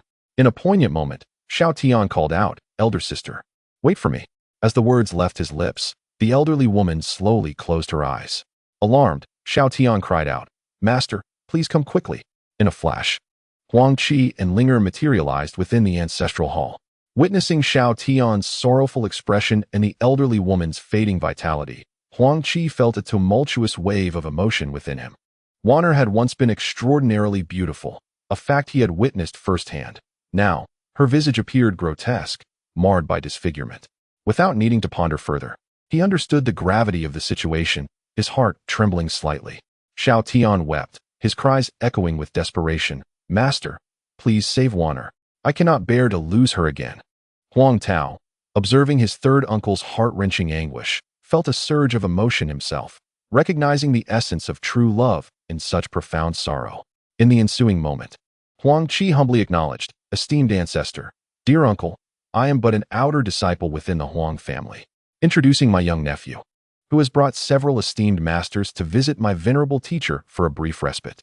I beseech my master to consult the sect leader." Upon hearing this, Xiao Tian furrowed his brow slightly and then turned to Huang Qi. Huang Qi, with a gentle smile, replied, "There is no need for such formality. Simply lead the way to the family hall." Huang Tao, however, appeared somewhat troubled by this suggestion. Xiao Tian, noticing his concern, reassured him, "Do not worry. Your master and the others will not make things difficult for you. Besides, if it truly comes to that, you can accompany third uncle. With him around, no one shall trouble you." Huang Tao let out a bitter laugh, feeling quite helpless, but eventually nodded in agreement. He then guided Huang Qi and the others into the teleportation pavilion, paid the spirit stones, and proceeded toward the family's inner sanctum. Before long, the group arrived at the Huang family's inner gate. Countless disciples of the Huang family gazed in astonishment at the unfamiliar visitors. "I am Huang Lin, the head of the Huang family, and I extend my greetings to all esteemed friends," he proclaimed. The other elders promptly echoed his sentiment with respectful gestures. Huang Qi and his companions returned the gesture in kind. The elder in the yellow robe smiled and remarked, "Head of the family, these distinguished guests are of great importance to our Huang family. We must not treat them lightly." Huang Lin nodded vigorously at this, and soon everyone entered the grand hall. As the guests and hosts took their seats, one elder in yellow robes inquired, "Might I ask what brings you to our Huang family? If there is anything we can assist with, our family would be more than willing to oblige." Upon hearing the elder's words, Huang Lin and several other elders exchanged incredulous glances toward Huang Qi, astonished that even the elder addressed him with such familiarity. Could it be that he was a formidable figure of the Great Ascension? The companions of Huang Qi felt a certain pressure in the presence of the three Great Ascension experts, their demeanor solemn as they awaited Huang Qi's response. With a slight smile, Huang Qi revealed a dark green jade token from his palm. It was astonishing that the elder had retained such an extraordinary means. Huang Qi had never anticipated this. It seemed that the Huang family indeed had an immortal being among them, solidifying their standing within the spirit realm, which brought Huang Qi a sense of relief. As for the possibility of reviving his ancestor, Huang Qi did not dwell on it, for he planned to depart regardless. Naturally, if any of the elders wished to stay, he would not oppose it. Huang Lin presented the 7-colored token to the 3 elders, who left the grand hall filled with joy and bidding farewell. Huang Lin then lingered to inquire about Huang Qi's experiences. Huang Qi briefly recounted how he had encountered Xiao Tian and subsequently followed him to his home, where he discovered a yellow jade token in the ancestral hall, leading him to conclude the connection between the Huang family and himself. Upon hearing Huang Qi's narrative, Huang Lin marveled at the twists of fate. The Shura Demonis had instilled terror among countless sea demons, striking fear into their hearts and compelling them to flee. They had ventured into the depths of the ocean to summon the 9th-level demon saint, if the saint did not appear soon. The millions of sea demons in this region would likely fall victim to the Shura Demonis. Countless sea demons gazed at the girl in the white dress, filled with hatred. Yet an overwhelming sense of dread loomed within their souls. Following closely behind the young maiden were countless formidable beings of the human race, some drawn by mere curiosity, while others sought to seize an opportunity. Numerous human cultivators observed from a distance, witnessing the terrifying prowess of the girl in white, their expressions shifting to one of shock and suspicion. What could provoke her to annihilate the sea demons with such ferocity? The myriad sea demons trembled in fear, reluctant to flee yet equally hesitant to engage. The girl in white cast a chilling gaze upon the multitude of sea demons below her, including several formidable 8th-tier ones. A slight smile graced her lips, as if she reveled in the unfolding chaos. With a thunderous roar, the clash of sword light and colossal claws erupted, and the frozen 8th-tier sea demon was sent hurtling into the distant waters. The ice shards shattered around it, and it emerged, wide-eyed with disbelief, overwhelmed by a euphoric sense of survival. Had it truly escaped death? Who had come to its rescue? Could it be that a great saint of the demon race had intervened? Though Pinger had failed to slay the 8th-tier sea demon with her strike, her expression shifted slightly as she halted, her eyes gleaming with murderous intent directed at the void ahead. Soon, a ripple in the space revealed 2 men and a woman appearing not far from her. Upon seeing the 2 elders and a girl clad in palace attire, the aura of the trio stirred a flicker of recognition in Linger's gaze, filled with menace. These 3 beings, of a level akin to scattered immortals, belonged to the ranks of great transcendence, yet their existence as scattered immortals rendered them even more formidable than the average transcendent. He was mad. Had the demoness truly lost her senses? Countless sea demons and human powerhouses beheld the battle between Pinger and the scattered immortal, astonished that she did not falter, even managing to injure one of the scattered immortals. Such terrifying power was awe-inspiring, explaining why so many sea demons were no match for this demoness. Her strength was simply formidable beyond measure.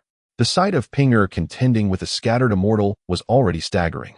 Yet the fact that this demoness could ensnare 3 scattered immortals in a single move was beyond comprehension. Could one truly oppose 3 scattered immortals alone?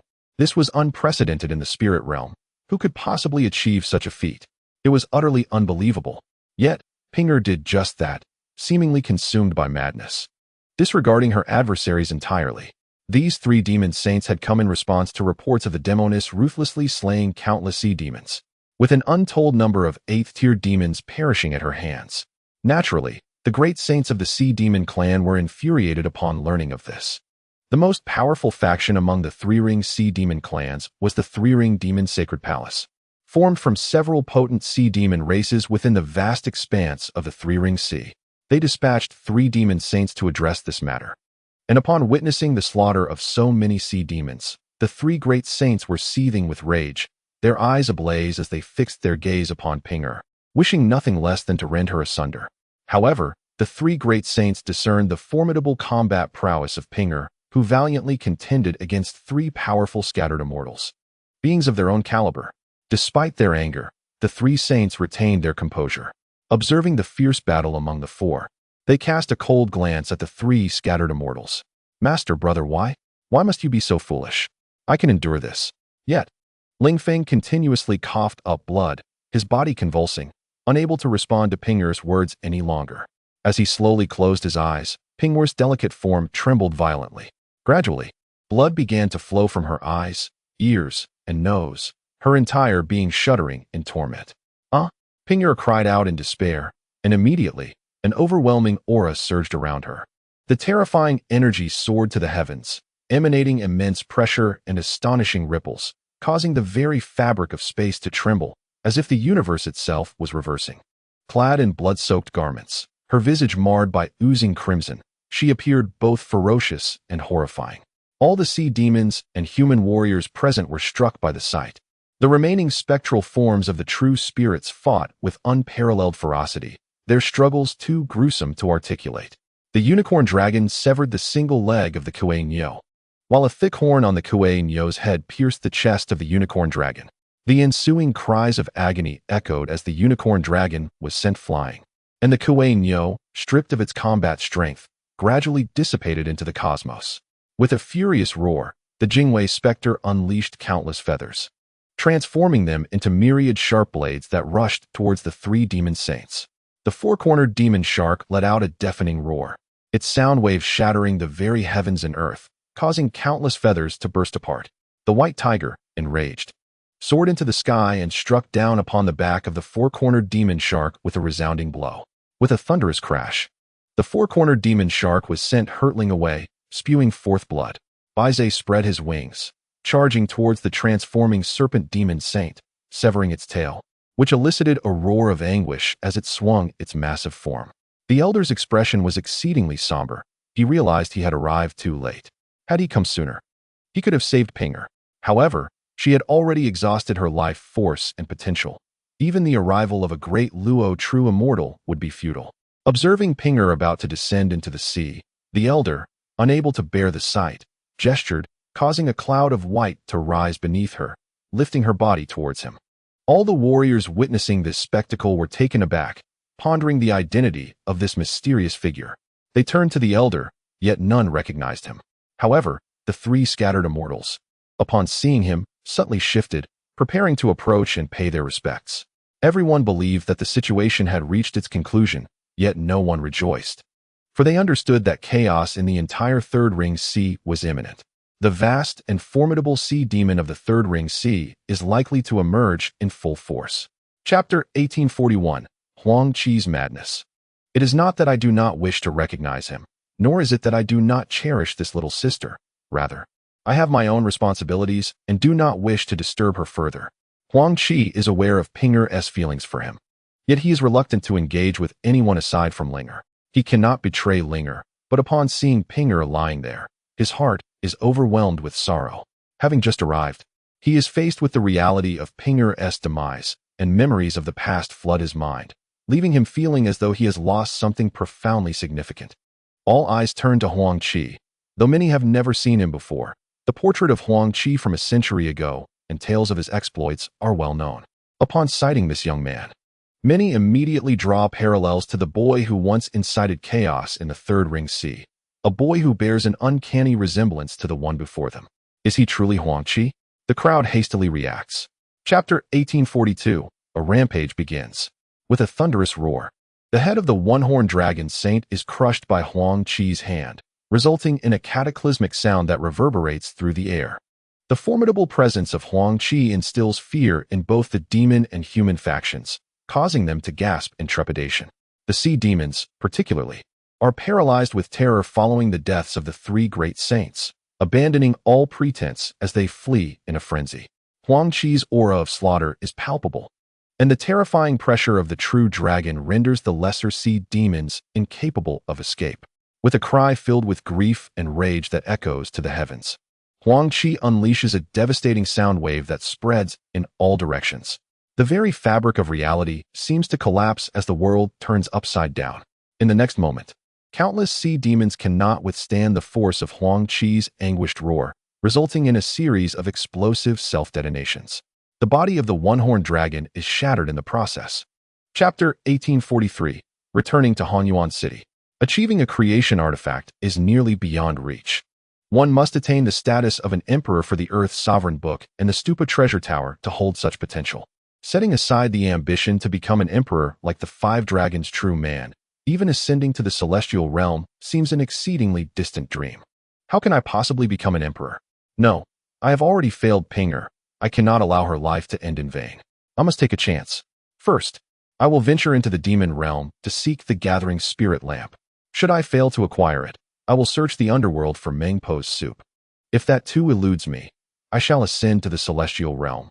Regardless of the difficulties, I must attain the status of an emperor to revive Pinger. I believe Linger will support me. With a thought, the Stupa treasure tower materializes slowly. In a flash of divine light, Huang Qi steps inside. Everyone else is in seclusion, with only Xiao Bao guarding the stupa. Chapter 1844, The Election Turmoil. Having been away for a century, I return to find that with the collective efforts of Yuan Hai, Zhou Lao, Shaoqing, Xiao Qiao, and Hongda, Hunyuan City has begun to take shape. Huang Qi was naturally quite pleased with the efforts of everyone over the years. His consciousness enveloped the entirety of Hunyuan City, where the number of mortals alone had reached nearly 1 billion, a figure that rivaled even the grandest of metropolises. However, it could not compare to the vast islands. Nevertheless, the number of cultivators also approached 100 million, although most were scattered practitioners or disciples from other sects and families. The fact that Hunyuan City could attract such a multitude of cultivators surely indicated that it possessed something captivating for them. Huang Qi nodded in satisfaction and then turned his gaze toward the Hunyuan abyss. In the past, his insufficient strength had made him wary of this enigmatic place. Upon returning to Hunyuan City, he felt it necessary to venture into the abyss once more. Chapter 1845, A lesson in severity. Ma Qi, how dare you? If you continue to speak recklessly, do not blame someone for being unkind today. Yu Wanhai's gaze, filled with fury, fixed upon Ma Qi. As if ready to strike the moment Ma Qi dared utter another disparaging remark about Huang Qi. Ma Qi, witnessing Yu Wanhai's reaction, felt a twitch at his expression but remained undeterred. The other powerful figures also shifted uncomfortably, casting discontented glances at Yu Wanhai. Yu Wanhai snorted and continued. Do not think that I am unaware of your actions over the years. You have secretly gathered scattered cultivators to serve you. And now that you have a faction of supporters, you wish to claim half of Hunyuan City as your own? Let me tell you, you are woefully inadequate. I, too, recognize the hard-won development of Hunyuan City and do not wish for Huang Qi's efforts to be in vain. Though I do not wish to confront you, do not presume. Chapter 1846. A place of refuge. If it were to be a soul search on my part, would I not be the one to suffer? Setting aside whether the ancestors of the sect would come to my rescue, the very question of whether I could escape alive remained uncertain. Huang Qi slowly released the Dongxian cultivator, who collapsed silently to the ground. As radiant light shimmered around Huang Qi, the two Dongxian cultivators by his side vanished without a trace. Huang Qi then turned his gaze toward the others, who trembled in fear, beads of cold sweat forming on their brows. Huang Qi coldly stated, I had no intention of causing you trouble, yet you have come seeking conflict with me. Now, I shall see what capabilities you possess. As Huang Qi prepared to take action, Ma Qi's expression changed drastically, and he hurriedly clasped his hands in reverence, pleading, Lord Huang, I implore you to show mercy. We shall not dare to offend you again in the future. I hope you will spare us. Huang Qi merely sneered in response. Chapter 1847. The forces of Hunyuan City. Xiao San promptly nodded and smiled slightly, assisting Huang Xiaoyao out of the main hall and toward the back courtyard of the city lord's mansion. With the departure of the group, Huang Qi felt a sense of relief wash over him, his heart filled with a sense of accomplishment. He once again surveyed his strong subordinates, nearly 300 Dongxian cultivators, a formidable force wherever they might go. He recalled that when he had left, Hunyuan City had scarcely a handful of Dongxian cultivators, no more than 10. Truly, the spirit realm is an excellent place for cultivation. Countless prodigious disciples, provided they possess ample resources for cultivation, can swiftly ascend to formidable power. If this momentum continues, while it may not be audacious to claim superiority over the true spirit immortal palace, surpassing first-rate sects and families would hardly pose a challenge. Huang Qi was immensely pleased, attributing this success to the tireless efforts of Elder Wanhai Zhou and others. He once again expressed his gratitude to the assembly with a respectful gesture before gesturing for them to take their seats. Chapter 1848. The Great Purge. The remaining powerful individuals promptly nodded in agreement, recognizing the merit in nurturing disciples to become esteemed ancestors, an endeavor far more gratifying than managing the mundane affairs of a city lord's estate. They grasped Huang Qi's intentions. Having two Dongxian elders govern a specific region was a safeguard against any one individual gaining excessive power. The same rationale applied to the military forces of the city, aimed at ensuring balanced control. In the future, should more Dongxian experts join Hunyuan City, they too would likely select a mountain peak to cultivate their disciples, thus enjoying a carefree existence as revered ancestors, a far preferable circumstance compared to overseeing trivial matters. Huang Qi then led the group out of the city lord's estate, making their way towards the military plaza. Upon arrival, they were met with a vast throng. Over 5 million city soldiers had gathered. Under the direction of the 10 commanders, the two Dongxian experts swiftly departed with 30,000 soldiers. With 100 regions allocated, 300,000 city soldiers were immediately distributed. Chapter 1849. The spatial realm. Throughout Hunyuan City, countless cultivators flocked to the streets, their eyes wide in astonishment at the sight of the thousands of cultivators being escorted in chains. These formidable individuals were dispatched by rival sects and families. Many insiders found it hard to believe that Hunyuan City harbored such immense strength capable of subduing so many powerful figures from various sections. Could it be that the city lord, Huang Qi, who perished in the Third Ring Sea, had returned? Such a notion seemed implausible. Yet the reality revealed itself. Those who sought to usurp Hunyuan City were subdued. Even the spirit separation experts could not escape their fate. The strength of Hunyuan City had evidently reached astounding heights, especially as they gazed upon the Dragon King, the Ice Bear King, and thousands of seventh-tier sea monsters. All present were struck with disbelief. Chapter 1850. The might of Hong Yuan City. A month later, Huang Qi stood upon a barren expanse, nodding in satisfaction. After a month of traversing mountains and waters, the internal spaces of the Earth's sovereign book, the pagoda of the floating Buddha, and several other treasures were filled to capacity with mountains. It seemed there was no more room for additional mountains. It was time to return. News of the Great Purge in Hong Yuan City had likely spread, and the time had come to initiate a grand confrontation. Otherwise, those sects and families with designs on him might truly believe him to be an easy target. With a cold smile, Huang Qi transformed once again into the colossal Kunpun, tearing through space as he soared towards Hong Yuan City. At that moment, outside Hong Yuan City, an immense army had amassed, numbering in the tens of millions.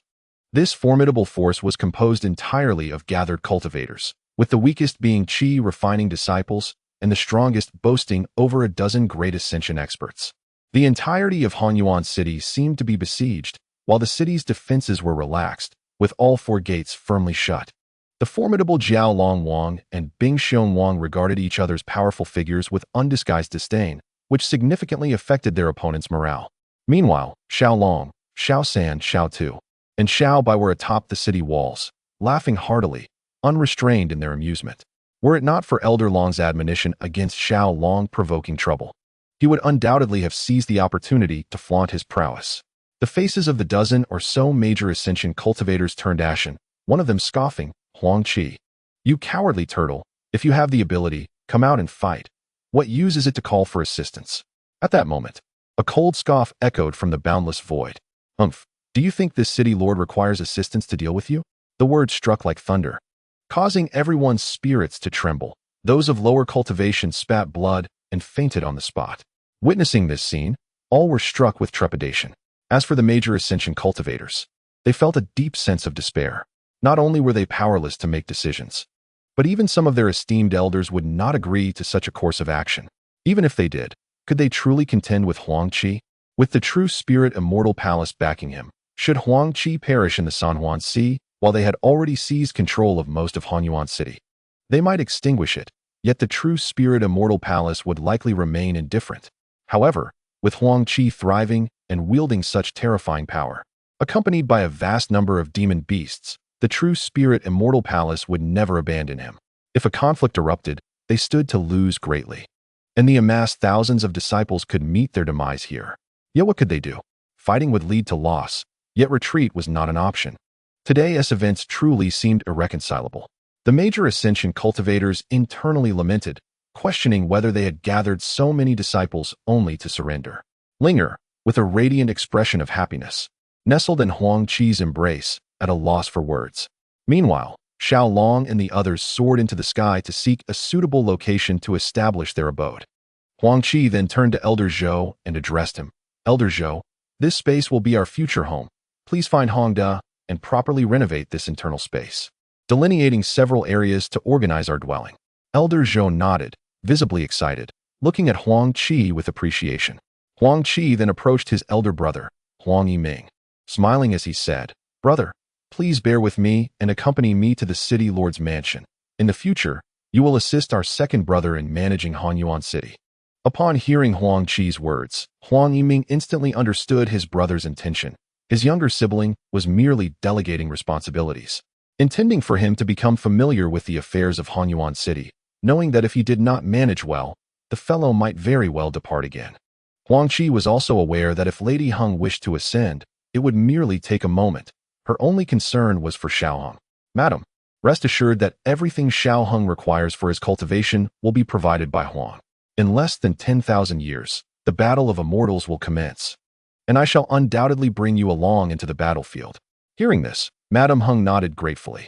The youth beside her chuckled and said, "Mother, if you and the young master go to the battle of immortals, I shall accompany you."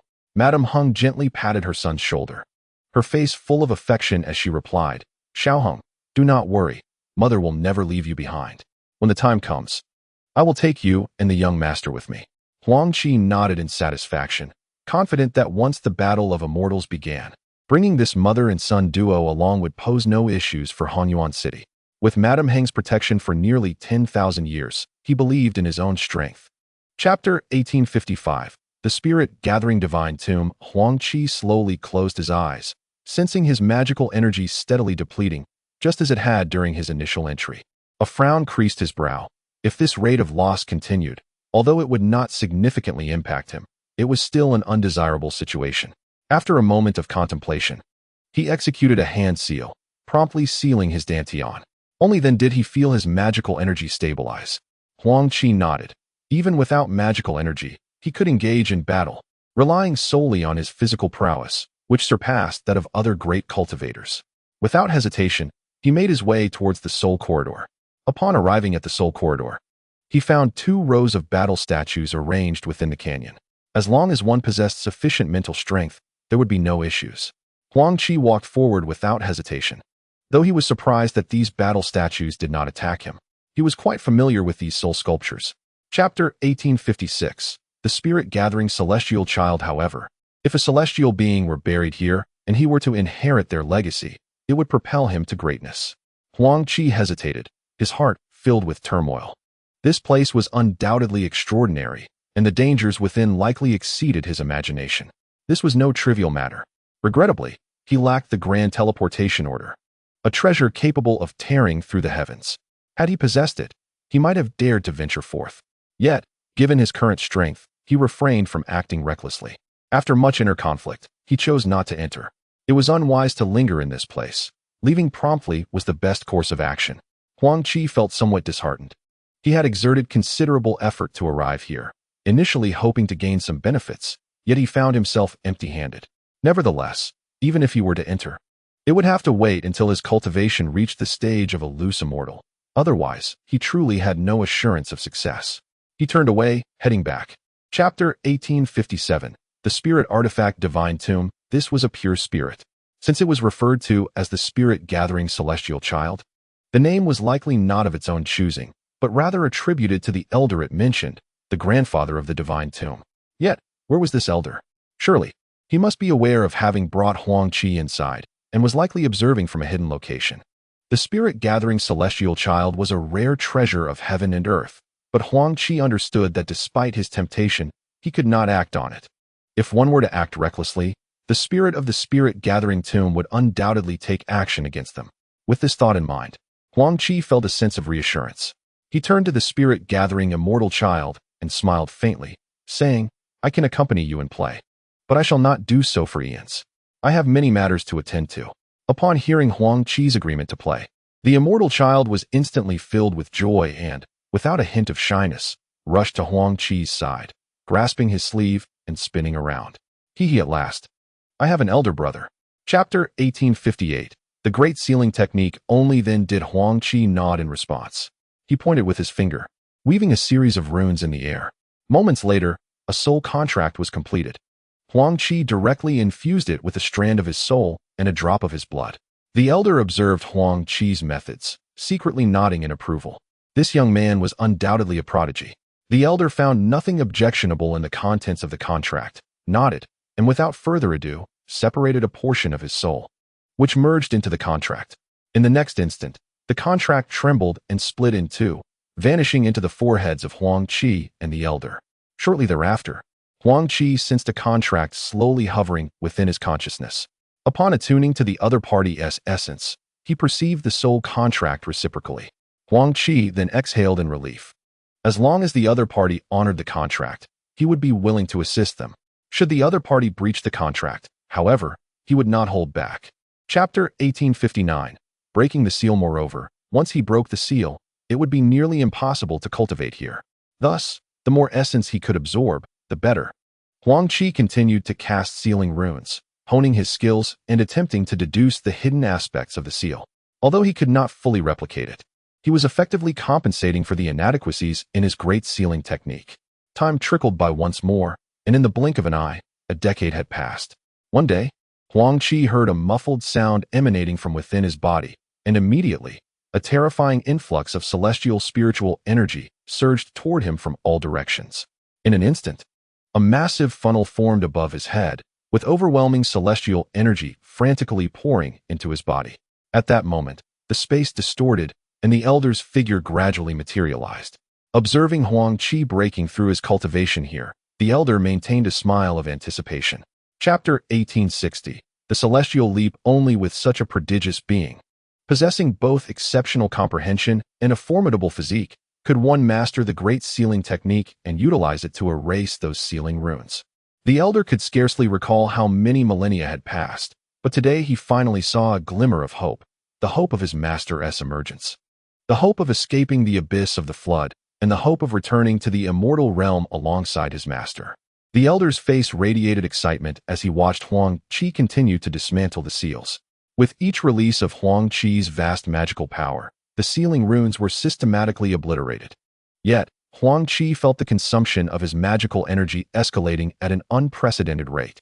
Since Huang Qi transcended to the Great Vehicle, he has felt minimal expenditure of mana during battles and while employing the Kunping transformation for flight. However, today, as he executed the Great Sealing Technique to erase these sealing runes, the consumption of mana proved to be extraordinarily daunting. This alone attests to the formidable nature of this Great Sealing Technique. Chapter 1861.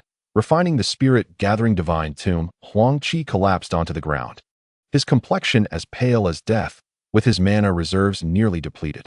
To seal the celestial beings within this divine tomb, he had undoubtedly paid a hefty price. Nevertheless, Huang Qi felt a sense of satisfaction. Having sealed this entity, everything seemed manageable. If he were to break the seal, the likelihood of his demise in this place would be exceedingly high, and even Hanyuan City would face dire consequences. Yet, the soul-suppressing tablet had sustained damage. Although it could maintain the seal for a time, it would not endure for long. He must elevate his strength to its zenith, ensuring he could obliterate this adversary when the time comes. If direct confrontation proved unfeasible, he would craft an elaborate trap that would leave this foe regretting ever engaging in such treachery. Huang Qi remained vigilant, taking a brief respite before once more inspecting the sealing runes he had laid out. Chapter 1862. The Old Toad. At this moment, Huang Qi possessed sufficient power to traverse vast continents and oceans. As long as he remained low-key and avoided trouble, he should encounter no significant issues. Transforming into a Kunping, he employed the Great Void Technique, manipulating the boundless void with astonishing speed. The years spent traveling had allowed him to better comprehend the Great Void Technique, rendering the time spent not wasted. As he soared through the infinite void at an incredible velocity, he contemplated the techniques imparted to him by his master, Lin Feng, repeatedly refining them in his mind. With each application of the Great Void Technique, his mastery deepened. Huang Qi raced forward without much pause. However, upon arriving at foreign continents or oceans, he would procure maps or acquire a plethora of ancient texts. Although he lacked the time to read them himself, he could delegate this task to Xiao Bao and the Earth Emperor, who would benefit from the knowledge contained within. Chapter 1863. Tianmu Mountain. Given the circumstances, he would not be overly modest. Even if he were to plunder the treasure trove of the fire-avoiding spirit toad, it likely would not compare to the impact that Xiongyo Taichu liquid had on him. With a slight smile, Huang Qi made his way to the fire-avoiding spirit toad's treasure vault, where he was greeted by a bountiful display of celestial treasures and countless Hetian jade. The sheer volume of these almost incalculable treasures left him astonished. It seemed the old toad had accumulated a lifetime's worth of riches here. Indeed, there were numerous valuable items within. With a grin, Huang Qi wasted no time. Radiant light enveloped him as countless treasures and Hetian jades vanished into his possession. Only after taking nearly half of the hoard did he cease his actions, mindful that if he were to take everything, the old toad would likely seek vengeance. Perhaps it was wise to practice a measure of restraint. Huang Qi left behind a note of musical notation, and in the blink of an eye, he vanished without a trace. In the chapter titled The Dust of Fate Resolved, who is this person? Both Elder Du and the old man opened their eyes in unison, their expressions transforming into one of sheer astonishment. Huang Qi did not reveal himself. His figure tore through the void and disappeared. Yet, his voice resonated clearly in the ears of the elder and the young girl. Elder Du, I trust you are well. I have come to repay the kindness from 3 centuries ago. The treasure within this jade vial, a single drop, is sufficient for you to break free from your constraints and ascend to the great ascension. It can also transform the talented young lady by your side. In the future, the Jiuhua Mountain must surely flourish. I hope Elder Du will not make things difficult for the Baibao Pavilion and the Taishan sect. I am immensely grateful. Farewell. Elder Du and the young woman in red exchanged glances, their expressions shifting slightly as they hurried out of the cave, yet they saw no sign of anyone. They soon discovered a jade vial hovering in their dwelling. The young girl's face was grave, filled with shock, as she looked at Elder Du and said, "Ancestor, this person is extraordinarily powerful." Elder Du, upon hearing this, after more than a century of travel, Huang Qi had traversed 18 provinces and 12 seas, finally arriving at the eastern edge of the East Sea. With just a few days more of flight, he would enter the realm of the East Sea. Xiaobao had already absorbed various ancient texts and comprehended the distribution of numerous forces over the past century. With a mere thought, Xiaobao transmitted these memories to him. Given the strength of his consciousness, accepting such memories posed no difficulty. Huang Qi learned that the East Sea is vast beyond measure. The eastern edge is a wild and desolate land, devoid of any human presence. Ancient ferocious beasts roam freely, seldom encroaching upon the territories inhabited by humanity. To the south of the East Sea lies a formidable power known as the Tianshi Mansion, which, like the Wulong Immortal sect, governs an entire province and possesses great strength. The place where he currently resides is naturally. Huang Qi nodded in acknowledgement, confirming that all who enter and exit the East Sea must register at a nearby island. Was he not on his way to do just that when he encountered the enforcement team? The individuals before him spoke in a courteous manner, lacking any condescension toward him as a junior. Huang Qi's demeanor was respectful as he clasped his hands and said, "I indeed intend to register at a nearby island and fortuitously encountered you seniors patrolling the waters." Upon hearing Huang Qi's words, the middle-aged man nodded thoughtfully and replied, "In that case, please follow me. Recently, ancient ferocious beasts from the wild have encroached upon our East Sea. To maintain the peace of our waters, any cultivator who has not registered must accompany my enforcement team to do so. For your safety as well, I kindly ask you to come with us." Huang Qi felt a stir within. Could it be that ancient beasts from the wild had infiltrated the East Sea? It seemed as if the entire region was under threat. As for the thousand-legged water centipede, while it may seem extraordinary to others, in Huang Qi's eyes, it was merely an inconsequential matter. However, the venomous creature at his fingertips sensed the terrifying poison gas released by the thousand-legged water scorpion, which was immensely beneficial for it. At present, the venomous creature had already become exceedingly formidable, especially after assimilating the toxic prowess and essence of the powerful scorpion. Its power now approached that of a ninth-level demon sage. Should it further absorb the toxins and essence from the thousand-legged water scorpion, it would undoubtedly transform into a truly fearsome entity. Nevertheless, Huang Qi successfully restrained the venomous creature.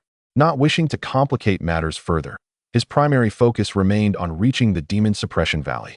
As for the mastery of poison within the demon realm, there existed a plethora of poison cultivators far surpassing those from the spirit realm, making it imprudent to unleash the venomous creature at this juncture. The onlookers were filled with excitement as a protective shield suddenly enveloped them on the airship, encasing everyone within its confines. Thus, Huang Qi smoothly arrived at the edge of the Eastern Sea, on the brink of stepping into the untamed wilderness. Once he ventured into the vast mountains, he could seamlessly blend into the demon suppression valley. The demon fish found a crevice and swiftly slipped inside. Moments later, the pagoda of floating truth appeared, and the demon fish vanished without a trace. The pagoda radiated with resplendent light, causing the hardened stone walls to seemingly melt away, unable to hinder its advance. Huang Qi had officially entered the untamed wilderness, having crossed the Eastern Sea. As long as he adhered to his designated path, he would undoubtedly reach the demon suppression valley. As Huang Qi burrowed through the base of the mountains, he occasionally heard earth-shattering roars. These were undoubtedly emanating from immensely powerful ancient beasts, and their numbers seemed substantial. Huang Qi was inwardly astonished. If he recklessly charged out, he would likely be discovered by those ancient beasts before long. The 18 great celestial heroes each felt their expressions shift dramatically, disbelief etched across their faces as they gazed at the gradually restoring seal, exchanging perplexed glances, unable to comprehend why the Dragon Clan would choose to enter the seal. However, after a brief moment, the 18 great celestial heroes reacted promptly, simultaneously attempting to capture Huang Qi, who had entered the altar. A resounding crash erupted within the altar, shaking the entire canyon with a cacophony akin to the collapse of heaven and earth, instantly alarming the entire mountain range. Yet it was too late. Huang Qi had already entered, and even the arrival of a true immortal would be futile in forcing him out. Transforming into a celestial dragon, Huang Qi faced the incoming attacks without fear, skillfully defending himself. However, as the 18 great celestial heroes joined forces, Huang Qi suffered significant setbacks, spitting out a mouthful of blood. Reluctant to linger, he swiftly traversed the boundless void to escape. Huang Qi inwardly lamented. Despite his considerable strength, the combined might of the 18 great celestial heroes was overwhelming. Upon hearing this, Huang Qi furrowed his brow slightly. Xiaoying was the holy maiden of the Demon Shadow clan, which, in theory, should be a powerful force. Why, then, did it appear so feeble within the demon realm? Noticing Huang Qi's confusion, Xiaoying shyly explained, "Our Demon Shadow clan is merely a third-rate power compared to the sects and families of the spirit realm. The cruelty of the demon realm is far more savage than that of the spirit realm. The survival of my Shadow Demon clan is solely due to our affiliation with the Heavenly Demon Palace. Otherwise, we would likely have been consumed by other forces long ago." Huang Qi nodded, acknowledging that even the third-rate powers in the spirit realm are entities that must be dealt with by the 005 Immortal Palace. This is indeed commendable. Yet the Heavenly Demon Palace's formidable strength is truly beyond my expectations. Huang Qi understood that grievances have their sources. Not every being in the demon realm is driven by a murderous thirst. His subconscious merely associates the demon realm with slaughter. In the vast expanse of the demon realm, one might find it futile to seek revenge against Songjie and the blood spider Demonis, as it is nearly impossible to locate them. He remains unaware of which force from the demon realm invaded his world, rendering any pursuit hopeless. It would be absurd to inquire of every individual he encounters about the identity of Songjie, given that Songjie and her companion can challenge the esteemed Ao Huang. They likely belong to the realm of the great Luo true immortals. To seek them would be tantamount to courting death. The only entity he is determined to slay is the blood spider demon lord, a task that could be accomplished effortlessly, were it not for her elusiveness. Since revenge is not immediately attainable, he must contemplate other matters. The demon realm is overwhelmingly vast, rivaling the spirit realm in scale. In such an immense realm, the notion of locating a few individuals is akin to chasing a mirage. The whereabouts of the gathering spirit lamp are completely unknown.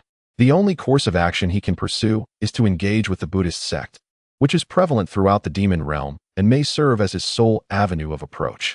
Young master, we have arrived at the Shadow Demon Mountain Range." Upon hearing this, Huang Qi smiled slightly. He observed as the space around Xiaoying shimmered, and the aura of demonic energy emanated from Huang Qi as he materialized. Xiaoying promptly pointed towards the Shadow Demon Mountain Range, stating, "Young master, behold, this is our Shadow Demon Mountain Range, where my clan has dwelled for generations." Huang Qi gazed upon the vast mountain range, spanning nearly 10 million miles and exuding pure demonic energy, deeming it a rather admirable locale. He smiled and remarked, "Since we have reached your Shadow Clan, let us explore. After arriving at the Shadow Clan, I shall become your disciple. Please instruct the other clansmen to gather an abundance of ancient texts for me. I intend to seclude myself within your clan for a period, to attune myself to the laws of the demon realm." Xiaoying nodded eagerly, without hesitation dispatching a request.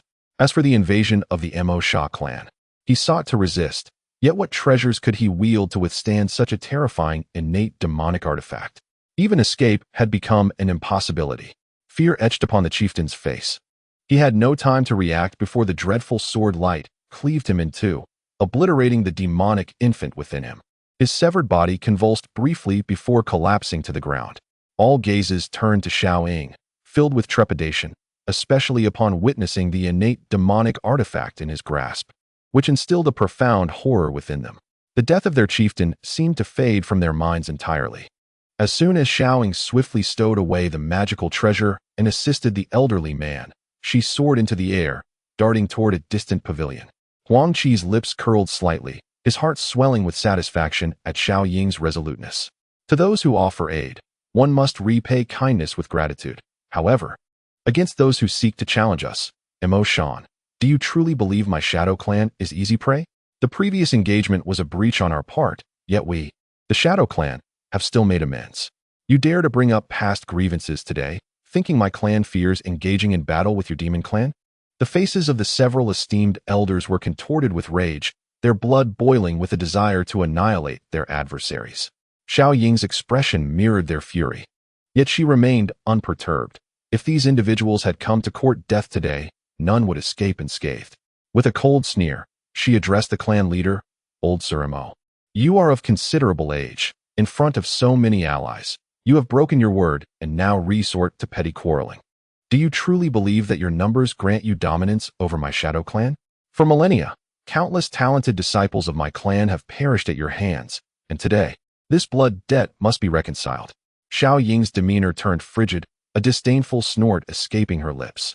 In this moment, all attention was drawn to the fierce battle between the fiery entity and that terrifying presence, leaving the elderly man unnoticed. Suddenly, a shriek pierced the air as a figure was violently hurled from the inferno, crashing down upon the mountainside and spewing blood. Gradually, the flames subsided, and the terrifying fire entity began to diminish, ultimately transforming into a wisp of flame that vanished into the boundless void. At that instant, an elderly man, his face a mask of fury, charged into the mountain range. Moments later, he emerged, holding a barely conscious elder suspended in the air. Everyone recognized the elder, who had been engaged in a fierce battle with the fiery being and was now on the brink of death. It was none other than Mo Li, the ancestor of the demon clan, who had almost been slain by the fire entity. The crowd was left puzzled about the whereabouts of the fiery being. Yet their attention was drawn to the elder who now held Mo Li aloft. During this period, Xiao Ying had acquired numerous extraordinary treasures for herself, making it feasible for her to cultivate her demonic infant to the level of profound enlightenment. After advising Xiao Ying to steadfastly support the Ghost Shadow sect, Huang Qi commanded the wind warship and transformed into a streak of light as he departed from the Shadow Mountain range. Huang Qi began to contemplate his situation. He possessed a substantial amount of spirit stones, yet in the demon realm, these stones were of little distinction, their presence or absence holding equal weight. As for the treasures in his possession, most had been allocated to Ling Air and others. Beyond a few exceedingly valuable items, his remaining belongings were quite limited. Converting all to demon stones would be constrained, and he needed to devise a means to amass a significant quantity of demon stones, lest he find it difficult to navigate the challenges of the demon realm. Huang Qi offered a faint smile, having made up his mind. On that fateful day, the demonic realm invaded his world, committing heinous acts of arson, murder, and plunder. Although he did not possess such cruelty, he had indeed looted a few lesser sections. Chapter 1877. Suppressing the Ancient Demon. A powerful figure from the spirit realm? How is that possible? The ancient demon ancestor recognized Huang Qi's identity at a glance. Realizing that he was a formidable being from the spirit realm, Huang Qi was somewhat taken aback. He did not expect that the strong from the demonic realm would possess such insight.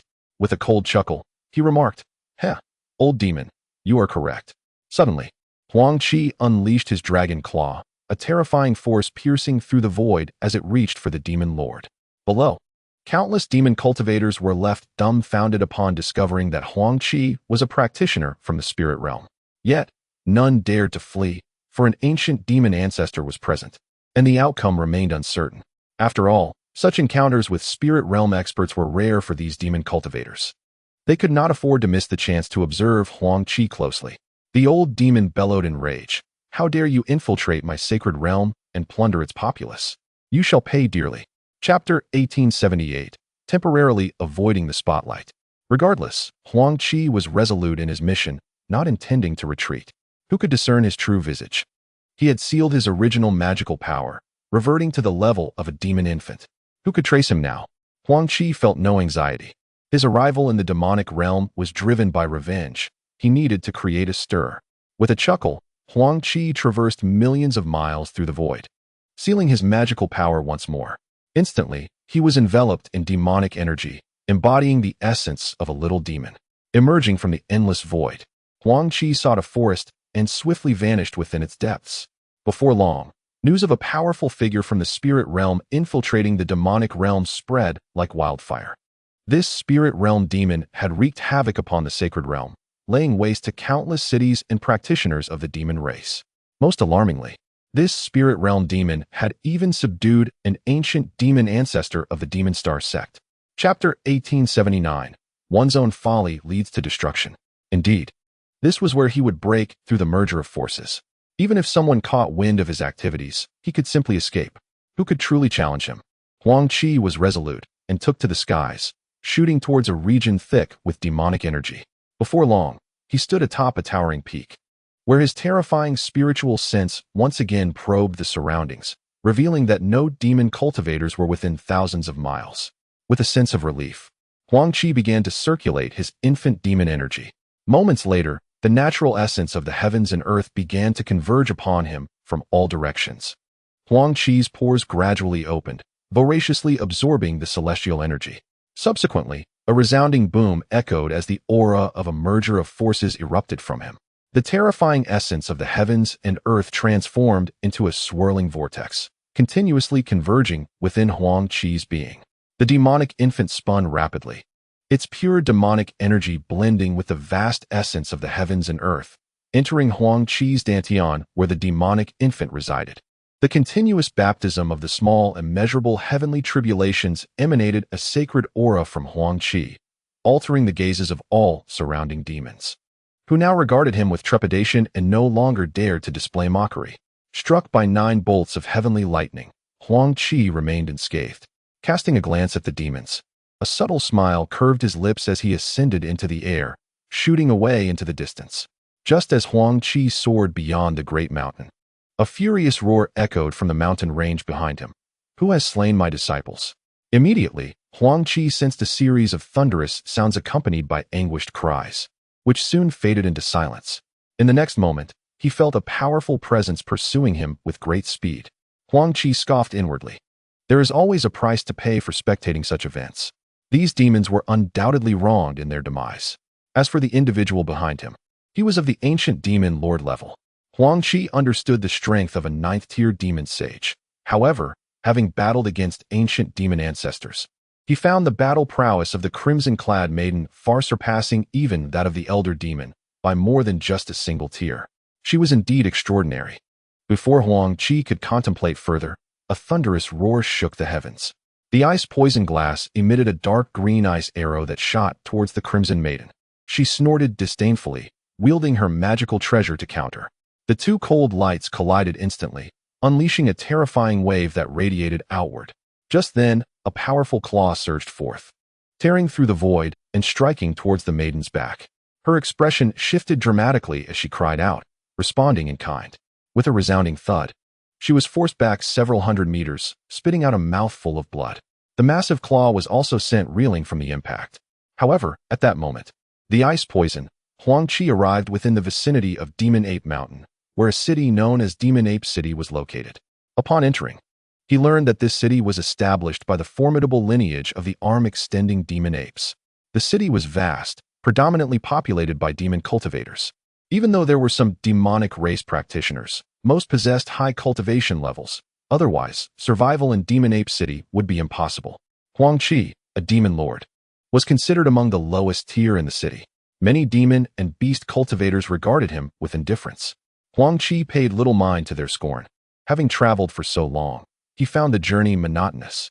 The distance to Tianzhu remained substantial, and it was not a matter that could be resolved in haste. There was no use in urgency.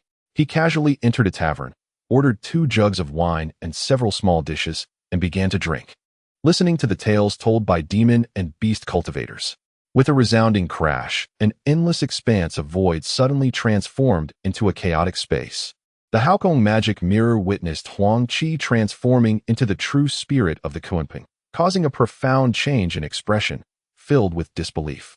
He discerned that Huang Qi was a member of the human race from the spirit realm. How could he possibly morph into a Kunping? This seemed utterly implausible. Huang Qi, however, did not afford the Haokong magic mirror any time for contemplation. He forcefully repelled it and soared into the sky, intent on fleeing. Yet, the Haokong magic mirror was not so easily evaded. It swiftly reacted, its hand gestures shifting, transforming into a colossal magic mirror. A terrifying aura of demonic energy enveloped the surrounding expanse instantaneously. The mirror aimed directly at the Kunping incarnation of Huang Qi, unleashing a torrent of demonic light that emanated the essence of the demon realm, covering thousands of miles. Huang Qi felt as though he were ensnared in a quagmire. The very fabric of the void seemingly distorted, making even the Great Void technique difficult to deploy. His countenance shifted dramatically. The prowess of the Haokong magic mirror was formidable, capable of altering the very essence of the surroundings. In the depths of his mind, Huang Qi lamented the treachery of the demon realm. Entities of such caliber, akin to celestial beings, chose not to ascend to the celestial realm, but remained in their lair for what purpose? Was it merely to safeguard their stronghold? It appeared that he could no longer act recklessly in the demon realm. Otherwise, attracting such a monumental calamity would spell his doom. Nonetheless, he had to penetrate the abyss of demons, for therein lay perhaps a sliver of hope, and his injuries could not withstand further exertion.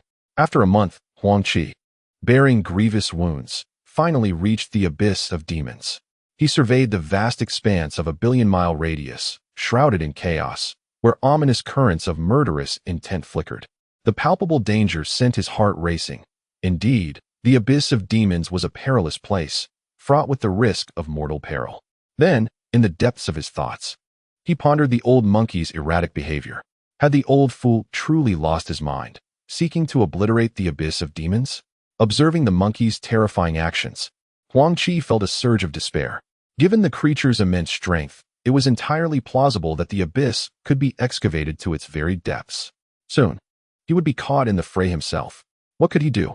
His injuries had yet to fully heal, and reckless attempts to escape would be futile. If the old monkey forced him into the abyss, his fate would be sealed. In a moment of desperation, Huang Qi sought to regain his composure. Suddenly, an idea struck him. When he had clashed with the old monkey, he had left traces of his blood upon the horn he had used as a weapon. A flicker of hope ignited within him as he reached to his forehead, summoning forth a small pool of blood. This blood was not only from the 9th-level demon ape, but also from the 10th-level old monkey. In an instant, Huang Qi's aura waned significantly. Unable to maintain the form of the all-encompassing magic ape, reverting to the battered visage of Huang Qi. At that moment, the spirit-gathering enchantment released a series of rifts that enveloped his body, rendering him unable to escape the rapid descent he was forced to endure. The abyss of despair is unfathomably deep, shrouded in darkness where not a single object can be discerned. After a prolonged moment, 2 resounding booms echoed, followed by an immediate return to an eerie silence, akin to death itself. In this perilous moment, the spirit-gathering divine tomb instinctively shielded Huang Qi, drawing him into its internal space. With a thunderous crash, the divine tomb struck the ground with great force. Just as a young attendant poured the remaining primordial essence into Huang Qi's mouth, he abruptly spat out a mouthful of vital energy. His recently healed wounds suffering yet another devastating blow, leaving him in a state of utter fatigue. Chapter 1887. The terrifying youth. A wave of terrifying energy instantly radiated outward, an invisible force dispersing in all directions. The countless bones littering the ground were swiftly reduced to dust, propelled away from the great mound of the demon coffin at the center. The horrifying energy ripple caused at least 7 or 8 colossal demon coffins surrounding it to be violently hurled away, triggering a chain reaction. These airborne coffins crashed heavily onto others, producing a series of thunderous roars. The once orderly coffins now lay in chaotic disarray. Huang Qi, swept away by the dust, beheld with clarity the towering demon coffins, some reaching tens of thousands of feet, being forcefully launched by the energy unleashed from the Immortals' broken seal. A look of contemplation crossed his face. The residual energy of this grand sealing technique was indeed formidable. Who, then, was the immortal sealed within? Chapter 1888. The demon god Qi Yu. At this revelation, Huang Qi was struck with profound astonishment, an indescribable shock overwhelming him. The power of those 2 palm strikes was nothing short of celestial, leaving distinct imprints on the surface of the demon coffin. He surmised that had those strikes landed upon his own artifact, it would have shattered into countless pieces. What kind of existence was this immortal lord, capable of such terror? Could it be that his own master, the immortal Lord Bai Yi, considered himself to be of equal stature? This immortal lord was indeed fearsome. Before Huang Qi could dwell further on his thoughts, the multitude of large demon coffins trembled violently from all directions. In this spatial realm, nearly every demon coffin quivered, releasing pure demonic energy that soared into the heavens. The formidable presence of the demon god instilled a shiver within Huang Qi's soul as the overwhelming demonic aura wreaked havoc, embodying the essence of malevolence. Chapter 1889. The celestial seal as the terrifying demon coffin re-emerged, the young man's expression hardened with determination. Wiping away the blood from the corner of his mouth, he conjured a series of intricate gestures, unleashing a torrent of runes that ascended skyward. In an instant, the entire realm appeared suffused with an array of symbols, as if this space itself were woven from countless runic inscriptions. Huang Qi, rendered speechless by the spectacle, recognized the youth as a being of extraordinary prowess, capable of inscribing an expanse of sealing runes in the blink of an eye, a feat he could scarcely fathom. The young man's voice rang in Huang Qi's ears. If it were not for you, this immortal lord would not find himself here. Upon my emergence from seclusion, does it feel as though your very soul is extinguished? Such is the will of fate, and I shall no longer impose upon you. Although the demon god Qiyu is not my true form, his methods are indeed exceedingly formidable. It appears that I may truly meet my end here. Pay close attention, for you must observe the operation of these runes. In the 1890th chapter, Refining the Demon Coffin, Huang Qi sat cross-legged and gradually closed his eyes. Suddenly, a succession of profound runes materialized in his mind, embodying the essence of the Great Sealing Technique. These runes were imprinted within Huang Qi's soul, encapsulating the entirety of the Great Sealing Technique. Let us not dwell on the possibility of escape for now. Having comprehended the Great Sealing Technique, I fear I may be the sole individual in this realm possessing such knowledge. I must seize complete mastery over it. Perhaps only by mastering this Great Sealing Technique will I earn the right to traverse the world at will and devise a means to depart from this space. With each incantation, Huang Qi conjured runes, which subsequently dissipated into nothingness. Time lost all meaning as he became wholly absorbed in the cultivation of the Great Sealing Technique. Year after year passed, and when Huang Qi finally attained complete control over all the runes, he slowly opened his eyes. In the 1891st chapter, the domain of Tianzhu, having dealt with the corpse of the arm-extending demon ape, Huang Qi continued to traverse this vast space, his gaze shifting in every direction. This domain was indeed expansive, and it took Huang Qi several years to circle it entirely. The heavens do not forsake the diligent.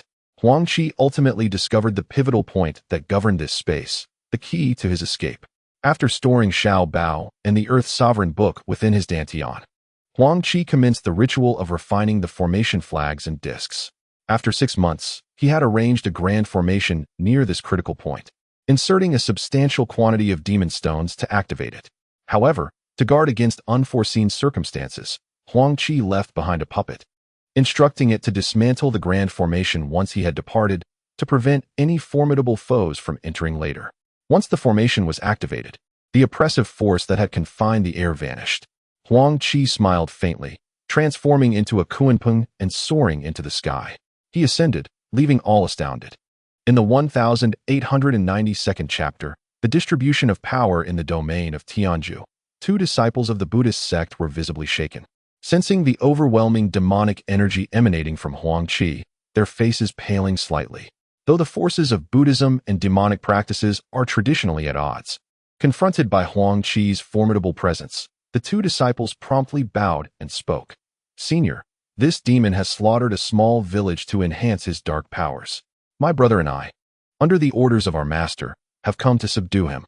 This demon is exceedingly cunning and has evaded us multiple times along the way, leading us to this place to bring him back for judgment. We implore you, Senior, not to intervene." Upon hearing this, the demonic cultivator's expression shifted slightly, as if he wished to defend himself, yet the profound gaze of Huang Qi rendered him silent. Huang Qi merely nodded gently, a faint smile gracing his lips as he replied, "I too abhor the wanton slaughter of the innocent. As for the traitors of my demonic kin, I shall not intervene." Chapter 1893. Shaolin Temple. Huang Qi suddenly recalled that his entrance into the Tianzhu domain was located in the southernmost region, suggesting that he must be quite close to the illustrious Shaolin Temple. Intrigued, he contemplated that if he wished to immerse himself in the Buddhist community, it would be prudent to first explore this venerable temple. As one of the superpowers of the Tianzhu domain, Shaolin Temple, though perhaps not as renowned as the Great Thunder Sound Temple or the Sudden Mountain, undoubtedly possessed its own remarkable qualities. Moreover, Shaolin Temple was known for admitting numerous lay disciples, making it particularly distinguished within the Tianzhu realm, a fact that set it apart from other factions. Thus, Huang Qi identified his objective the Shaolin Temple. To the north and east resided two other significant Buddhist powers, namely K Mountain and Capricorn Temple. While these two forces were somewhat inferior to the Great Thunder Sound Temple, Sudden Mountain, and Shaolin, they each possessed unique attributes. The ancient texts did not elaborate extensively on these entities, leaving Huang Qi somewhat perplexed. However, being mentioned alongside the likes of the Great Thunder Sound Temple, Sudden Mountain, and Shaolin Temple lent K Mountain a certain gravitas. Chapter 1894. Lay disciples Huang Qi's understanding of Shaolin Temple deepened considerably. With no further desire to linger in taverns or inns, he departed from the inn and meandered through the entirety of Kuhai City. To the casual observer, Huang Qi appeared as an ordinary mortal, thus evading undue attention. Over the course of several days, he found himself wandering into the residential districts of Kuhai City, where the number of cultivators was markedly sparse, with the majority being common folk. As he strolled, he came upon a mansion adorned with the name Yi Fu. At the sight of this surname, nearly 2 millennia of memories flooded back to Huang Qi. In the mortal realm, he had a senior sister, whose relationship with him was not particularly close, yet she left a profound impression on him. This senior sister was Yi Shuihan. However, he had heard through Tianqi that Yi Shuihan had long since vanished, along with her family, shrouded in mystery since her disappearance following a significant event within the inner disciples. Chapter 1895. Life in the Buddhist Community. Well said, well said. As your senior brother, I take great care of my junior. I am Li Da, though they call me Fatty. This large fellow is Wang Zhuang. You may simply call him Big Guy. We refer to this one as Scholar. His given name is Su Fei. Wang Zhuang and Su Fei greeted Huang Qi with respectful gestures and smiles, and thus the four of them became acquainted, sharing insights about their family backgrounds and aspirations to join Shaolin Temple. Through their conversation, Huang Qi learned that the other three had arrived merely a few months prior, all having gained admission as lay disciples through connections. The following morning, a deep, resonant bell tolled slowly, its sound both melodic and ancient. Upon hearing the chime, the four of them hastily rose, exiting their rooms together and making their way to the Mahavira Hall. Upon their arrival, they discovered a vast courtyard already filled with people. In front of the hall stood hundreds of esteemed Buddhist monks and a multitude of other monks, all gathered in reverence. Chapter 1896. Election of inner disciples. As time passed, the days began to blend into one another, each echoing the last with a routine of morning prayers, fetching water, chopping wood, and resting. Only on the first day of each month were the four permitted a respite, allowing them to attend the Arhut Hall to study Buddhist teachings and practices. The martial arts in question are indeed of a rather rudimentary nature. Techniques such as Luan Fist, Iron Sand Palm, Push Mountain Palm, Iron Arm Skill, and Long Fist number as many as 72, collectively referred to as the 72 Supreme Skills. However, for Huang Qi, these skills hold little allure. Were these techniques to fall into the hands of mere mortals, they would undoubtedly be regarded as invaluable martial arts manuals, and even among lower-tier cultivators, they would be considered commendable practices. Yet, Huang Qi finds himself devoid of interest in such techniques, seeking instead the genuine esoteric arts of the Buddhist tradition. These skills can be effortlessly executed once the movements and methods of cultivation are memorized. Nevertheless, in order to collaborate with Li Da and the others, Huang Qi respectfully stood aside. In Chapter 1897, Demon Subjugation Institute, Puxian addressed his fellow disciple, saying, "Do not harbor envy. Consider yourself fortunate to have accepted a disciple of exceptional comprehension. Should you continue to express your jealousy, do not blame us for vying for your student." The others readily concurred. Puxian, with a gentle smile, remarked, "Indeed, every year our Buddhist sect welcomes numerous talented disciples, and it is not uncommon for prodigies to emerge. If I were to encounter another, I would certainly wish to have them." The five of them shared a hearty laugh. Puxian then instructed Huang Qi to stand to the side, where he remained in respectful silence. Shortly thereafter, another disciple entered, and Puxian, inquiring about the teachings of the Tathagata, found the disciple faltering, unable to articulate his thoughts. Ultimately, in resignation, the disciple could only sit cross-legged in contemplation, pondering the meaning of the Tathagata's teachings. Huang Qi secretly chuckled, realizing that entry into the inner sanctum of Shaolin Temple was not merely a matter of possessing formidable powers. An understanding of Buddhist principles was equally essential. Continuing to Chapter 1898, What is Buddhism? As they traversed the courtyards, The rear housed the dragon subjugation hall and the tiger subduing hall. Any disciple who surpassed the Dongxian level would enter these halls for advanced training. These two magnificent halls serve as the breeding grounds for elite disciples of the Shaolin Temple. Beyond these grand structures lies the Sutra Repository, which houses its own collection of scriptures, the distinctions of which from the outer repository remain unknown, yet its geographical significance is undeniable. Proceeding past the Sutra Repository, one arrives at the Bodhi Hall and the Hall of 1,000 Buddhas, where, as indicated on the map, the great masters of the Buddhist Mahayana retreat for meditation. The remaining areas are deemed forbidden zones, inaccessible to outsiders without the explicit directives of the Buddhist clergy. Among these sanctuaries are the Hall of the Sixth Patriarch, the Manjushri Hall, the Ksitigarbha Hall, the Vajra Hall, and lastly, the Ancient Buddha Hall. These hallowed halls undoubtedly harbor crucial treasures of the Shaolin Temple. Yet Huang Qi found no description detailing the relics housed within those chambers. In chapter 1899, The Radiance of the Great Sun Buddha, the old monk regarded Huang Qi with a warm smile and a nod, casting his gaze over the multitude of scriptures within the Grand Hall. He said to Huang Qi, "Since Puxian has brought you here, you may study the Buddhist texts in this place. Our Shaolin Temple's Sutra Repository comprises 8 volumes, known as Heaven, Earth, Man, Deity, Ghost, Demon, Immortal, and Spirit, corresponding to the 8 levels of the repository. Each volume is further divided into Mahayana and Hinayana scriptures, with the Mahayana texts numbering 3,333, while the Hinayana scriptures total 6,666. The Mahayana and Theravada scriptures are categorized into volumes, with each scripture containing 33,300 volumes. These texts encompass a vast array of subjects, including Buddhist teachings, supernatural abilities, esoteric practices, astronomy, geography, and karmic connections. From the initial layer onwards, one may delve into these teachings, and over a span of 10 years, the extent of one's comprehension will depend on one's own fortune. Should any uncertainties arise, feel free to consult me, the old monk. Huang Qi, upon hearing this, was astonished by the height of the Grand Hall and the 1900th chapter titled The Sweeping Monk. This was a pivotal moment for these disciples, as under the radiance of Huang Qi's great sun-like Buddhist light, they could grasp deeper meanings of the scriptures. However, should too many individuals be enveloped by this divine illumination, Huang Qi's standing at Shaolin Temple may become unfathomably precarious. The old monk, eager to comprehend the truths of the scriptures beneath Huang Qi's light, wasted no time in casting a sound transmission, swiftly issuing a command from the temple's higher echelons that no disciple was to enter the scripture repository from that day forth. Many were initially indifferent, unaware of the sudden closure of the repository. Yet, when radiant Buddhist light emanated from above the repository, astonishment swept over the onlookers. A multitude of powerful auras from Shaolin Temple converged, observing the radiant light emerging from the scripture repository, causing waves of spiritual energy to subtly ripple.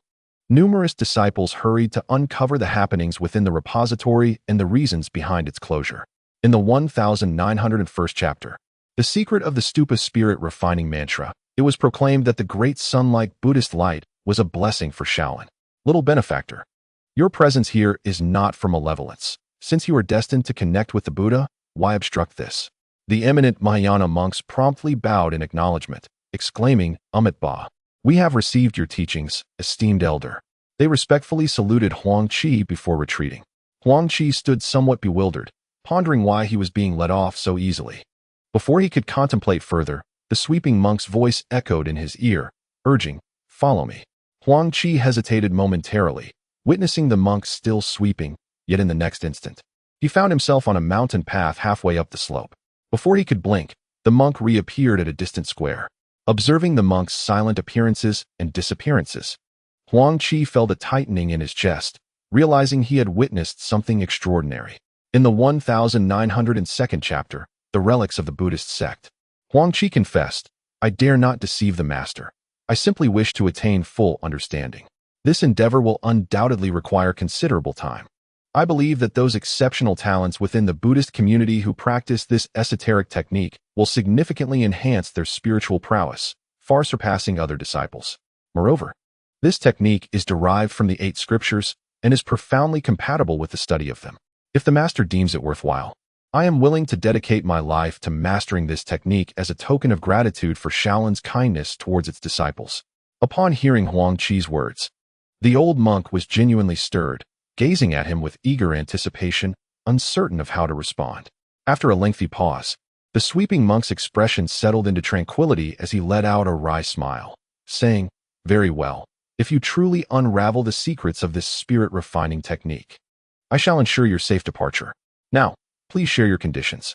As long as one does not cross the monk's bottom line, he will naturally acquiesce to your requests." Upon hearing this, Huang Qi contemplated the immense power of the life lotus seal. Undoubtedly, one must wield good steel on the cutting edge. He resolved not to employ it until his life was genuinely at stake. Allowing the life lotus seal to mature further, he was curious to discover its ultimate limits. Within the lotus scripture, there existed another secret technique known as the lotus treasure platform. Unfortunately, the method of refinement was lost. Even if a semblance of the lotus treasure platform were created, one could not guarantee it would possess awe-inspiring capabilities. Huang Qi felt a twinge of regret.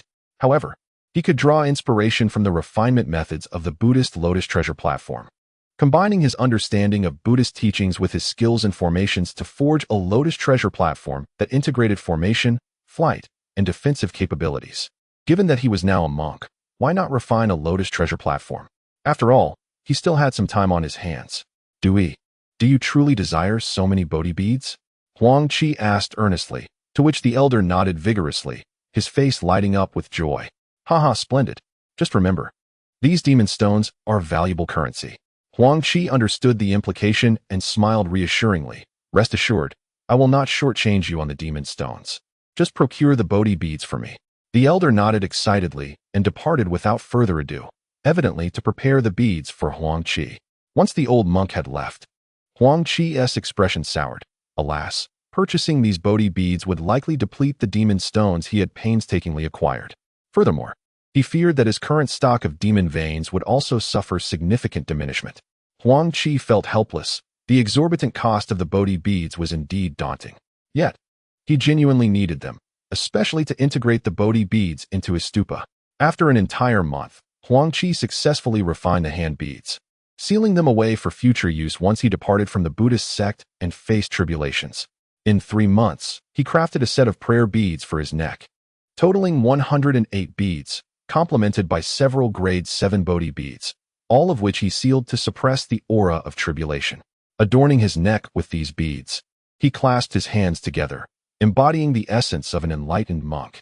The Bodhi beads exuded potent Buddhist energy, continuously nourishing Huang Qi's physical and spiritual self, ensuring he remained in a state of peak vitality. No wonder the esteemed monks of the Buddhist order nearly all possessed prayer beads and hand beads. These treasures served to cultivate one's body. Satisfied, Huang Qi acknowledged that he too would join the ranks of the venerable monks. He then commenced the refinement of the lotus treasure platform. As days passed, Huang Qi diligently pursued this endeavor. This left Huang Qi and his companions in quiet astonishment. As others began to grasp the situation and turned their attention away from the duel of two figures, instead seeking out their own suitable relics, Huang Qi silently nodded, recognizing that the ethereal figure and the disciple displayed identical levels of cultivation. The question remained whether the youth could overcome the spectral manifestation of the spirit. Should he succeed, the youth would acquire the sacred relic and inherit the teachings of the esteemed monk. However, should he falter, it would likely mean bidding farewell to the Hall of 1,000 Buddhas. Understanding the situation, Huang Qi was naturally reluctant to act rashly. If he were to intervene, he would need to select a relic that resonated with either himself or the 8 Treasures Pagoda. Carelessly choosing any relic would be a disservice to his own aspirations. The other disciples shared Huang Qi's sentiments and dispersed to examine the sculptures, sensing the Buddha's power within the relics and their own affinities. Chapter 1907. The Heavenly Dragon Battle Sovereign confounded as to why Huang Qi had yet to emerge. It was noted that he had remained in seclusion on the 16th tier for a full month. Under the restorative effects of the Qiangyao Taichu liquid, his physical form had ascended further, achieving a strength that now reached the realm of true immortals. Only then did Huang Qi descend from the 16th tier to the 15th. Although his magical energy had been significantly depleted, the fortification of his corporeal body was extraordinary.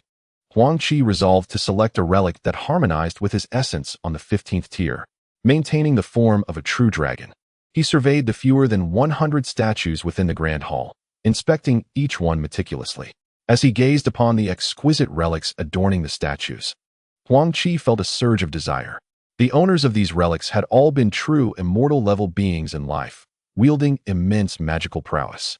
Naturally, he would have retreated if faced with their true forms, but as this was merely a spiritual trial emanating from their relics, Huang Qi felt he had a fair chance of success, especially considering the formidable prowess of the demon ape at the immortal level. Chapter 1908.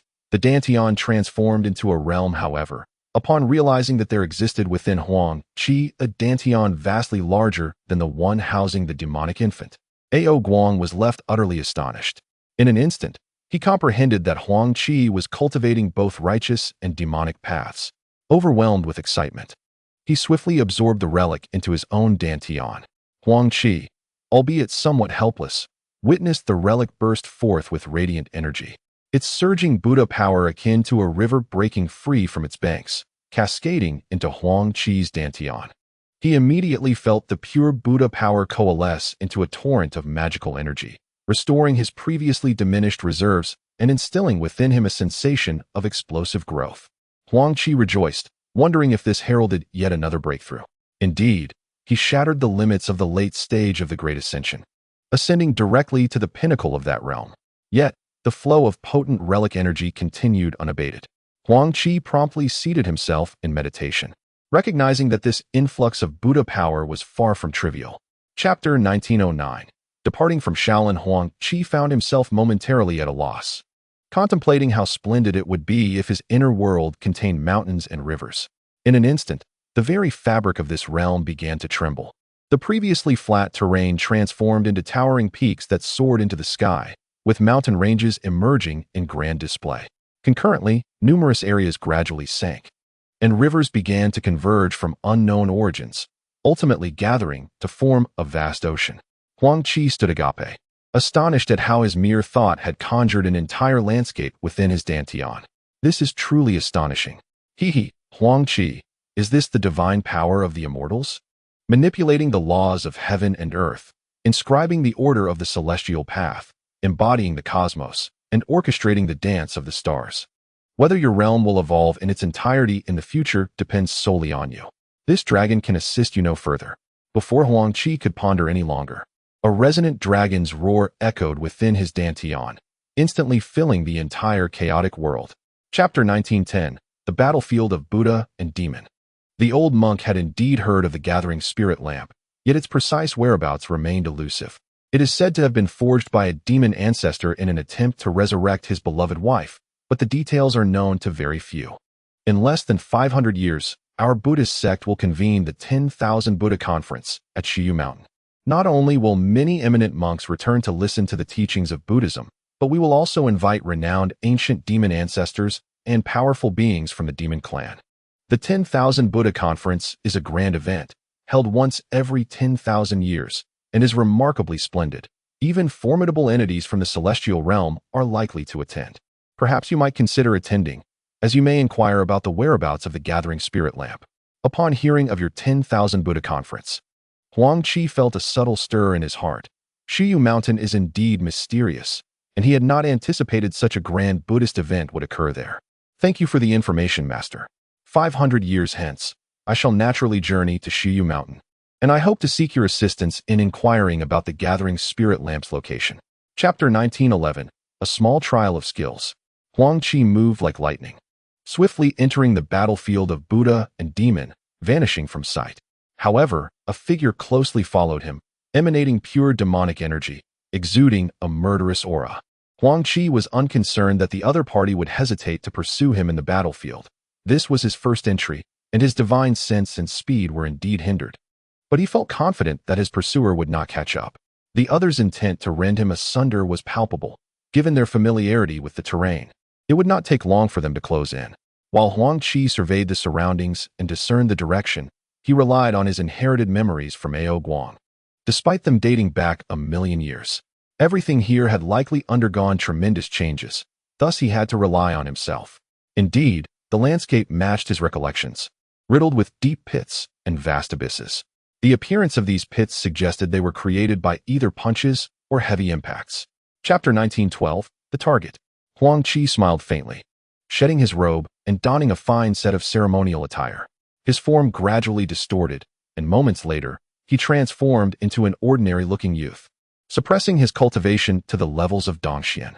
With a mere thought, countless iron fire ants surged forth, scattering in all directions. All preparations were complete.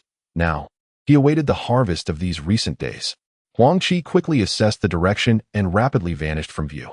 Before long, within the range of the iron fire ants, Huang Qi spotted a cultivator laying in ambush on a hillside. The aura of this cultivator was formidable, exuding the strength of an ancient demon lord. Huang Qi, however, maintained a facade of ignorance, slowly approaching without revealing his presence. Suddenly, a chilling sword light soared into the sky, cleaving towards Huang Qi's neck. With a cold snort, he did not flinch or evade. Instead, he extended a finger, and in an instant, a stream of demonic energy clashed against the terrifying sword light with a resounding boom. The endless demonic aura intertwined, transforming into a demonic spear that struck towards the forbidden formation within the spatial rift. As the attack commenced, the forbidden formation released pure Buddhist light, and the formidable prohibitions were triggered, unleashing a cataclysmic aura that ascended to the heavens. Countless golden rays coalesced into a Buddha's phantom, engaging in a fierce battle with the demonic spear. The four great demon lords observed the presence of 60 to 70 ancient demon ancestors relying on the formation. A truly terrifying force. They realized that even any one of them would likely be unable to withstand such an onslaught. Yet, the Buddha's phantom released from the forbidden formation within the spatial rift was astonishingly powerful, managing to withstand the assault of the formation. The two sides were locked in an earth-shattering clash, and that section of the rift had long been shattered, revealing an endless void emanating pure Buddhist light from the forbidden formation.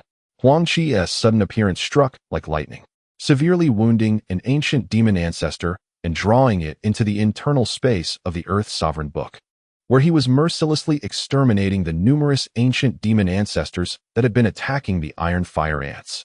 Their expressions shifted in horror upon sensing Huang Qi's presence akin to that of an immortal, prompting them to abandon their pursuit of the iron fire ants and collectively attack Huang Qi instead, with over 30 ancient demon ancestors charging at him. A typical true immortal would be overwhelmed, yet Huang Qi merely snorted coldly. Instantly, azure light burst forth from his body, and with the grace of a peacock dance combined with the secret art of shrinking space, he flickered amidst the throng of ancient demon ancestors. Moreover, Huang Qi's hands transformed into colossal dragon claws, reaching out one by one, producing a series of muffled crashes. In the blink of an eye, he shattered their formation, sending a dozen ancient demon ancestors crashing to the ground, gravely injured. Witnessing Huang Qi's overwhelming might, the remaining foes were struck with dread. With a thunderous sound, Huang Qi wielded the demonic coffin to repel the two-headed demon god, followed by another mighty impact as his dragon tail sent the skeletal demon god flying. Meanwhile, the fiery incarnation of the little black creature faced the demon wolf, only to be instantly knocked back. The Earth's sovereign book unleashed terrifying heavenly lightning, yet it failed to inflict immediate harm on the demon wolf. However, as the Earth's sovereign book stirred, Little Black surged back to engage in battle with the demon wolf. Together, the Earth's sovereign book and Little Black struggled against the demon wolf, clearly at a disadvantage. Huang Qi discerned that neither Little Black nor the Earth's sovereign book could match the demon wolf's prowess, although they could momentarily stall it. He doubted their ability to maintain this for long. After repelling the two demon gods, Huang Qi twisted his dragon body, preparing to charge toward the demon wolf. Yet the two-headed demon god and the skeletal demon god rushed forward as if determined to block him at all costs. Huang Qi, in a state of helplessness, found himself unable to rescue Shao He and the Earth's sovereign book. The Earth's sovereign book had sustained severe damage and could not continue its offensive.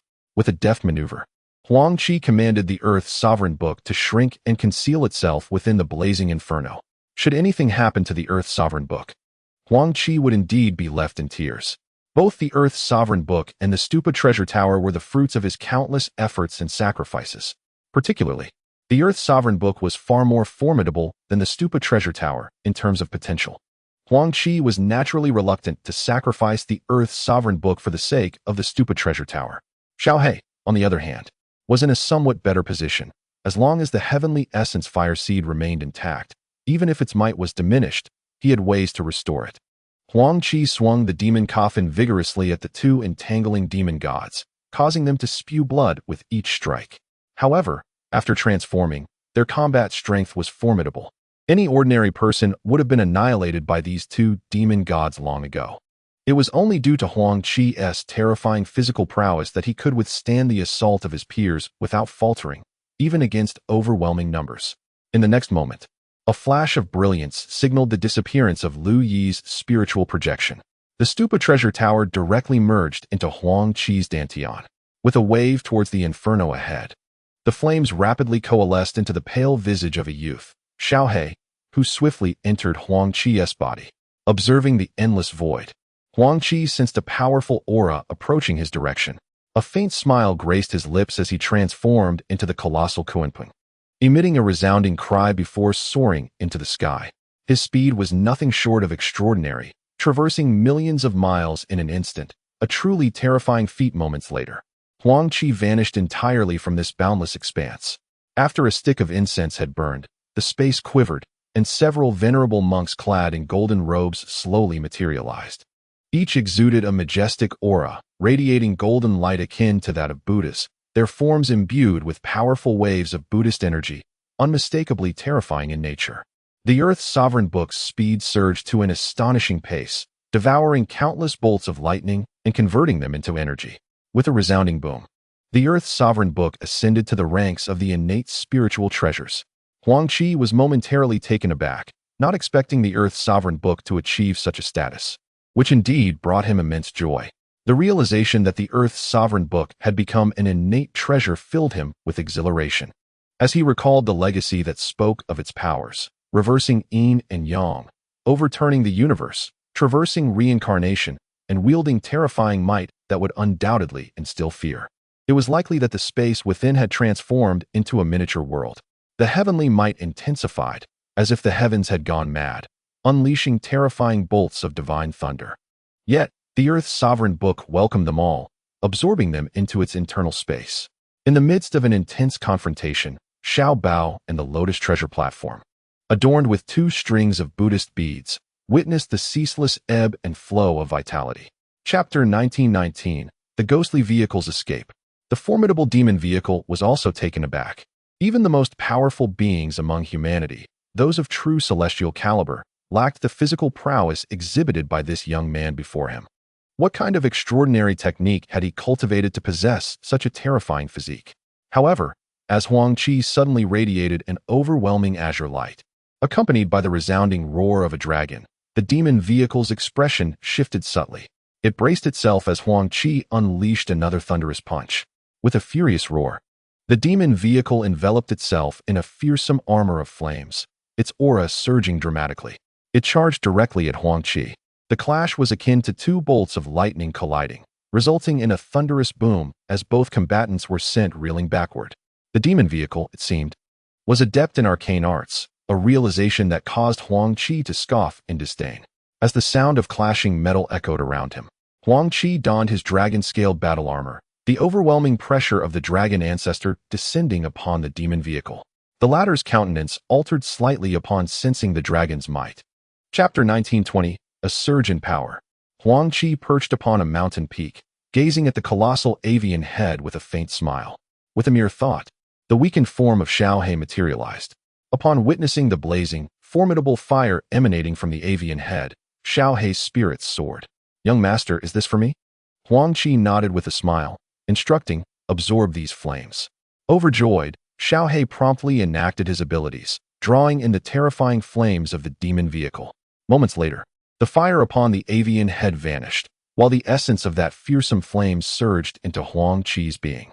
Without wasting words, Huang Qi began to extract the vital blood from the avian head.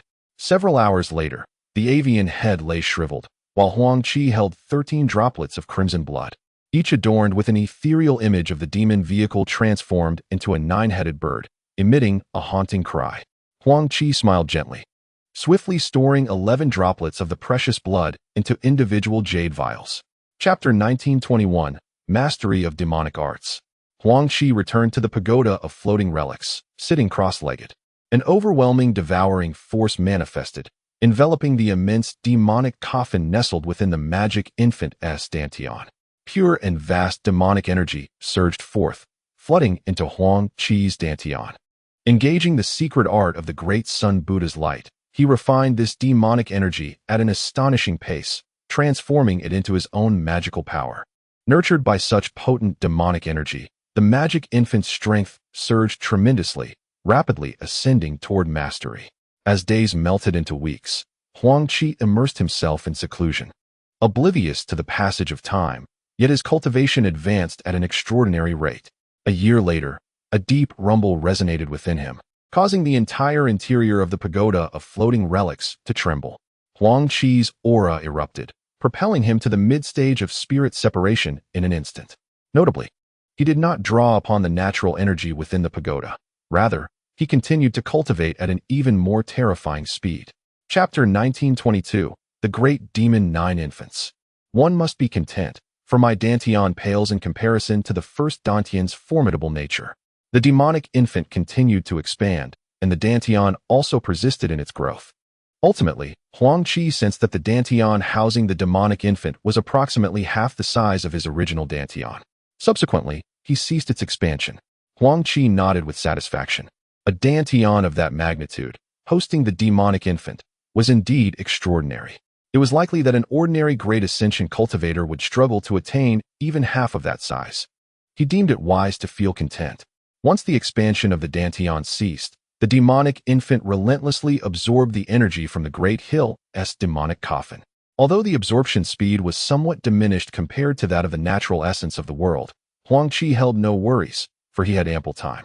As the days passed, Huang Qi felt the presence of the demonic deity within the Great Hill's coffin completely dissipate. No more demonic energy was released from the coffin, and he was somewhat astonished. Chapter 1923, The Great Battle Against the 9 Infants. The colossal demon, 9 Infants, let out a fearsome roar, sending shockwaves that obliterated mountains and reduced trees to dust. With the dreadful sound waves propelling forward, it surged towards Huang Qi like a tempest. Unfazed, Huang Qi conjured a spell, summoning a bolt of lightning that transformed into a dragon of thunder, surging to meet the sound waves.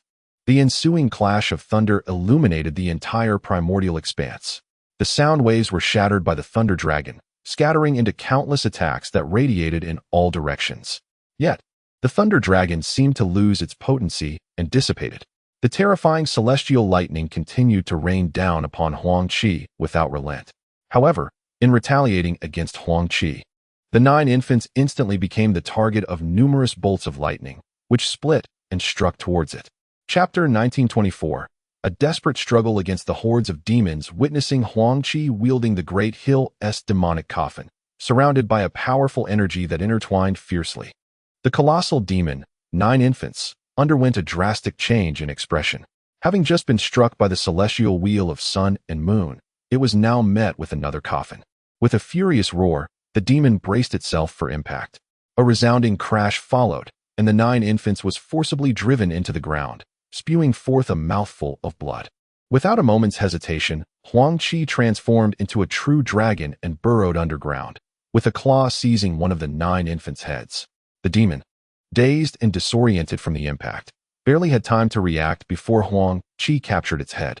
The 9 Infants was immediately struck with terror and unleashed a jet of fire. Paying no heed, Huang Qi pulled with all his might, resulting in a deafening crack. The 9 Infants emitted a chilling scream as one of its heads was brutally torn away. Chapter 1925, The Emperor's Pen comes to aid. Surrounded by 6 formidable demons. Having managed to withstand their assaults and inflict mutual destruction, Huang Qi felt a surge of pride. Yet, he feared he might not endure against the celestial wheel of sun and moon, and pondered whether he might truly meet his end here. However, Huang Qi was not one to yield easily. The Earth Emperor's book and the floating pagoda soared skyward, transforming into 2 beams of light that shot towards the celestial wheel. Although the 2 innate treasures had just achieved their primordial form, they were still somewhat inferior to the sun and moon essence wheel. However, Huang Qi found himself with no alternative. Even in the face of death, he resolved to take two down with him. The Earth's sovereign book and the pagoda soared into the sky, transforming into streaks of light as they charged towards the sun and moon essence wheel. A pair of muffled thuds resounded as the Earth's sovereign book and the pagoda were forcibly repelled. The sun and moon essence wheel's assault was momentarily thwarted, and the Earth's sovereign book instantaneously morphed into an ancient scroll, enveloping a vast expanse and unleashing a torrent of potent currents that cascaded downwards, striking towards the moon wheel. In the 1926th chapter, titled The Four Ancient Fiends, the three great demons exchanged wary glances at the Emperor's brush and ascended into the sky, quickly vanishing from sight. Huang Qi lay on the ground, his form reverting to his true self, his complexion pale, and blood continuously spewing from his mouth, as his bones had nearly all been shattered by the formidable demons. The Earth's sovereign book and the pagoda also took on Huang Qi's appearance and hurried to his side to assess his injuries. Yet, Huang Qi waved them off, urging them to carry him instead. He then turned his gaze to the Emperor's brush and, with a bitter smile, said, "Disciple Huang Qi, I pay my respects to the esteemed Emperor's brush. I am deeply grateful for your life-saving grace, but I have no means to repay you." The Emperor's brush observed Huang Qi, the battlefield, the slain great demon Fei Lian, the severely injured demon Gui Che, and the great demon Shangyang, who was frantically struggling on the ground, all with a look of astonishment. "You truly are a handful," it remarked. In the 1927th chapter, titled Refining the Blood of Fiends, Huang Qi admitted, "Indeed, I joined the Shaolin Temple a few years ago, taking the Dharma name Du Yi. When I departed, I inquired about the whereabouts of the gathering spirit lamp, and a master informed me that I could attend the 10,000 Buddha Assembly, a grand event in the Buddhist realm that gathers many prominent figures from the demon world. It is rumored that even immortals might appear. Thus, I intended to attend the assembly." The Emperor's brush nodded gently. It seems you seek to revive someone." Huang Qi smiled wryly and nodded, recounting how Pinger had perished in the Three Rings Sea and how he vowed to resurrect her. The Emperor's brush, having learned all of Huang Qi's circumstances, shook its head helplessly. "I am also unaware of the gathering spirit lamp's whereabouts. We shall go together, and I will inquire on your behalf. As for resurrecting your beloved, should we reach the celestial realm, I will certainly have means. Yet, it is challenging to find those capable of reconstituting life in these lower realms." In the 1928th chapter, titled Becoming a Demon Immortal, Huang Qi willed the Tai, a sword, to vanish, knowing that it would become a significant weapon for him in the future, far superior to the singular offensive and defensive capabilities of the great hill demon coffin. He sat cross-legged and produced the blood of the great demon Jiaoying, letting a drop fall into his mouth as he slowly closed his eyes. Not long after, the interior of the pagoda was filled with the sounds of infants crying, and the entire space trembled in response. For nearly the following months, the mountain where Huang Qi resided was anything but tranquil, echoing with roars and thunderous booms. The imperial brush of humanity emerges every few days to stroll about, casting a glance towards the cave where Huang Qi is in seclusion, accompanied by a faint smile, through the aura emanating from the pagoda of floating towers. The imperial brush deduces that Huang Qi is currently refining the essence of malevolent spirits. Had it not been for the knowledge that Huang Qi had obtained the teachings of the Buddhist sect, the sheer act of refining such a multitude of malevolent spirits would have been daunting. Suddenly, a terrifying surge of celestial and spiritual energy converges from all directions, cascading towards the pagoda of floating towers. The imperial brush hears Huang Qi's agonizing screams resonate within the pagoda. The violent explosions echoing throughout the realm are attributed to the detonation of the Dantian, where Huang Qi's demonic infant resides. The imperial brush hastens to connect with the pagoda, which instantly radiates a resplendent light, drawing the imperial brush into its inner sanctum. Upon entering this inner realm, the imperial brush is met with rampant demonic energy, rendering the atmosphere exceedingly unstable. Little Treasure materializes in a state of bewilderment, gazing at the imperial brush with confusion. The imperial brush, disregarding Little Treasure, swiftly locks onto Huang Qi's presence with a mere thought. Ascending rapidly, the imperial brush arrives at Huang Qi's secluded location. Astonished to witness Huang Qi activating over 10,000 Grand Hill demon coffins, voraciously consuming the demonic energy within to sustain his endeavors. In the following moments, Huang Qi's attention is drawn to a small sapling, stirring a sense of recognition within him, as he possesses an identical one tucked away in the inner sanctum of the Earth's sovereign book. This sapling is none other than the holy element tree, bearing fruits that are the very essence of the demon realm. Huang Qi is struck with disbelief, pondering why the holy element tree would manifest in the human realm and come into his possession.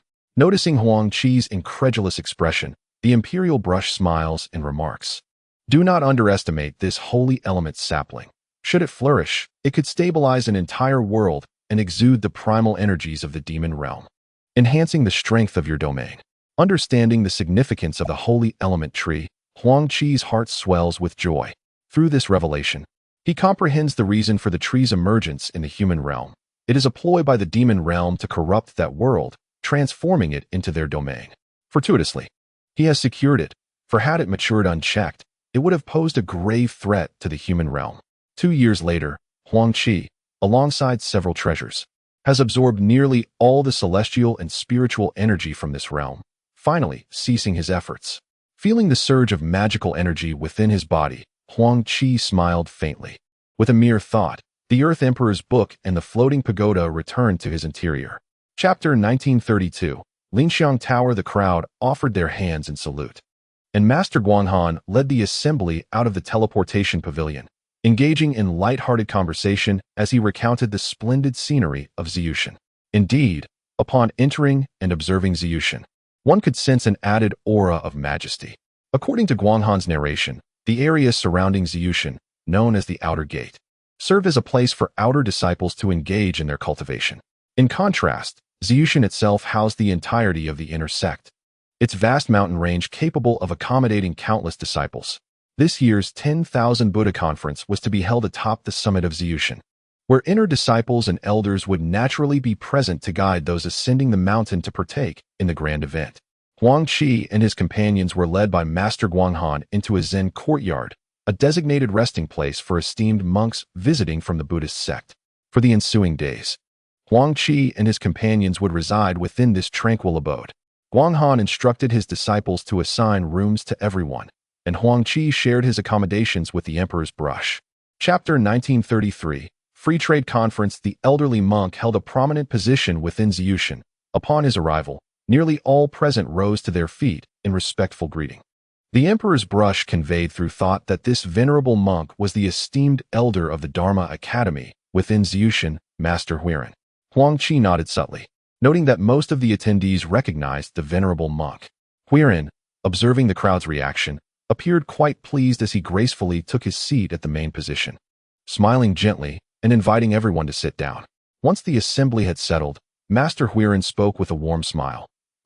Every 10,000 Buddha Conference welcomes both new and old friends to Ziyushan, shining a radiant light upon our humble abode. Indeed, the 10,000 Buddha Conference is our millennia-old celebration, and following its conclusion, there shall be a trade fair. However, before the conference, we shall engage in a free trade gathering among our peers, and I am here to facilitate this for all of you. Chapter 1934. Saving a life is worth more than building a 7-story pagoda. It was evident that the elderly man was gravely poisoned, afflicted to a dire extent. Huang Qi sensed a familiarity with the poison, recalling the green-robed man encountered on the battlefield of Buddhas and demons, as the essence of this toxin bore a striking resemblance to that which he had encountered before. Upon seeing the elderly man in a state of peril, Wang Shirshir cried out in anguish, "Father, what has happened to you?" The youth quickly restrained Wang Shirshir, fearing she might come into contact with the toxic fumes. Huang Qi quickly grasped the situation. Wang Shirshir's search for the horn of the ice poison Leary was intended to suppress the man's internal venom. The horn possessed the ability to counteract poison with poison, though it could not cleanse it entirely. While it might halt the spread of the toxin, it would buy them precious time to seek a remedy. 5 centuries prior, the horn of ice poison Leary that he had given to Wang Shirshir had likely lost its efficacy. Wang Shirshir hastened to kneel before Huang Qi, imploring him. Chapter 1935. Reunion with the blood spider. To avoid unnecessary complications, Huang Qi promptly shed his monk's robe, donning his own ritualistic attire. Following closely behind the Emperor of Humanity, Huang Qi assumed the role of a disciple. This time, he and the Emperor were guided by a young monk to the 5th floor of the fragrant pavilion. Upon entering the grand hall, Huang Qi beheld a congregation of over 100 entities, both demonic and celestial, including several esteemed monks of the Buddha's realm. However, as Huang Qi observed some of the practitioners, he discerned that their auras were distinctly not of the demon clan, but rather emanated from the spirit realm. Indeed, some of these auras were entirely unfamiliar to him. Upon their arrival, this elite assembly of formidable beings turned their gazes toward the Emperor of Humanity, as those of equal standing commanded respect among them, engaging in courteous gestures and bows.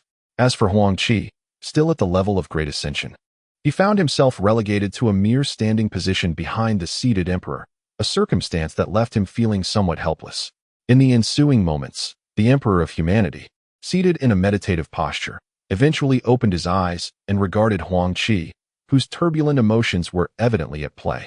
The Emperor understood that Huang Qi's hesitation to eliminate the enchantress could potentially give rise to inner demons. Yet, he had noticed that the pavilion the enchantress had entered was far from ordinary, likely signifying a significant identity. Should Huang Qi indeed take action against her, it might invite unforeseen complications. The Emperor refrained from advising Huang Qi, recognizing that mere words would not suffice to resolve such matters, and he quietly closed his eyes once more. As dawn broke the following day, Huang Qi donned the robes of a monk, fully embodying the presence of a Buddhist disciple. His demeanor tranquil as he exited the Zen courtyard, prayer beads in hand. The Emperor of Humanity, slowly opening his eyes, reflected on Huang Qi's departing figure with a contemplative expression. A moment later, the Emperor rose to his feet, following suit. In the ensuing chapter, titled The Trial of the Blood Spider, it was evident that the notorious blood spider was involved. Huang Qi cast a fleeting glance at the figure, lowering his head, his expression now serene. The two observed as Dugu-kun engaged in a discussion with several masters, their surprise evident as they bowed respectfully. With Huang Qi introducing himself, "I am Dugu Outyin, honored to meet the esteemed masters." The blood spider also offered a slight bow, yet upon catching sight of Huang Qi, a flicker of confusion crossed her features, her brow furrowing as if he sparked a sense of familiarity within her. The middle-aged man then addressed Dugu-kun, inquiring, "Father, who are these esteemed masters?" Dugu-kun regarded his son with a look that bore a hint of exasperation, yet upon noticing the blood spider beside him, his eyes reflected a clear disdain, though he restrained his expression in the presence of Huang Qi and the others. He responded to Dugu Outyin, "These esteemed individuals are monks from the Shaolin Temple. In the future, I intend to send you to learn under them." Huang Qi, intrigued by this revelation, felt a surge of curiosity, while Yuan Zhen's expression turned grave as he cautioned, "This faction is the true demon palace, and its master is a descendant of a demon emperor. Dugu-kun, the leader of the heavenly demon sect, is merely a son of the true demon palace's master. The true demon palace seldom manifests in the holy realm, but when it does, it is an overwhelmingly formidable presence. Do you comprehend this?" Huang Qi was profoundly astonished upon hearing this. What manner of existence was the true demon palace? The formidable might of the heavenly demon sect, established by merely one son? It appeared that the master of the true demon palace had more than one offspring, with one son already at the level of a demon immortal. What then could be said of his father's terrifying stature? Huang Qi found it hard to believe that the background of the heavenly demon palace was indeed extraordinary. Unless absolutely necessary, one should refrain from antagonizing such a powerful entity. Chapter 1939. A gathering of strong ones under the powerful radiance of the Buddha's light. Time seemed to lose its significance. Huang Qi felt as though an eternity had passed before he finally beheld a great sun emerging in the high sky. The brilliance emitted by this sun appeared capable of enveloping an entire realm. As he soared closer, the light became increasingly dazzling, to the point where no one could keep their eyes open, Huang Qi included. He squinted slightly, and in that moment, he, along with the Emperor's pen and several hundred others at the true immortal and demon immortal levels, were drawn directly into the blinding light. After a brief moment, Huang Qi felt as though he had entered a realm composed of potent Buddhist power. The pure essence of this power compelled him to practice Buddhist techniques. His body, mind, and spirit seemed to be cleansed by this profound energy, rendering him pure and unencumbered by desires or emotions, as if he had achieved a state of enlightenment. Chapter 1940. The Buddha of Lotus Merit. These individuals were the pinnacle of various sects and families, far inferior to those superpowers and first-rate sections. They chose to take their seats on meditation cushions. Those at the Mahayana and wandering immortal levels could only sit upon these cushions. It was evident that the 10,000 Buddhas assembly was unprecedented. Huang Qi believed that anyone capable of ascending to the Shuyu mountain was undoubtedly a person of extraordinary talent, a true prodigy. He was also aware that after the assembly concluded, countless strong individuals would continue striving to ascend the mountain. As time passed slowly, more and more powerful beings reached the summit, filling the lotus platforms to capacity. Numerous Buddhist monks and demon clan experts sat cross-legged upon the cushions in the square. Eventually, Huang Qi noticed that the surrounding mountains were teeming with heads, and he couldn't help but marvel at the scene. Chapter 1941. The Titans of the Demon Realm. The many demon clan experts, upon witnessing this, stood in shock and bowed respectfully before taking their seats. As they looked up, they beheld two figures flanking the Buddha of Lotus Merit. One was a young man clad in brocade, exuding an air of youthful vigor, yet his presence was commanding, as if transcending the earthly realm, compelling all to bow in submission. This individual was undoubtedly not weaker than the Buddha of Lotus Merit. Almost instantly, a subtle pressure emanated from the young man. In that moment, it felt as if the world had transformed into the lair of a demonic deity. Countless Buddhist monks sensed this gentle yet oppressive force, their bodies trembling and faces paling. Without hesitation, numerous demons fell prostrate, demonstrating their complete submission. Huang Qi stood there, sensing a subtle yet profound pressure that seemed to awaken the magic within him. The ninefold true demon art began to operate uncontrollably. Chapter 1. 942. The Surge of Killing Intent. The demon realm was truly terrifying. He never anticipated that attending the 10,000 Buddha conference would allow him to witness an existence of imperial caliber. Huang Qi had never encountered such a formidable presence before, and the emergence of an imperial being today left him utterly shaken. He knew without testing that he was no match for such a formidable opponent. While it could not be said that a mere glance could annihilate him, he doubted he could withstand even a single hand of theirs. Once he revived Ping, he would seek the opportunity to slay the blood spider Demonis and promptly return to the spirit realm through the shattered void. Remaining in the demon realm was no longer an option. Without the protective shroud, fighting solo was truly insufficient. He had already compromised in the face of these three colossal figures. As for Zhang Zhu and Bai Luo, he could deal with them later on the battlefield of exterminating immortals. If his conjecture was correct, their cultivation levels were likely at the Xianxian tier. Chapter 1. 943. The Transmission of the Lotus of Treasures. It seemed that his identity had already been exposed.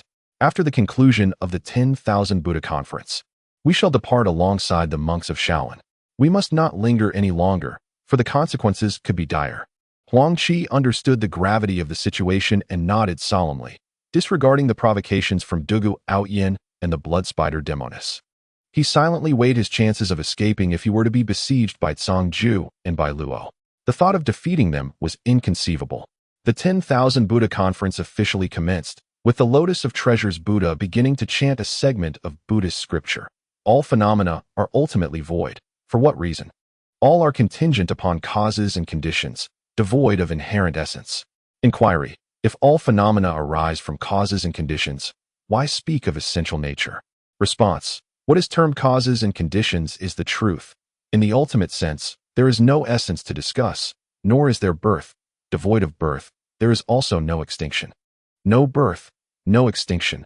Thus, true tranquility is achieved. True tranquility is the essence of all phenomena. Chapter 1, 944. A Reunion with Yi Shuihan.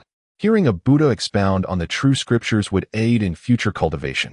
Given sufficient time, attaining Buddhahood would not be an insurmountable challenge.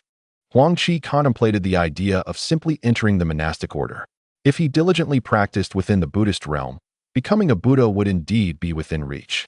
Before long, the esteemed monks and powerful demons gradually awakened, still immersed in their comprehension of the Dharma. Amitabha Buddha. All stood slowly, akin to devoted disciples, bowing respectfully to the Lotus of Treasures Buddha, who nodded in satisfaction. Only then did they take their seats. The Lotus of Treasures Buddha smiled gently and said, "Throughout the 10,000 Buddha conference, I believe you have gained a deeper understanding of our great Buddhist teachings. Let us now partake in a meal together, and thereafter, I shall have my disciples demonstrate our secret techniques for further understanding." Chapter 1, 945. An Unprecedented Transaction. How could this be? How did Yi Shuihan arrive in the demon realm? How did he come here? Is it truly the prodigious disciple of the Yi family from Tianbing Lake? What is the meaning of this? Huang Qi was taken aback, gazing at Yi Shuihan with an expression of disbelief. Upon hearing Huang Qi's underestimation, the emperor's pen raised an eyebrow in surprise, turning to look at Huang Qi, who was evidently astonished. The emperor's pen then followed Huang Qi's gaze and discovered that he was fixated on the young girl from the Yi family, leaving the emperor's pen speechless. He couldn't help but exclaim, "I didn't expect this lad to be acquainted with a female disciple of the Yi family." Huang Qi, upon hearing this, could only manage a wry smile, disregarding the emperor's pen as he turned his attention back to Yi Shuihan, his heart tumultuous. Nevertheless, Huang Qi noted the extraordinary ice-cold techniques wielded by Yi Shuihan, whose formidable power had evidently suppressed the Shaolin disciple. Yi Shuihan, being a genius disciple of Tai sect, had garnered considerable attention, yet he had suffered defeat at Huang Qi's hands, leaving him deeply resentful after being heavily injured and rendered unconscious. Chapter 1946. The exorbitant Dai Qiu demon coffin. Particularly, upon witnessing the Dai Qiu demon coffin, Song Jie and Bai Luo appeared as if they beheld a small child clutching a golden rice bowl, their eyes shimmering with avarice. Huang Qi observed the reactions of those around him, equally astonished. The Dai Qiu demon coffin was undoubtedly of immense value, a fact he comprehended. However, even the existence of Xianxian displayed unmistakable greed, indicating that the Dai Qiu demon coffin was even more precious than he had initially imagined. Huang Qi was astounded, turning his gaze toward the emperor's pen. Just as he was about to speak, the emperor's pen's voice echoed in Huang Qi's mind, stating, "This Dai Qiu demon coffin can at the very least be exchanged for 10 supreme demon veins. Now do you grasp its worth? Remember, you can only present this one. None others may be offered. Otherwise, calamity shall befall you." Upon hearing the emperor's pen's words, Huang Qi's expression twitched, and he found himself rendered speechless, utterly shocked by the exorbitant value of the Dai Qiu demon coffin. Chapter 1947. The arrival of the four fiends. As the words of the Bodhisattva of Lotus Virtue resonated, the entire square and the surrounding peaks erupted in fervor. Having just heard tales of one treasure after another, the crowd was already itching with anticipation, eager to rush forth and seize their desired artifacts.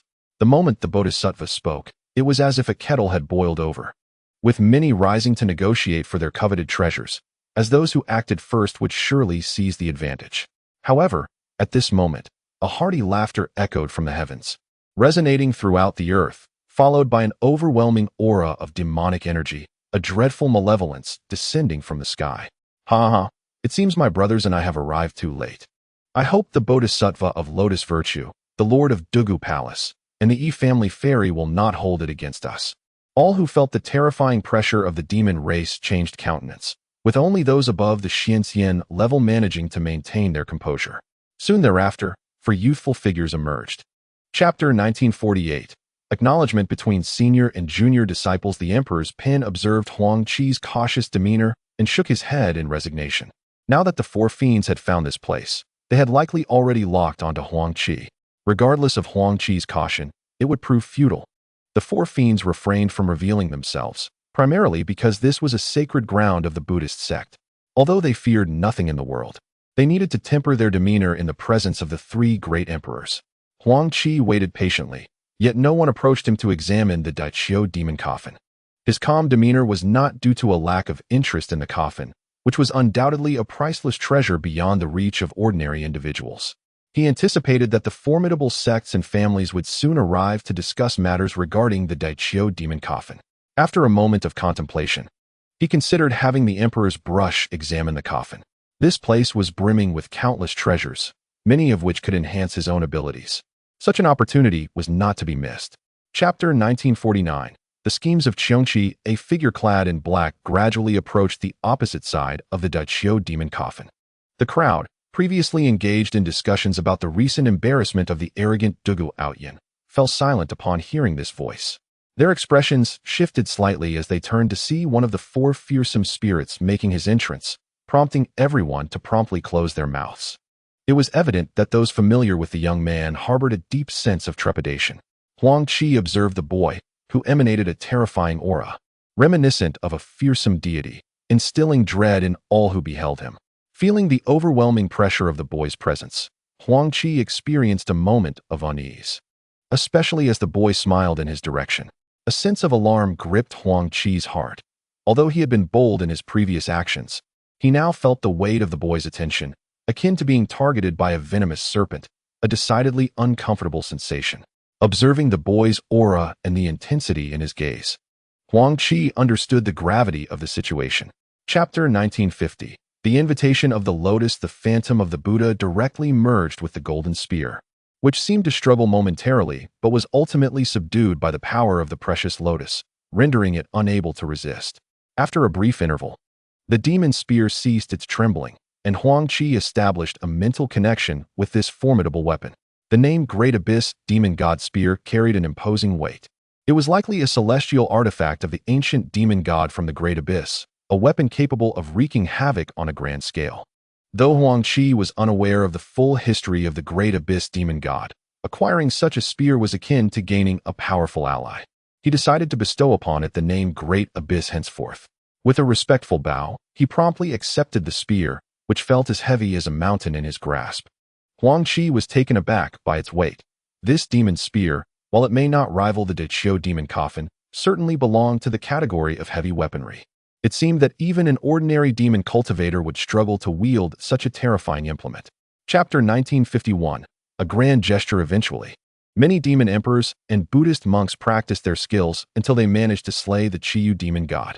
They dismembered his corpse and sealed it among various superpowers.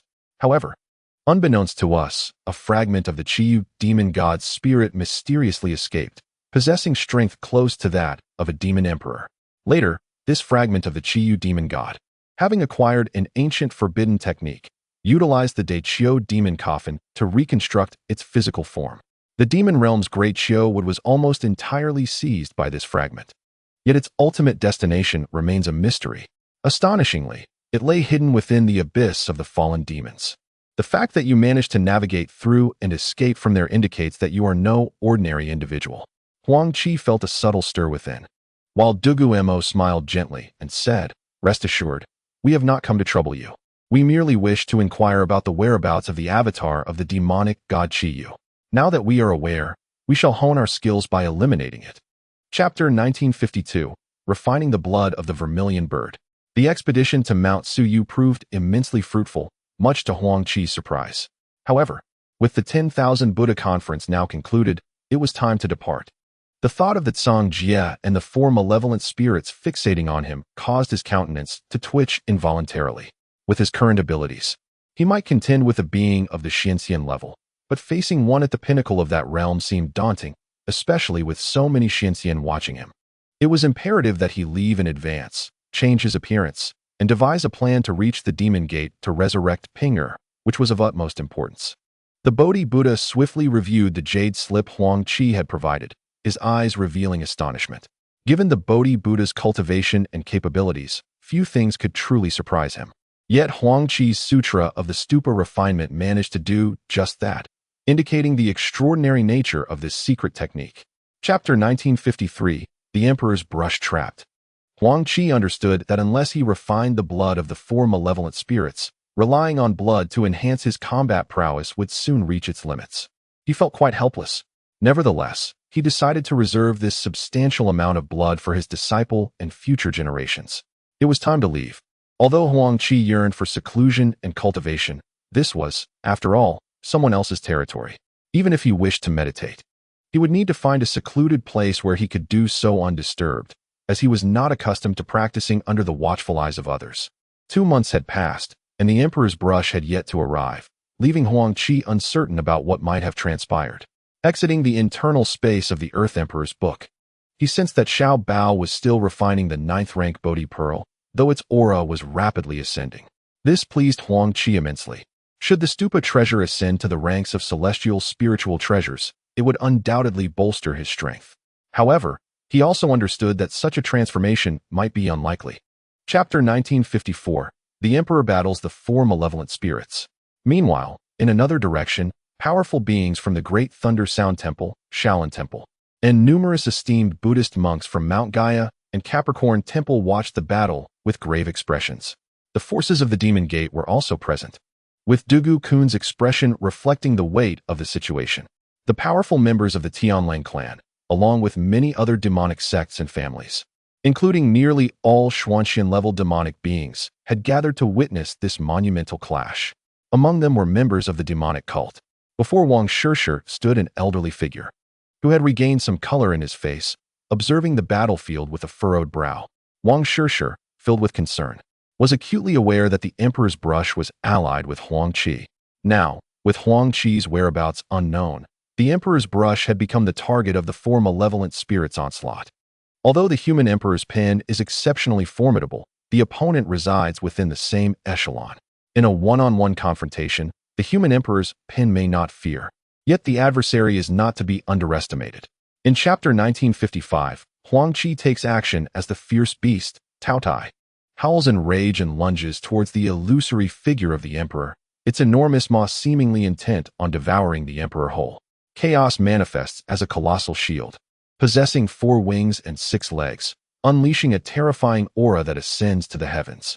Instantly, the surrounding environment is inundated with energy directed towards chaos, leading to the desiccation of the earth and the dissipation of vital energy.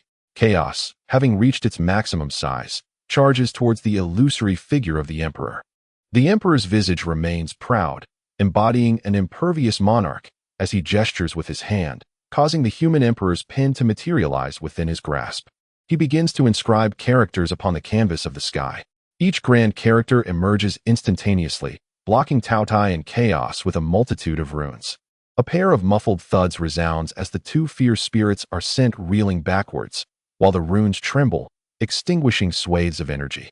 The beast, Zhang Wu, bellows in fury, its massive serpentine tail striking violently against the multitude of runes. In chapter 1956, Huang Qi, who once found himself unable to surpass this existence, now finally possesses the capability to contend. Observing Huang Qi hold his ground, the human emperor's pen silently marvels at Huang Qi's growth. Should he manage to extricate himself from the relentless assault of the 4 fierce spirits today, his future achievements will be boundless. With a resigned sigh, the human emperor's pen declares, "Huang Qi, you ought not to have come." However, Huang Qi gazes at the Earth Emperor with remorse, stating, "Senior has intervened numerous times for my sake, and though calamities have befallen you because of me, I must rescue you, even at the cost of my life." Before the human emperor's pen could utter more, a radiant aura envelopes Huang Qi, rendering the pen invisible. 2 formidable coffins float around him as he summons forth the abyssal demon god spear into his grasp. Countless formidable beings from the Buddhist demonic clan witness Huang Qi descending from the heavens, compelling even 2 Xuanxian-level entities to retreat and aiding the severely wounded. In chapter 1957, the blood spider Demonis, filled with terror, watches in despair as the abyssal demon god spear pierces her chest. She finds herself utterly incapable of resistance, even lacking the ability to evade. As the spear penetrates her body, torrents of blood surge forth, draining her vitality. The spear not only devastates her physical form and energy center, but also obliterates her very soul, rendering her utterly extinguished. The blood spider Demonis, though unwilling to succumb, finds herself powerless. Her body no longer able to maintain levitation, she plummets towards the ground. "My beloved? No." The eyes of Dugu Outyin glisten with a tragic madness as he witnesses the demise of his most cherished concubine before him. Helpless to intervene, Dugu Outyin, a man of deep devotion, roars in anguish, swiftly catching the falling blood spider Demonis in his arms, gazing upon her swiftly fading vitality. In chapter 1958, those acquainted with Huang Qi are struck with awe, pondering the nature of his cultivation, particularly the terrifying strength that even Xuanxian-level beings regard with trepidation. In addition to the vast and profound magical power, seemingly boundless, Yuan Zhen and others initially harbored concerns for Huang Qi. However, upon witnessing Huang Qi's formidable strength, they felt a sense of reassurance. Should Huang Qi survive this day, and subsequently attain the status of a mystical immortal, it is likely that only an emperor could hope to subdue him. Wang Shirshir, observing Huang Qi's immense combat prowess, also found her earlier worries somewhat alleviated. The 4 great fierce spirits found themselves increasingly intrigued. Huang Qi's strength surpassed their expectations, and even in a one-on-one confrontation, he would not be easily outmatched. Having just been grievously injured by the emperor's pen, they seized the opportunity to recover, determined to capture Huang Qi and thoroughly investigate the source of his extraordinary power. The thunderous clashes resonated incessantly, the terrifying battle inflicting considerable harm upon both Huang Qi and Song Jiaobiluo. Chapter 1959. A grueling struggle against the four beasts. Ha! What? Do you not wish to see him? Perhaps this will be your last chance, a voice taunted. Upon hearing this, Yi Shuihan's expression shifted once more.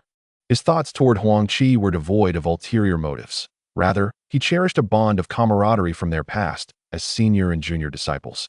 And he naturally wished for Huang Qi to avoid falling to outsiders. Yi Yuqing smiled faintly, instructing the 9 great demon phoenixes to alter their course before swiftly departing.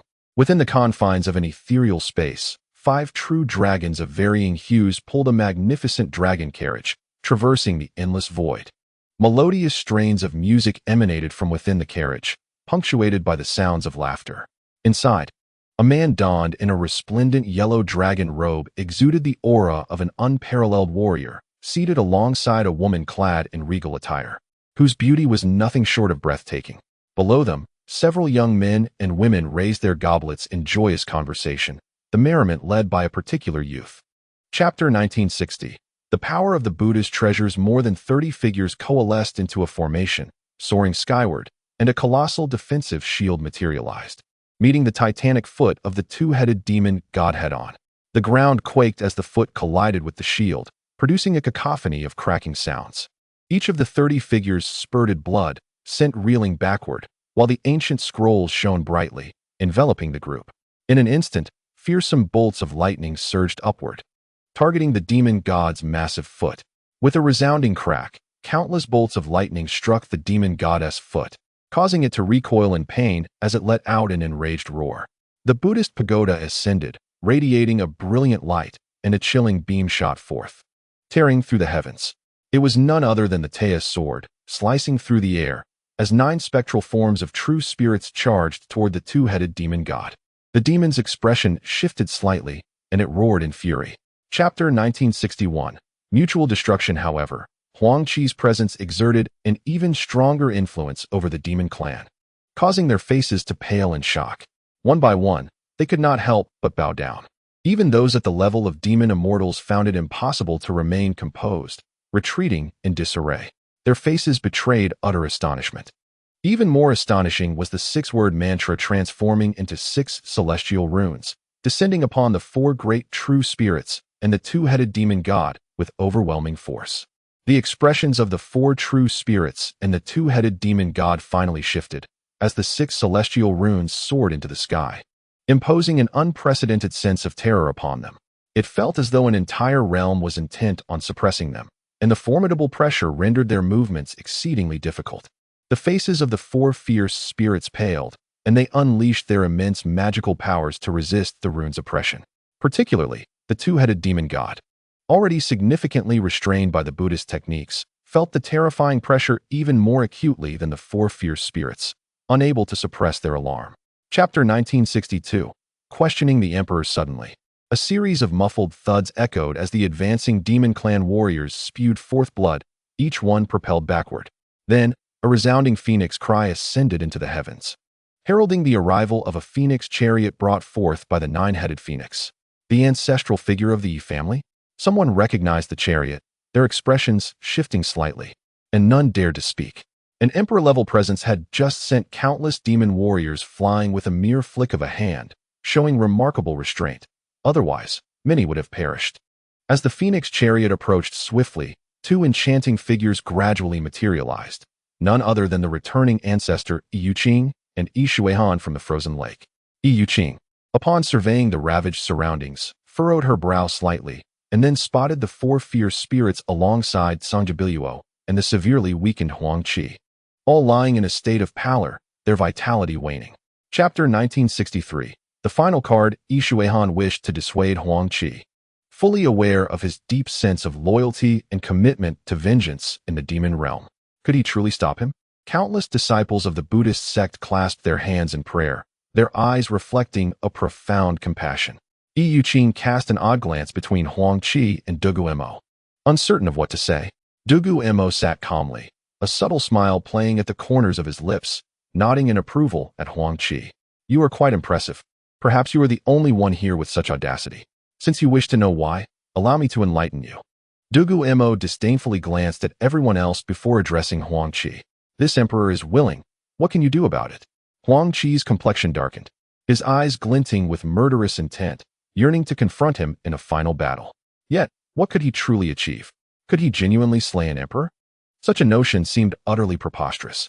Chapter 1964. The Lotus Saves Amitabha? A resounding chant resonated throughout the cosmos. At the instant the luminous orb appeared, the Bodhisattva of the Lotus of Merit materialized, his expression shifting at the sight of the terrifying sphere. Witnessing countless demon clans engulfed by this overwhelming energy shield, the Bodhisattva's face betrayed a hint of compassion. Observing Huang Qi being consumed by the menacing aura, the Bodhisattva felt utterly helpless. He swiftly cast a spell, propelling himself into the ominous light, rescuing Huang Qi and sending him thousands of miles away. Subsequently, a series of spells were unleashed, causing many demon warriors ensnared by the light to be hurled backward. As Yi Xuan beheld Huang Qi being rescued by the Bodhisattva of Balian, a surge of joy enveloped him, prompting an impulse to rush forward and catch Huang Qi. However, he was restrained by Yi Yuqing. Though Yi Xuan felt a twinge of dissatisfaction, he found himself helpless in the situation. Wang Shishir, witnessing Huang Qi escape peril, hurried to his side for support. Suddenly, a resounding thud echoed as Dugu Mo coughed up blood, his body hurtling backward. The dragon claw retracted into the spatial rift. The onlookers were taken aback, their expressions transforming in shock.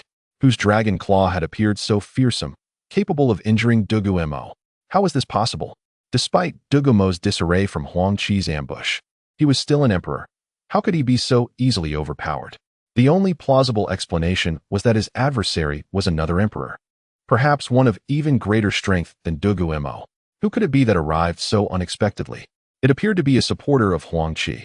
All present were left astounded, pondering Huang Qi's true identity and the reason behind an emperor coming to his aid. Such a notion was utterly astonishing. The crowd was in disbelief as they watched the terrifying presence retreat into the boundless void, while Dugu Mo continued to spew blood. Huang Qi was enveloped in a milky white shield, and suddenly, a powerful life force erupted from within him, rapidly mending his injuries at an astonishing pace. Wang Shishir stood dumbfounded. What arcane technique was this? What miraculous artifact had the elder just given Huang Qi that could bring him back from the brink of death? It seemed impossible. Yet, sensing Huang Qi's life force rejuvenating, Wang Shishir was overjoyed, her excitement palpable. Many gazes turned towards the spectacle, only to witness Huang Qi's vitality restoring rapidly, their expressions transforming into ones of disbelief. Such a scene was beyond comprehension. What terrifying power could resurrect the dead? In the demon realm, only the spirit-gathering lamp held the capability of reviving the deceased. No one had ever heard of a mere technique achieving such a feat. Each onlooker was left in utter astonishment. The five-dragon emperor regarded Dugu Mo with a calm demeanor, while Dugu Mo's eyes burned with resentment as he met the emperor's gaze. The five-dragon emperor scoffed. Dugu Mo, did you not wish for me to arrive? Now that I am here, why do you remain silent? Dugu Mo, seething with anger, bellowed, Five-dragon, it is time we settled our grievances. Since I dared summon you, I fear you not. The five-dragon emperor, dismissively shaking his head, replied, do not presume that just because you have ascended to emperor, you are beyond reckoning. Had your father been here, perhaps he could have battled me for several rounds, but you are not worthy. Humiliated before the assembled multitude by the five-dragon emperor, Dugu Mo roared in fury, Five-dragon, I will see you dead. With that, he soared into the air, launching a punch towards the five-dragon emperor. Chapter 1968. Lin Feng's return. The expression on the face of the five-dragon emperor darkened, and with a cold snort, he prepared to plunge into the boundless void. However, the Bodhisattva of the Lotus of Merit quickly intervened to block him, intending to say something. Just then, a chilling scoff echoed from an unknown source. Oh, is that so? You dare to confront my disciple? Even if the esteemed Dugu Chingin were here, it would be futile. Everyone remained entranced by the fierce battle between the two emperors, still reeling from the astonishing display of power. Yet, upon hearing this disdainful remark, a wave of unease swept through them, as if their very souls were being shaken loose. Many powerful demons coughed up blood, their senses abruptly returning to reality. Upon hearing the name Dugu Qingyin, a collective pallor washed over the crowd. For this name was a taboo in the demon realm, symbolizing both terror and supremacy, a name that commanded respect and awe from countless demon warriors. Chapter 1969. The reunion of master and disciple. The sovereign of Chonghua Palace suddenly recalled Huang Qi, a hint of embarrassment crossing her features. Fortunately, Huang Qi was no longer in grave danger. With a few days of rest, he would fully recover. The Five-Dragon Emperor chuckled wryly, and the youth, with a slight smile, appeared directly beside Huang Qi without hesitation. Both the Five-Dragon Sage and the sovereign of Chonghua hastened to approach. Meanwhile, the Bodhisattva of the Lotus of Merit and Yi Yuqing found themselves at a loss for words. The Bodhisattva was somewhat better off, but Yi Yuqing felt a flush of heat on her face, while Yi Shuihan lowered his head, unsure of what to say. The young man stood before Huang Qi, with Wang Shishir displaying an expression of intense anxiety. It was the first time she found herself in the presence of such formidable beings, and her heart raced with trepidation. The youth glanced at Wang Shishir, nodding in satisfaction, and said, "Thank you, fair maiden, for caring for my hapless disciple in this moment of crisis." Wang Shishir quickly shook her head in response. Chapter 1970. Journey to Little Western Heaven. Very well, Five-Dragon Sage. Where are your sworn brothers? Upon hearing this, Huang Qi was momentarily taken aback. Could it be that the Five-Dragon Sage had also arrived here? He looked at his master, Lin Feng, in confusion. Lin Feng nodded, and Huang Qi, in disbelief, turned to look. He was immediately met with the sight of a man clad in a brilliant yellow dragon robe, standing majestically in the air and exuding an overwhelming aura. This was none other than the unparalleled powerhouse he had glimpsed in the void. Huang Qi felt a surge of excitement. He had anticipated the arrival of the Five-Dragon Emperor for so long, and never had he imagined that he would actually be here. What on earth was happening? Huang Qi was momentarily dazed. This generation's emperor stood before him, a surprise that eclipsed even the sudden appearance of his master. It was simply too unexpected. He observed as the four fearsome spirits bowed low before the Five-Dragon Emperor. Chapter 1971. Brother Dugu. After visiting the Little Western Heaven, the Bodhisattva of the Lotus of Merit escorted Huang Qi to the location where his master Lin Feng and the Five-Dragon Emperor were staying. As the crowd witnessed Huang Qi's emergence, a wave of excitement swept through them, particularly among his disciples who attended to him with utmost care and affection, treating him as if he were their most cherished kin. The Bodhisattva of the Lotus arranged a banquet where they indulged in conversation and libations, creating an atmosphere of profound camaraderie. Huang Qi also introduced the esteemed human emperor's brush, releasing it from the confines of Xiao Bao's internal space for all to meet. The revelation that the brush was the sole inheritor of the lineage of the human emperor, one of the three sovereigns of the netherworld, left everyone deeply moved. Even Master Lin Feng rose to address the human emperor's brush as an equal, underscoring the brush's esteemed status. The ambience became even more vibrant. During the banquet, Huang Qi expressed his heartfelt gratitude to Wang Shishir, only to discover that the Bodhisattva of the Lotus intended to adopt her directly. In the concluding chapter, the limitations of the soul-gathering lamp were acknowledged. It could resurrect those below the celestial realm, albeit at the cost of their previous memories. Unless, of course, his junior brother sealed those memories within the consciousness of a future sister-in-law. Through the gradual nurturing by the soul-gathering lamp, those memories would eventually merge completely with her after a century. Huang Qi nodded in agreement, his countenance reflecting profound gratitude. Before the onlookers, he retrieved Pinger's body from the soul-nurturing pool, and as they beheld her breathtaking beauty, they lamented the tragic fate of such exquisite lives. One after another, their expressions were filled with sorrow. Huang Qi then meticulously copied and sealed every fragment of his memories with Pinger into her consciousness, subsequently activating the soul-gathering lamp, which drew her into the internal space. Soon, the wick of the soul-gathering lamp began to ignite, and Huang Qi felt a subtle essence converging from the cosmos, transforming into the fuel that sustained the flame, burning ever so brightly.